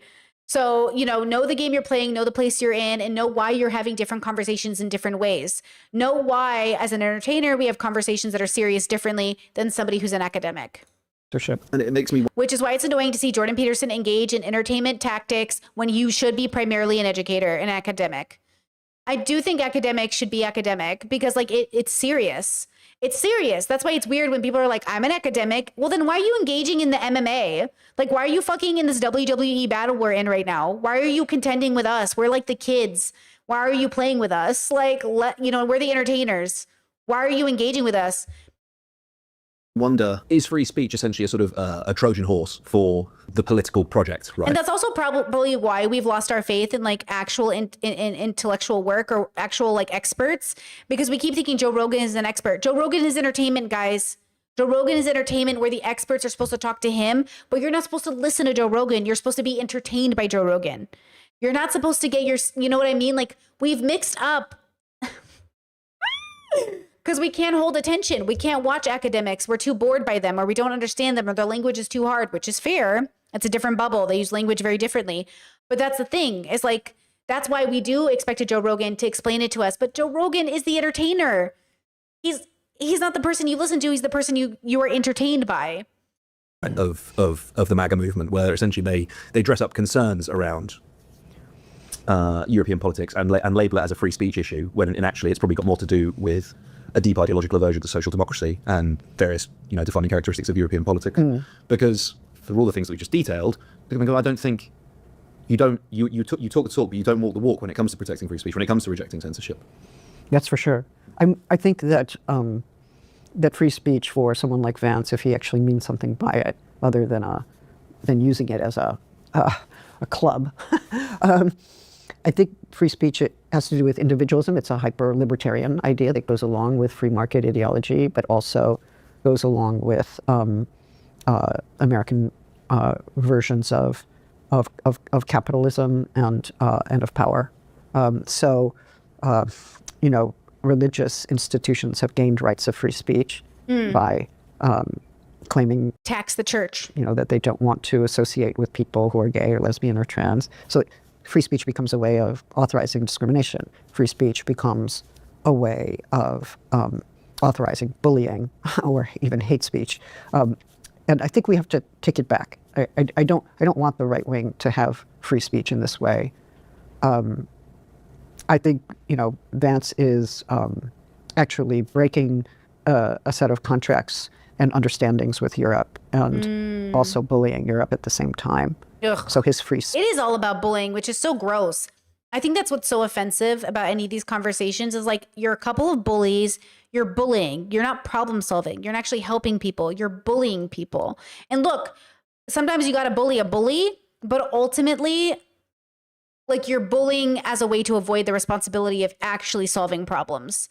And that's so frustrating because so many people are going to get hurt along the way. Like, real people will suffer in ways that are really hard. Look, I understand it's hard, girls, right? I'm in a position with my parents right now where I'm trying to get them to sort of like realize they're being very rude about the way they push their religion. And you remember the other day how I told you my mom was like, oh, I'm going to send you a cross. And I said, you don't need to send me a cross. We're atheists. And she said, but your father made it. And I said, okay, how about I send you a gay flag I made? Would you put it on the wall? And then my mom like got annoyed and she was like, I'll talk to you later. I love you. I was like, I'll talk to you later. I love you. Bye. And that's like our really nice way of ending a conversation. But then the other day, she sends me a picture of some bread she made. She goes, this bread turned out in the shape of a heart. So I just want to let you know I'm not mad and I love you over our conversation. I just didn't want to continue the convo. And I said, yeah, that's really great. I said, Mom, I love you too. I really wish though that you would realize it's really rude to push your religion on people that are atheists. And I said, look, I don't bring up gay topics to you, even though you have 3 gay kids, and it's perfectly fine being gay, but I know you're a homophobe. And since you're homophobic, I don't bring it up to you out of respect to you. I really wish you wouldn't bring religion up to me out of respect to me and my home. And, and I love you. And I love you, even though you're a homophobe. I love you. Because it's true. I don't love my mom any less. Like nothing, my mom couldn't do anything to make me love her less. All these people that like love people less because they do bad things to them, I'm not having that experience. It's okay that you're having it, but I don't have it. I don't love people less because they're bad. At least not inner circle. I do fall out of love for people that are not inner circle, but inner circle, like, I'm not going to love you less because you did a bad thing, but I am going to try to hold you accountable. You know what I mean? So I understand that experience with other people. Like other people, yeah. Like I love people. Like, I'm not going to love you anymore, bro. But my love doesn't diminish for my mother, right? But I think it's just reminding her that like, hey, I love you, but you're being rude. And it sucks to be the kind of younger person that has to remind their parents, like, you're being rude in a culture in which they expect their elders to always be respected. Well, I'll respect my elders when they also show respect. Yeah. So I understand my mom was sending me a picture of bread shaped like a heart to say, like, here's a peace offering. And I appreciate that peace offering. I'm going to reward it by reminding you I love you. But I'm also going to hold my own and say, you're being rude. You need to be less rude. And that's the thing. That's the thing that is about breaking generational curses, because you have to remember my parents also, even in their old age, respected their parents and wouldn't argue with them. The dilemma is that I want to be able to communicate with you without arguing with you. I'm not trying to argue. I'm trying to explain to you why your kids aren't rushing to come home for the holidays. Like, you might wonder, why aren't my partner and I making an effort to come visit America? We don't want to walk into a home in which our beliefs will be disrespected, because when you come into our home, we wouldn't disrespect your beliefs just because you're in our home, right? So we have to learn how to respect each other, outside of the dignity of the respect. I respect people automatically because you're a person, you're living. I respect all living creatures automatically. But the level to which we show that respect or engage with you is dependent on your action, right? Like, I respect your dignity as a person, but I don't respect your beliefs or your actions if they're actively hurting people, right? Okay. Chat says, I've been thinking about how you've said that your inner circle is not defined by values, and it's really helped me to think about close relationships that way. And by close relationships, I mean, what you would call inner circle. Yeah, I think that's the thing. Like, I've been realizing I've been saying stuff out loud that I wonder if it hurts people's feelings. Like, I've been saying it's been 2 years since I've seen my family. And I wonder if that hurts people's feelings. Like, if a friend comes and visits you and they hear you say something like that, do they take it personal, or do they know, like, yeah, that's your family, that's different? But then my family also involves non-related people. Like my bestie, when she comes and sees me, I'm going to be like, oh my God, I'm seeing family again so soon. I'm so lucky. But would another friend hear that and think like, so if I come visit you, do I not count? But all I'm trying to say is like inner circle. I'm trying to say like the people that I think, like, I love my friends and I love the relationships I have. But I think sometimes like even our inner circle doesn't know what it means to have us look at them through all of their flaws and still love them, still be with them, still count their interaction with you as like a wholly different, it's a different kind of interaction. Like my partner and I were talking about cruises because I have a friend going on a cruise right now. And I was like, yo, I would love to do a cruise with my family. That'd be so fun. And my partner's like, yeah, but then you're trapped on a boat with them. And I was like, well, that'd be even funnier. But we would like have to have a ship big enough that we could hide from one another because we're going to piss each other off. But also it could be like the best trip ever. I love my family. But damn, when we start talking about gender, it gets crazy. It gets so heated. Like, oh my God, it gets so heated. And like, that's the thing. Like, but when it's good, guys, it's the most fun you'll ever have in your life. And that's the thing. I wish it could be good all of the time. But you know what gets in the way? Beliefs. I wish your beliefs weren't so bigoted. Your bigotry is really dampering this party. But it's interesting how they always victimize themselves as the victim, even though they're the ones holding the bigotry. It is what it is. Human's gonna human. Speech is a freedom to break a contract, to break a covenant, to betray an understanding, to lie about your friends, and to bully people into lining up behind him. So it's a pretty bad exercise of free speech if you think about it. We don't want that model. I think there is a model of free speech, freedom of speech that is collective and that is exemplified precisely by public protests on principled grounds. But public protests on principled grounds are no longer as protected as they were. And academic freedom is no longer protected as it was under the current administration. And we're seeing both the erosion of constitutional democratic principles, but also the appropriation of those principles, the name of those principles, like free speech, in the service of their destruction. In our last conversation, I asked you about the sort of political function of the refrain you often hear. We were hearing a lot at the time about what is a woman. It was invoked a lot of the time by the Prime Minister then in Parliament, sort of attack our now Prime Minister Keir Starmer. Chet says, if you were in a relationship with a woman, first of all, who says I'm not? Do you think you'd feel the same way about your inner circle? How would your inner circle treat you in response to seeing you in a heterosexual relationship? How would my parents treat my partner if they knew they were gender fluid-ish? Gender is about like not gender specific. Like, what are you asking? I don't know. Like, but that's why we're not like, that's why I'm choosing my partner over my parents.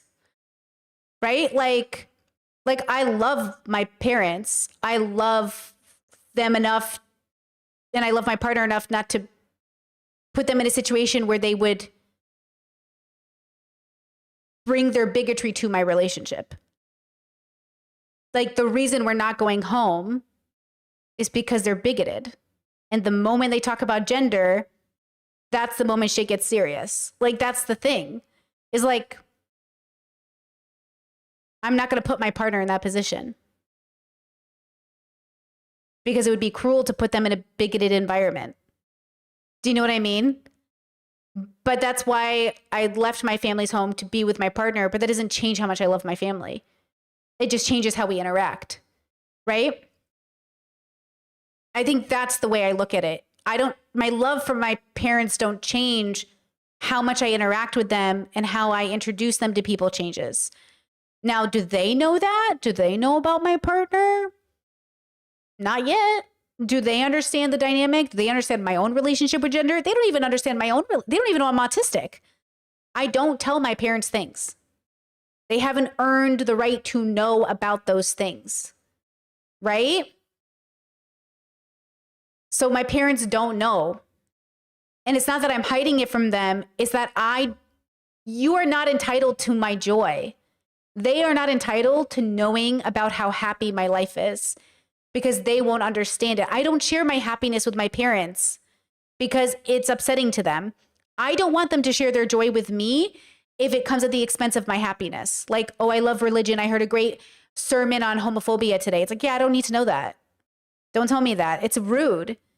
It's rude to shove it in people's faces when you know it, they won't understand it and it will hurt them. Right? Yes, chat. More boundaries does not mean less love.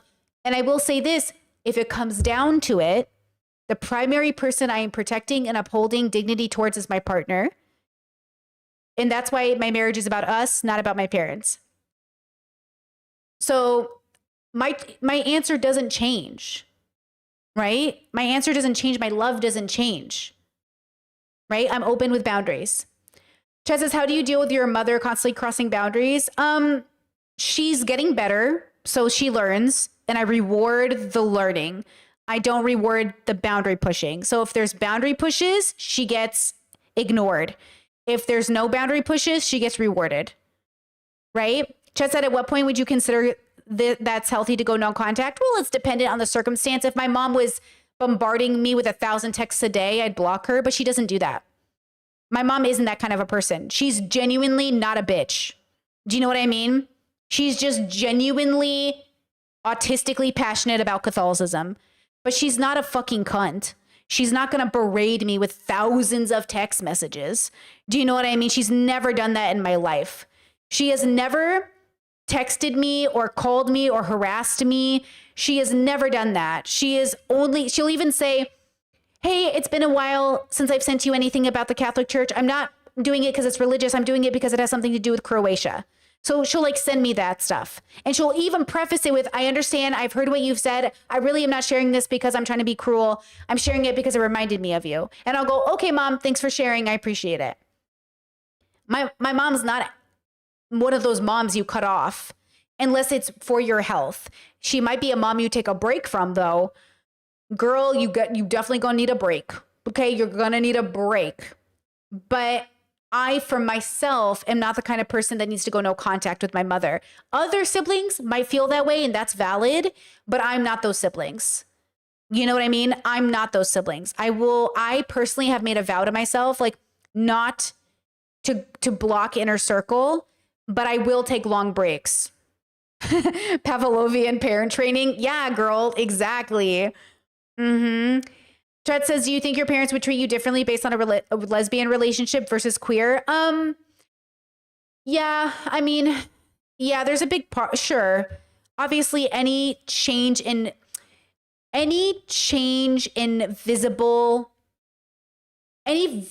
change will warrant different action. So even if okay, I dated a guy who wore kilts. Showing up with a kilt is going to set a different precedent for how they interact with my relationship than showing up in jeans. Any change will cause a change. Any reaction will cause a reaction, right? Any change will cause a reaction. Right? So I think that's a big part of it, is that any way we present as a couple will cause a different change.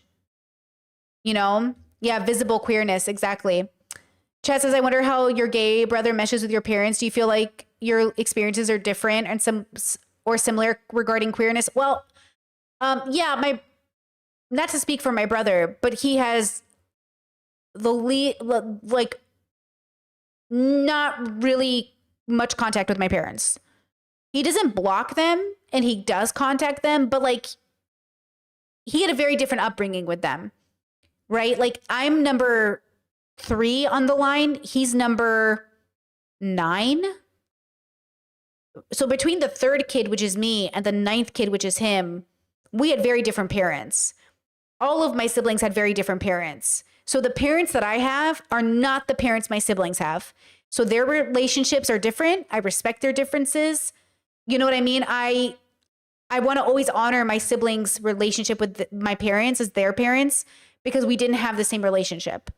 So I'm just in a very different dynamic with my parents, and my choices don't reflect my siblings' choices. And I respect all of my siblings' decisions to talk or not talk to my parents. You know what I mean? It's just we're all very much our own people, you know, but I make my own choices and that's up to me, you know? Chad says, who doesn't need a break from their parents? Girl, let me tell you. You let me tell you, okay? Chad says, my partner's mom keeps crossing boundaries and he keeps blocking her and it makes me kind of sad, but I've accepted it. Yeah, he needs to make a decision about what's good for him, what helps him, what's healthy for him, and what it means to be open with boundaries, right? Blocking somebody and then going around your block is like a huge violation in my mind. I feel like that's a huge violation. Chad said, I love the art behind you. It's me as a mermaid. SE Wands is an artist. That's their art too, to the right. I have 4 of their paintings. I follow them on, do I follow them? I follow them on Patreon. Do I follow them on Instagram? I have them tagged in one of my Instagram posts. I'm always unfollowing and following people on social media, so don't think too much into that. But I love them. They're talented. I can't wait to buy more of their paintings. And they texted me one day and said, hey, do you want to model for one of my paintings? And I said, yes. And that they painted me as a mermaid, and I was honored. I was just so honored. So anyways, really talented artist. I really like their work. Okay, let's go back to Judith Butler. And how women perform gender. And your answer went viral quite recently. Yeah. In the UK, there's this Netflix show that's come out recently called Adolescence, and it's provoked a lot of I didn't see any viral clip from Judith. discussion and debate around masculinity. And, you know, I'm not asking you to sort of culturally critique the show, but I wondered if you could touch on how kind of within a patriarchy men perform masculinity, and if in your view that performance can be harmful to them. Harmful to them, yes. Well, it's interesting. I was speaking the other day with Sean Fay, who said that she came to understand that those who expressed hatred toward her were just disfiguring themselves. They were damaging themselves with that form of hatred. So to do violence to another is also to violate something about your own humanity, or to lose sight of it, or to destroy it even. Listen to that again. With that form of hatred. So to do violence to another is also to violate something about your own humanity, or to lose sight of it, or to destroy it even. This is why I say I can't revel in violence towards others. I'm not at the stage in my life anymore. And I know why people do it. I know why you sit there and seek revenge. And I just tell you, I'm not there anymore. And it makes me so happy to see, I think, people who are so beyond me and so much wiser than me, you know, express similar sentiment, because like, this is why I say I do understand your anger at the healthcare system, but And I also understand your celebration of Luigi.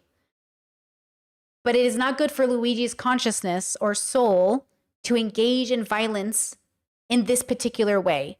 And again, self-defense is better. Self-defense is okay, but it's still something you should deconstruct and mourn. Needing to be put in that position. You know, sometimes we romanticize self-defense so much that we forget that that person was put in a position to have to defend their life. We forget about the trauma that put you in that is created in a situation where you're fighting so hard, your nails are ripping, you're bleeding, there's bruises on your face, you're recovering in a hospital for 6 to 12 months, a place that you needed to get to where like you are now living with PTSD and nightmares. We romanticize self-defense so much because we only think about the fact that you want to fight and we don't think about the recovery from winning that battle. You might have won the fight, but now your battle will probably be lifelong from the trauma that you now have to live with because you survived another day where another person came into your personal space and said, I'm going to take you by force. And you had to do everything in that moment not to be taken. Bros.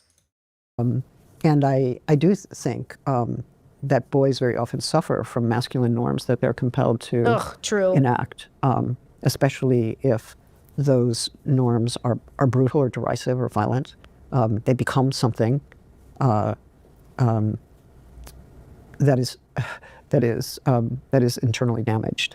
They become people who are internally damaged, and who hopefully one day can take responsibility for their actions and become a different kind of person. I mean, the problem with the approach is, of course, if the violence is against women, it's women and girls who are being hurt and damaged. So we need to pay attention there first. But if we take the point of view of reparative justice, right, then both parties would have to change or come forward with the story of their women, with the story of their damage, if it is women who are hurt, and men with a way of taking responsibility for what they've done and trying to make amends. Sometimes it's boys who don't fit the norms, though, who are hassled in schools. They're seen as effeminate. They're not occupying masculine norms in the right way. And sometimes it's girls who are particularly strong who become a threat. It's hard for me to know. I haven't seen the television show, so I can't comment on that.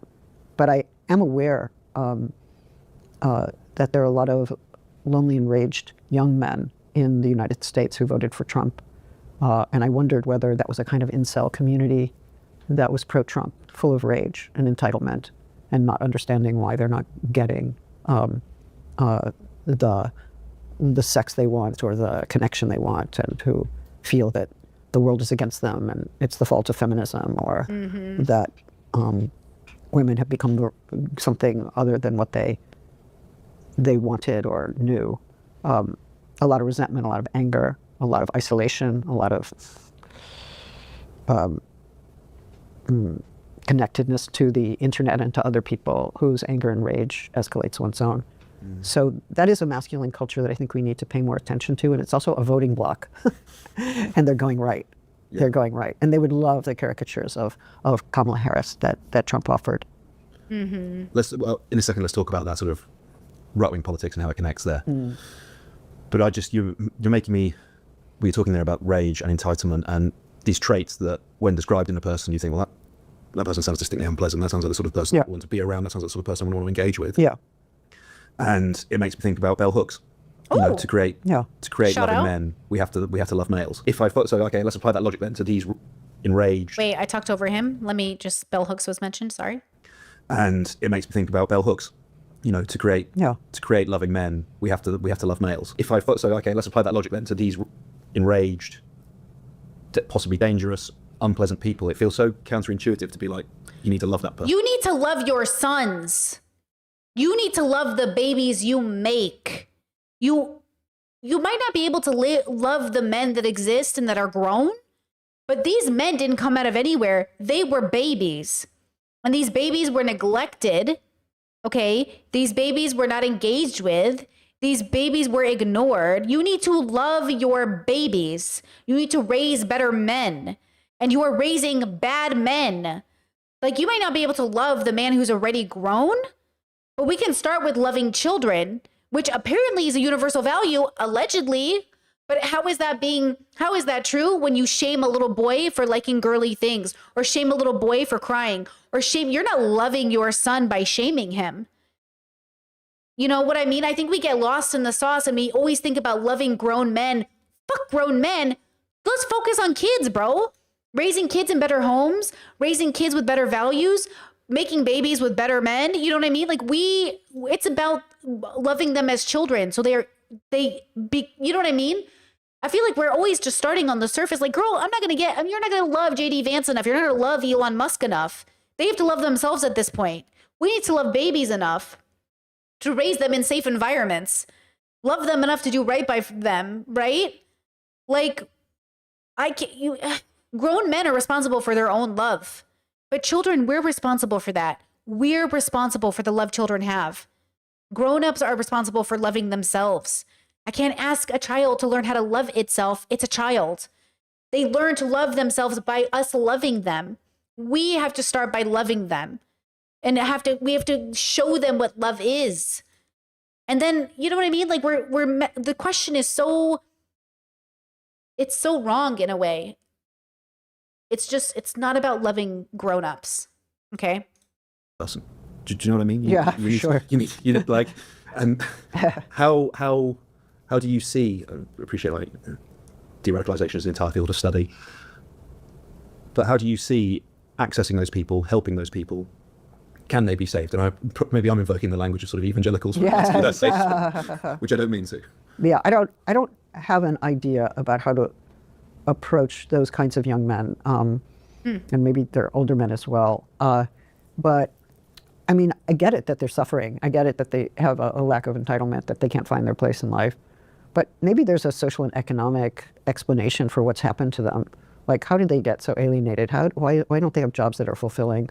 Why aren't they more fully part of communities that would help them see other values? I think we need an historical analysis of that. And that means like suspending judgment. We're not just saying, oh my God, they're terrible people. We're asking, wow, how did that terribleness come about? And we're then at least providing a framework within which we could ask, how do we get them out of this, or how can we make an appeal to them that would be different? I do think the answer to that, I'm going to shift this just a tiny bit, with the answer to the Christian right escalation of hatred. Hatred against trans people, hatred against the LGBTQIA plus movement, hatred against migrants, Christian nationalism as it links with white supremacy. I mean, there are other forms of Christians, and there are other forms of religion. And, you know, Christianity always had a doctrine of love, a kind of caritas, you know, like the love of humanity. Agape, yeah. Well, agape as well. And then it's like giving to others and being connected with others. But, you know, I remember going to a Catholic church as a young person. I grew up Jewish, but I was part of the anti-war mobilization as a young person. It was the Vietnam War. And I would go to this Catholic church every weekend to just listen to their anti-war rhetoric. It was beautiful. They had incredible lectures. They had singing, they had food. They talked about what it meant to be anti-war, and they mobilized. And I loved that community. Wow. But it stood for another set of values, as does the left-wing Episcopalian community in the U.S., which is providing the sanctuary network for migrants. So, you know, Christianity can go a lot of different ways, and so can religion. And I sometimes wonder whether we need to bring people back to a different understanding of their formations.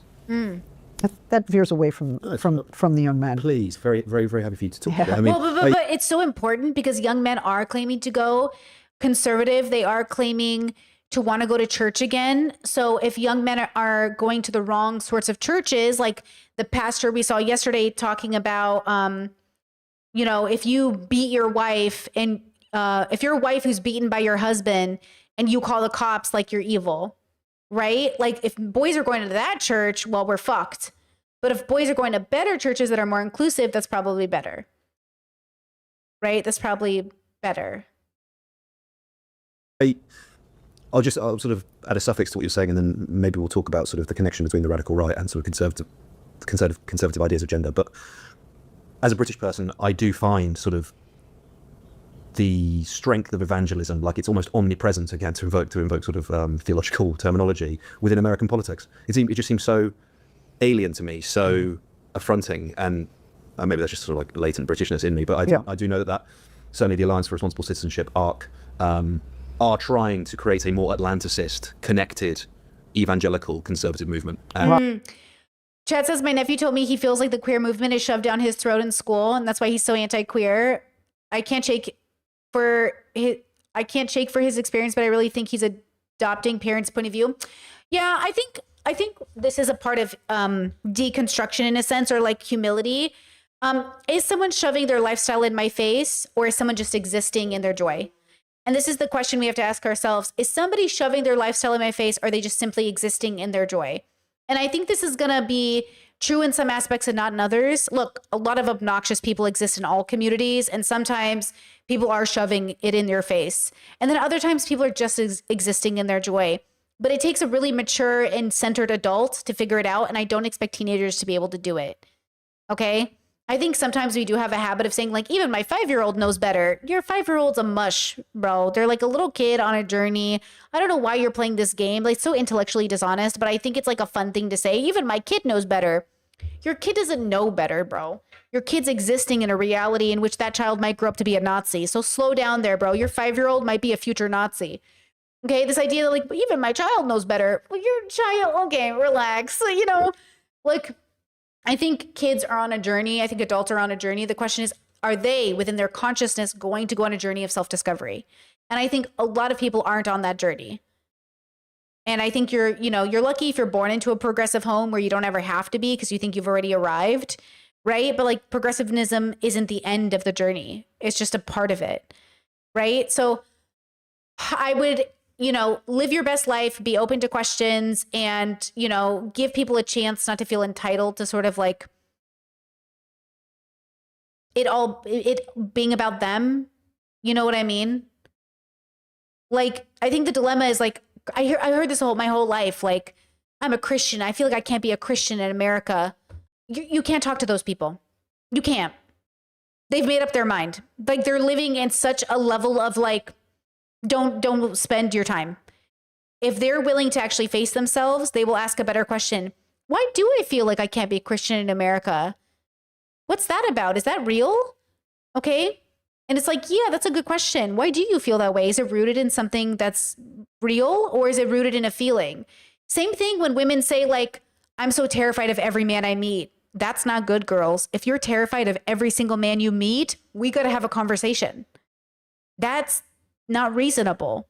It's not data driven. Every man you meet cannot be a threat to you, right? Because like that's not good. So, okay, why do we think every man that we're meeting is a threat to us? Where does that come from, right? So when a person comes to me and says, this is how I feel about stuff, okay, where does it come from? I just feel like queerness is everywhere. Okay, where does that come from? Is it literally everywhere? Is it at the grocery store? Is it at your shopping malls? And they're like, yeah, I saw a gay flag. Okay, so to be clear, when you go to a mall and you see a gay flag, that feels like they're shoving it down your throat. And they're like, yeah. And I'm like, okay, what would be your ideal mall experience? Do you also feel like the ads in the mall are shoving it down your throat? They're like, yeah. And I'm like, okay, what would be your ideal mall experience? Because it's giving North Korea.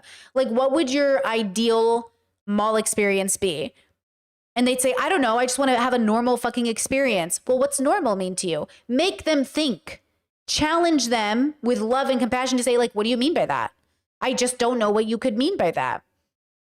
I know our brain knows what they mean by that because we're used to having the conversations, but they've never had the conversation. That's why I do that in chat sometimes. Like, I will act like I don't know what they could be talking about because though I've had the conversation 1,000 times, this is their first time having it. Or this is their first time having it with me. So when I go, oh, what do you mean by that? I just, I don't know what you could mean by that. Yeah, well, it's obviously I know what they could mean by that because I do a data analysis and I do like, obviously all the, they've told me, but it's not about you. It's about the person asking the question. Force them to answer the question in a way that is like, makes them feel like they're being heard for the first time, because even though for you, it's not the first time, it's for them the first time. Am I conveying this correctly? You know what I mean? Wow. There is Okay. there is this. It's growing now here in the UK, which I didn't think I probably would ever see. Let's move on. Why do you think? Or let's just talk about how sort of populism / the radical right does fit into, go hand in hand with a kind of conservative understanding of gender. If you could sort of kick us off from there. Oh well, I think that. Ooh, wait, great point. Chess says, I think, no. It's like when you see a car and you keep seeing the same car everywhere. The Hyundai Sonata is not being forced down your throat. It's just there. Totally. To the degree that the radical right is either evangelical or... And by the way, if you engage with your family members this way, just remember there will come a point where maybe the conversation can't go anywhere. Don't force it. Just like let it go. Participates in a form of Christian nationalism, as it does not only in the US, but in places like Hungary. We see that gender is understood to be something that calls into question the primacy of the heterosexual family, the hierarchical and distinct differences between men and women, the God-given nature of sex, and all the social orders that are based on that, including civilization itself. So in some of the churches, gender ideology is actually described as demonic or diabolical, that it will destroy your way of life. It's from Satan. And of course, my question is, well, maybe something is destroying your way of life. Maybe your work is not as secure as it used to be. Maybe you don't even have a union anymore. Maybe you lost your job, or climate catastrophe has forced you to move and lose your initial place of dwelling and belonging. Maybe the world feels out of control for you. The oligarchical billionaires are getting richer, and more people are losing the capacity to own a home or make ends meet. There are all kinds of reasons to fear for the future, or to fear that your intimate world will be destroyed. I'm not sure gender is actually one of them. In fact, I'm pretty sure it's not. Yeah, I think it's a refrain I heard is, your landlord probably isn't a trans person. Do you know what I mean? The people that are enacting rentier capitalism are generally not the marginalized groups that we're talking about. Right. But what we're seeing is not only targeting of the most vulnerable people in society, but we're holding them accountable for massive acts of destruction that have been undertaken by corporate power and have been authorized by deregulated capitalism in our time. So, it's our job to kind of come back and say, you know what? You know why you're afraid? You know why we're all afraid? You know why we're living with this anxiety that makes us so vulnerable to the demagogues? Here are some reasons, and this is the mobilization you need to be part of. But we do need to come back, and we have to find people where they're living, in fear, in anxiety, in with a sense of loss, or a sense of real dread. I don't think the Democratic Party in the U.S. has the slightest idea of how to reach people at that level. Yeah, I agree with you. There's probably a whole other hour's worth of conversation. Yes. I think in that one. For those just joining, we're watching Judith Butler, professor and philosopher from Berkeley, they, them pronouns, and we're talking about saving young boys for the manosphere. Notice that Judith, in all of their conversations, have not needed to engage in heavy binary language around gender. Like, they haven't had to use very heavy language. Like, even that sentence right there, even that paragraph right there, helping people who are struggling, your landlord probably, like, talking about, billionaires and stuff. Nothing was really like, well, if men want this and men want this, and when, it's very general language that allows everyone to be a part of the conversation, even though the title is about boys. That's kind of interesting. No, I think its responsibility is actually to shut itself down and let a new structure emerge. Do you think? Yes. Yeah. But it will never see that. Yeah, okay, so look, the arguments you're making, they're similar to ones that I would make, right? Which is, you can blame a trans person, you can blame a migrant, you can take your pick, marginalized community, right? Or you can engage with a structural critique of capitalism, the economic and political system that has created the material conditions in which you live. And increasingly, when you look across the economically developed world, I would point to South Korea as probably the most striking example of this. There is now an increase. You know what's interesting? You remember what Charlie Kirk said the other day in the debate? Charlie Kirk was like, migration or immigration wouldn't help America because if you import the third world, it will be the third world. That's racist. Okay. This is like something that not all people know, but it's kind of like the basics of intersectionality and deconstruction, I think, in relation to these labels and these categories is like, So first you have Charlie Kirk, patriarchy, women ought to have babies. Then you have feminist, women ought to have choice. Then you have, why don't you choose to immigrate? Can't immigrate Browns. They will bring down the quality of the country. That's Charlie Kirk. That's a racism, okay? So then he'll say, well, you know, what about all these brown people that are so violent and you want to immigrate them to America? And feminists will say they're not violent because they're brown. They might be violent because they're men, though. And Charlie Kirk goes, wait a second. Are you saying men are violent? Because I think they're violent because they're brown. See how like we're debating about why they're violent? And then she might say, well, it's not that they're born men and therefore violent. It's more like they've been told by the patriarchy to be violent because whether that man is brown or white or brown, that man will think I ought to have a baby, even through means of marital rape, right?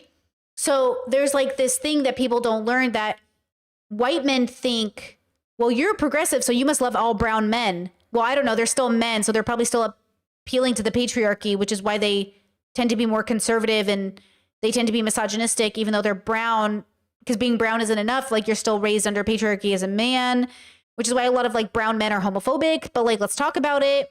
But like, yeah, I'm going to fight for the right of a brown man not to be discriminated against through the lens of race, but I'm not going to fight to save a homophobic black man who killed a trans woman or because he got gay panic. It's like, these are different things. But Charlie will say, like, they'll try to demonize the whole group. But then this is why during Barack Obama and Hillary Clinton, people would rather see a black man become president before a woman. Yeah, I think both attitudes are bad. Like, picking Barack because he's a black man and not a woman is bad. But do you know what I'm saying? Like, being like, well, I'm racist, but I'd rather have a black man than a white woman. It's like, the racism is still bad. But obviously misogyny is playing a role in this because you think that a black man, though you don't like black men, is still better than a white woman.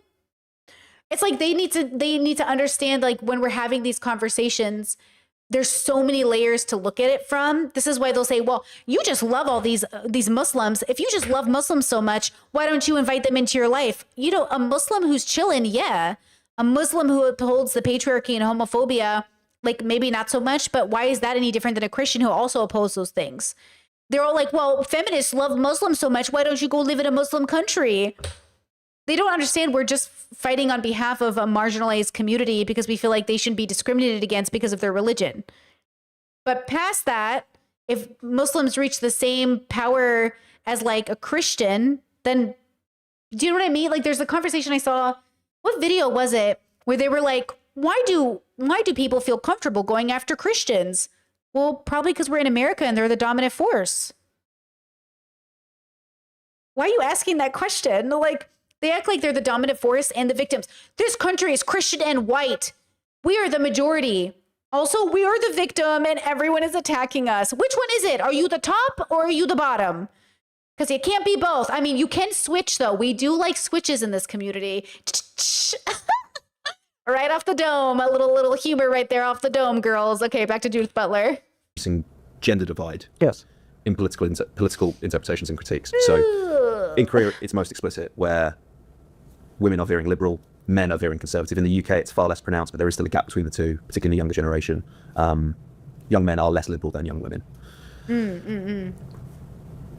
When you look at those disparities, or that divergence, how do you understand it? Do you believe it connects to gender and gender politics? Is it socioeconomic in the way that I've sort of framed it there? What's your understanding? Well, it's always a good question, and I never have a good answer. Guys, would 1.5 be crazy? I got to run to the store before it closes. And then I have to, reminder, I'm not streaming tomorrow. I have a government appointment, but I will be back Friday. 1.5, I'm going to put on 1.5. Tell me if it's crazy, though. Tell me if it's too fast. What was the question? But I do think that women generally understand something about networks of care and the values of social services that help to provide healthcare, education, transportation, libraries, all the things that are linked with having a decent life, especially if you've got dependents who need all those things. So, I mean, what's happening now under neoliberalism is, as you know, that social services are being decimated or they're no longer working, and that then puts a lot of pressure on the family to absorb all the the tasks that social services have provided. And that means women have to stay home and more labor hours are expended in care work than ever before. So there are some women who will embrace that as their proper natural function on the right wing, but there are a whole lot of other women who are saying, you know what, this is not okay. I need infrastructural support for family, community, and more broadly, you know, for everyone in this country.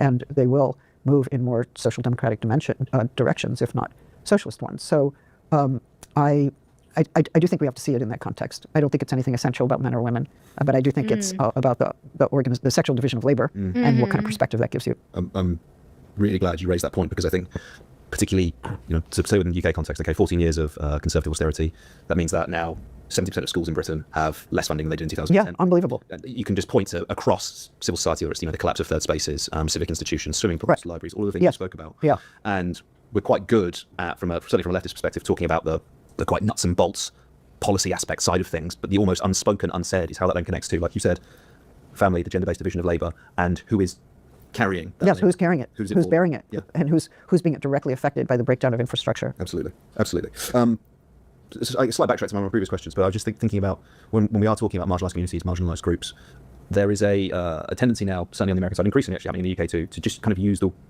abbreviation DEI. Yeah. As almost, well, possibly as a byword, right? Rather than saying, you know, we want to take people of colour out of public life, we want to take trans people out of public life, we want to remove them from these programs, because obviously you'd probably be saying the quiet part loud if you were to do that. To what extent do you understand DEI as almost a byword, a dog whistle? Is that how you understand it? I think both so-called gender ideology and DEI are standing for a lot of different things. Go on. So they become right-wing shorthand. Yeah. Right. We have to. And the irony is, like, in a lot of progressive groups, like, DEI isn't even like a perfect concept. It's like, what's the other one, guys? The one they use for race all the time, and everyone's like, oh my gosh, you have a program into university, like you have what is it called? Oh, I can't think of the name. It was such a dog whistle when I was a kid. Oh my God, affirmative action. Affirmative action. Thank you, chat. Yeah, affirmative action.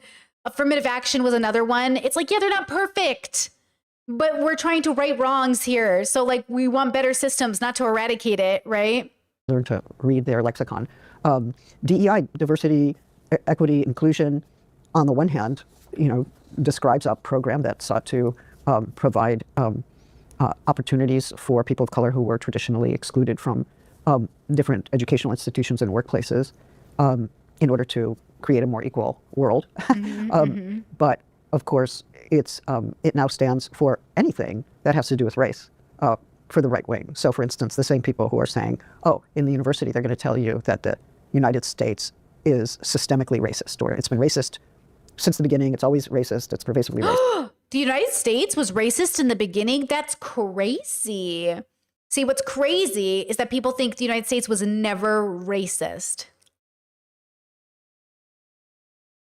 They're attacking that. They don't want that taught. So how do you do that? Well, you do it by making sure there are fewer people of color in the university, but also targeting race-based. Sorry, you know how they say that? You know what they say? All of America wasn't racist. Most people didn't even own slaves. Girl. Disciplines, programs, forms of research that are based on race. You claim that they're not neutral. You claim that they discriminate against white people. And now Trump is actually listening to the South African white supremacist movement that tells him that white people have been discriminated against in South Africa. And, you know, in the Department of Justice, I believe they're starting to take down pictures of any black people who were ever, you know, part of the history of that institution. So, you know, the irony of how white people got to Africa and how black people got to America. Yo, even the origin stories, bro, ridiculous. This is a racist project. It's not an opposition to a particular policy. It's a racist project. We're going to take race out of the schools. We're going to take race out of our public appearance. We're going to substitute white men when we can for everybody else, and we're going to stop the discrimination against white people, you know, and their rightful place in the world. So I think of it as a white supremacist project, to tell you the truth. Maybe this is a redundant question because they just want an election, but is it politically expedient? Because I'm constantly torn between saying, no, it's about the material conditions, it's about the price of groceries, it's about the price of gas, and it's about inflation. And look across incumbent governments and post-COVID inflationary pressure, incumbents have fallen, right? But particularly in the American instance, culture and culture war, I feel, is so intrinsically connected to the MAGA project that well, the reason I asked the question is because do you think that it generates political capital? Does it just serve to animate a base? Does someone genuinely say, when the price of eggs is what it is in America, no, do you know what, actually it's DEI programs? That's what I'm going to go to the polls over. You see what I'm asking? Maybe a better way of saying is like, what is its political purpose? Well, I think that, look, workers have a lot of resentment. Workers are really angry. They worked their whole lives. They thought they were going to have a good pension. They thought they were going to have job security. They thought they were going to be able to leave wealth to their children. And they're not able to do that. And they don't understand why. And they have to find reasons for that. So, you can say, well, look how capitalism is operating. Chat, great question. Says off topic, but I wonder if Judith wants to talk about politics. Is the current political landscape that present in the book? Yeah. Their recent book, Who's Afraid of Gender? I actually am just nearing the end of it in the audiobook because I took a break. I was reading it, then I took a break and I got back into it. And it is heavily political and current. It is, but it's also a historical recounting of sort of how we got here. So it's really good. It's really dense. It's like, I think a 9-hour audiobook or something. It's really dense, but it's really digestible, but also it is very it's a lot. So you kind of have to be prepared. I think of it as like a lecture, like a college lecture. But I liked it. It's on audiobook. I'm listening on Spotify. Chess says, oh, are they an author? Oh, welcome to Judith Butler, baby. Judith Butler is one of the most prominent modern day philosophers on gender. They have written countless New York Times bestsellers, and they are considered like a staple of philosophical thought from a queer perspective. So definitely check out Judith Butler. They have a really good, they read their book. It's a really good book, but it's really dense. So if you need to take a break, but it's good. And look at what's going on in your communities, who's profiting and who's not. Or you can say migrants and black people and brown people and coastal elites and gender ideologists are ruining our world, and that everything will go back to the way it is. I think you have to, even a good materialist, economic. Ooh, Chad says top rec from them. Well, they said themselves at the beginning of the interview that their work has definitely changed around gender. So if you read their older works, the gender will be a little bit more binary in the sense. But if you read their more current work, I think it would probably reflect their most current views. But it depends. If you read their older book, think of it as like transporting into time in a sense. Think about it, if you read their much older works, think of it as like a time travel box, like you're time traveling, right? That's how I think of old work. I always joke, if you see my videos from 6 months ago, they're probably outdated. So anytime you see someone's older work, just think a bit about it. We were reading Bell Hooks in the book club for Discord, and you could tell when it was written because she was talking about Bill Clinton and Monica Lewinsky. And I was like, oh, this is a dated book, but it's still fun to look at it from that perspective. Analysis of worker discontent has to understand what the power is of that appeal to go back to the way things were, to restore stability, to restore hierarchy. You will be the man you've always been. You will be, you will get back what you earned. You will be wealthier with Trump. He will take down your taxes. He will help you to invest. You won't be burdened by bureaucracies and regulations, and you won't be sitting back watching black and brown people take jobs that you think you should have. Right? So the resentment thing is huge, as is what I would call a furious nostalgia. Oh. Just furious nostalgia. I really want that back. I really want my place back. I really want the promise that I was working with back. And I mean, we would be foolish not to see that that's part of what's going on. Do you know, I was going to ask you about nostalgia. Nostalgia is an impulse and as a political tool. But I think you're right. It has that emotion attached to it, right? It is. It's not just sad and wistful. Oh, I wish things were different. No. It's we're gonna restore our rightful place. It's a restoration fantasy. We're gonna restore the order. We're gonna have white men on top again. We're gonna be free to hate, and nobody's gonna tell us that we're not allowed to say what we want to say about black and brown people and women and gay and lesbian people. And those censors are gonna be gone. We're gonna be free. We're gonna be exercising free speech along with Mr. Vance. Truly free speech, which is not encumbered or constrained by those leftist censors. Yeah. And now all of this freedom, and what do you choose to do with it? Be bigoted. You have all of the freedom to express yourself, and what do you decide to do with it?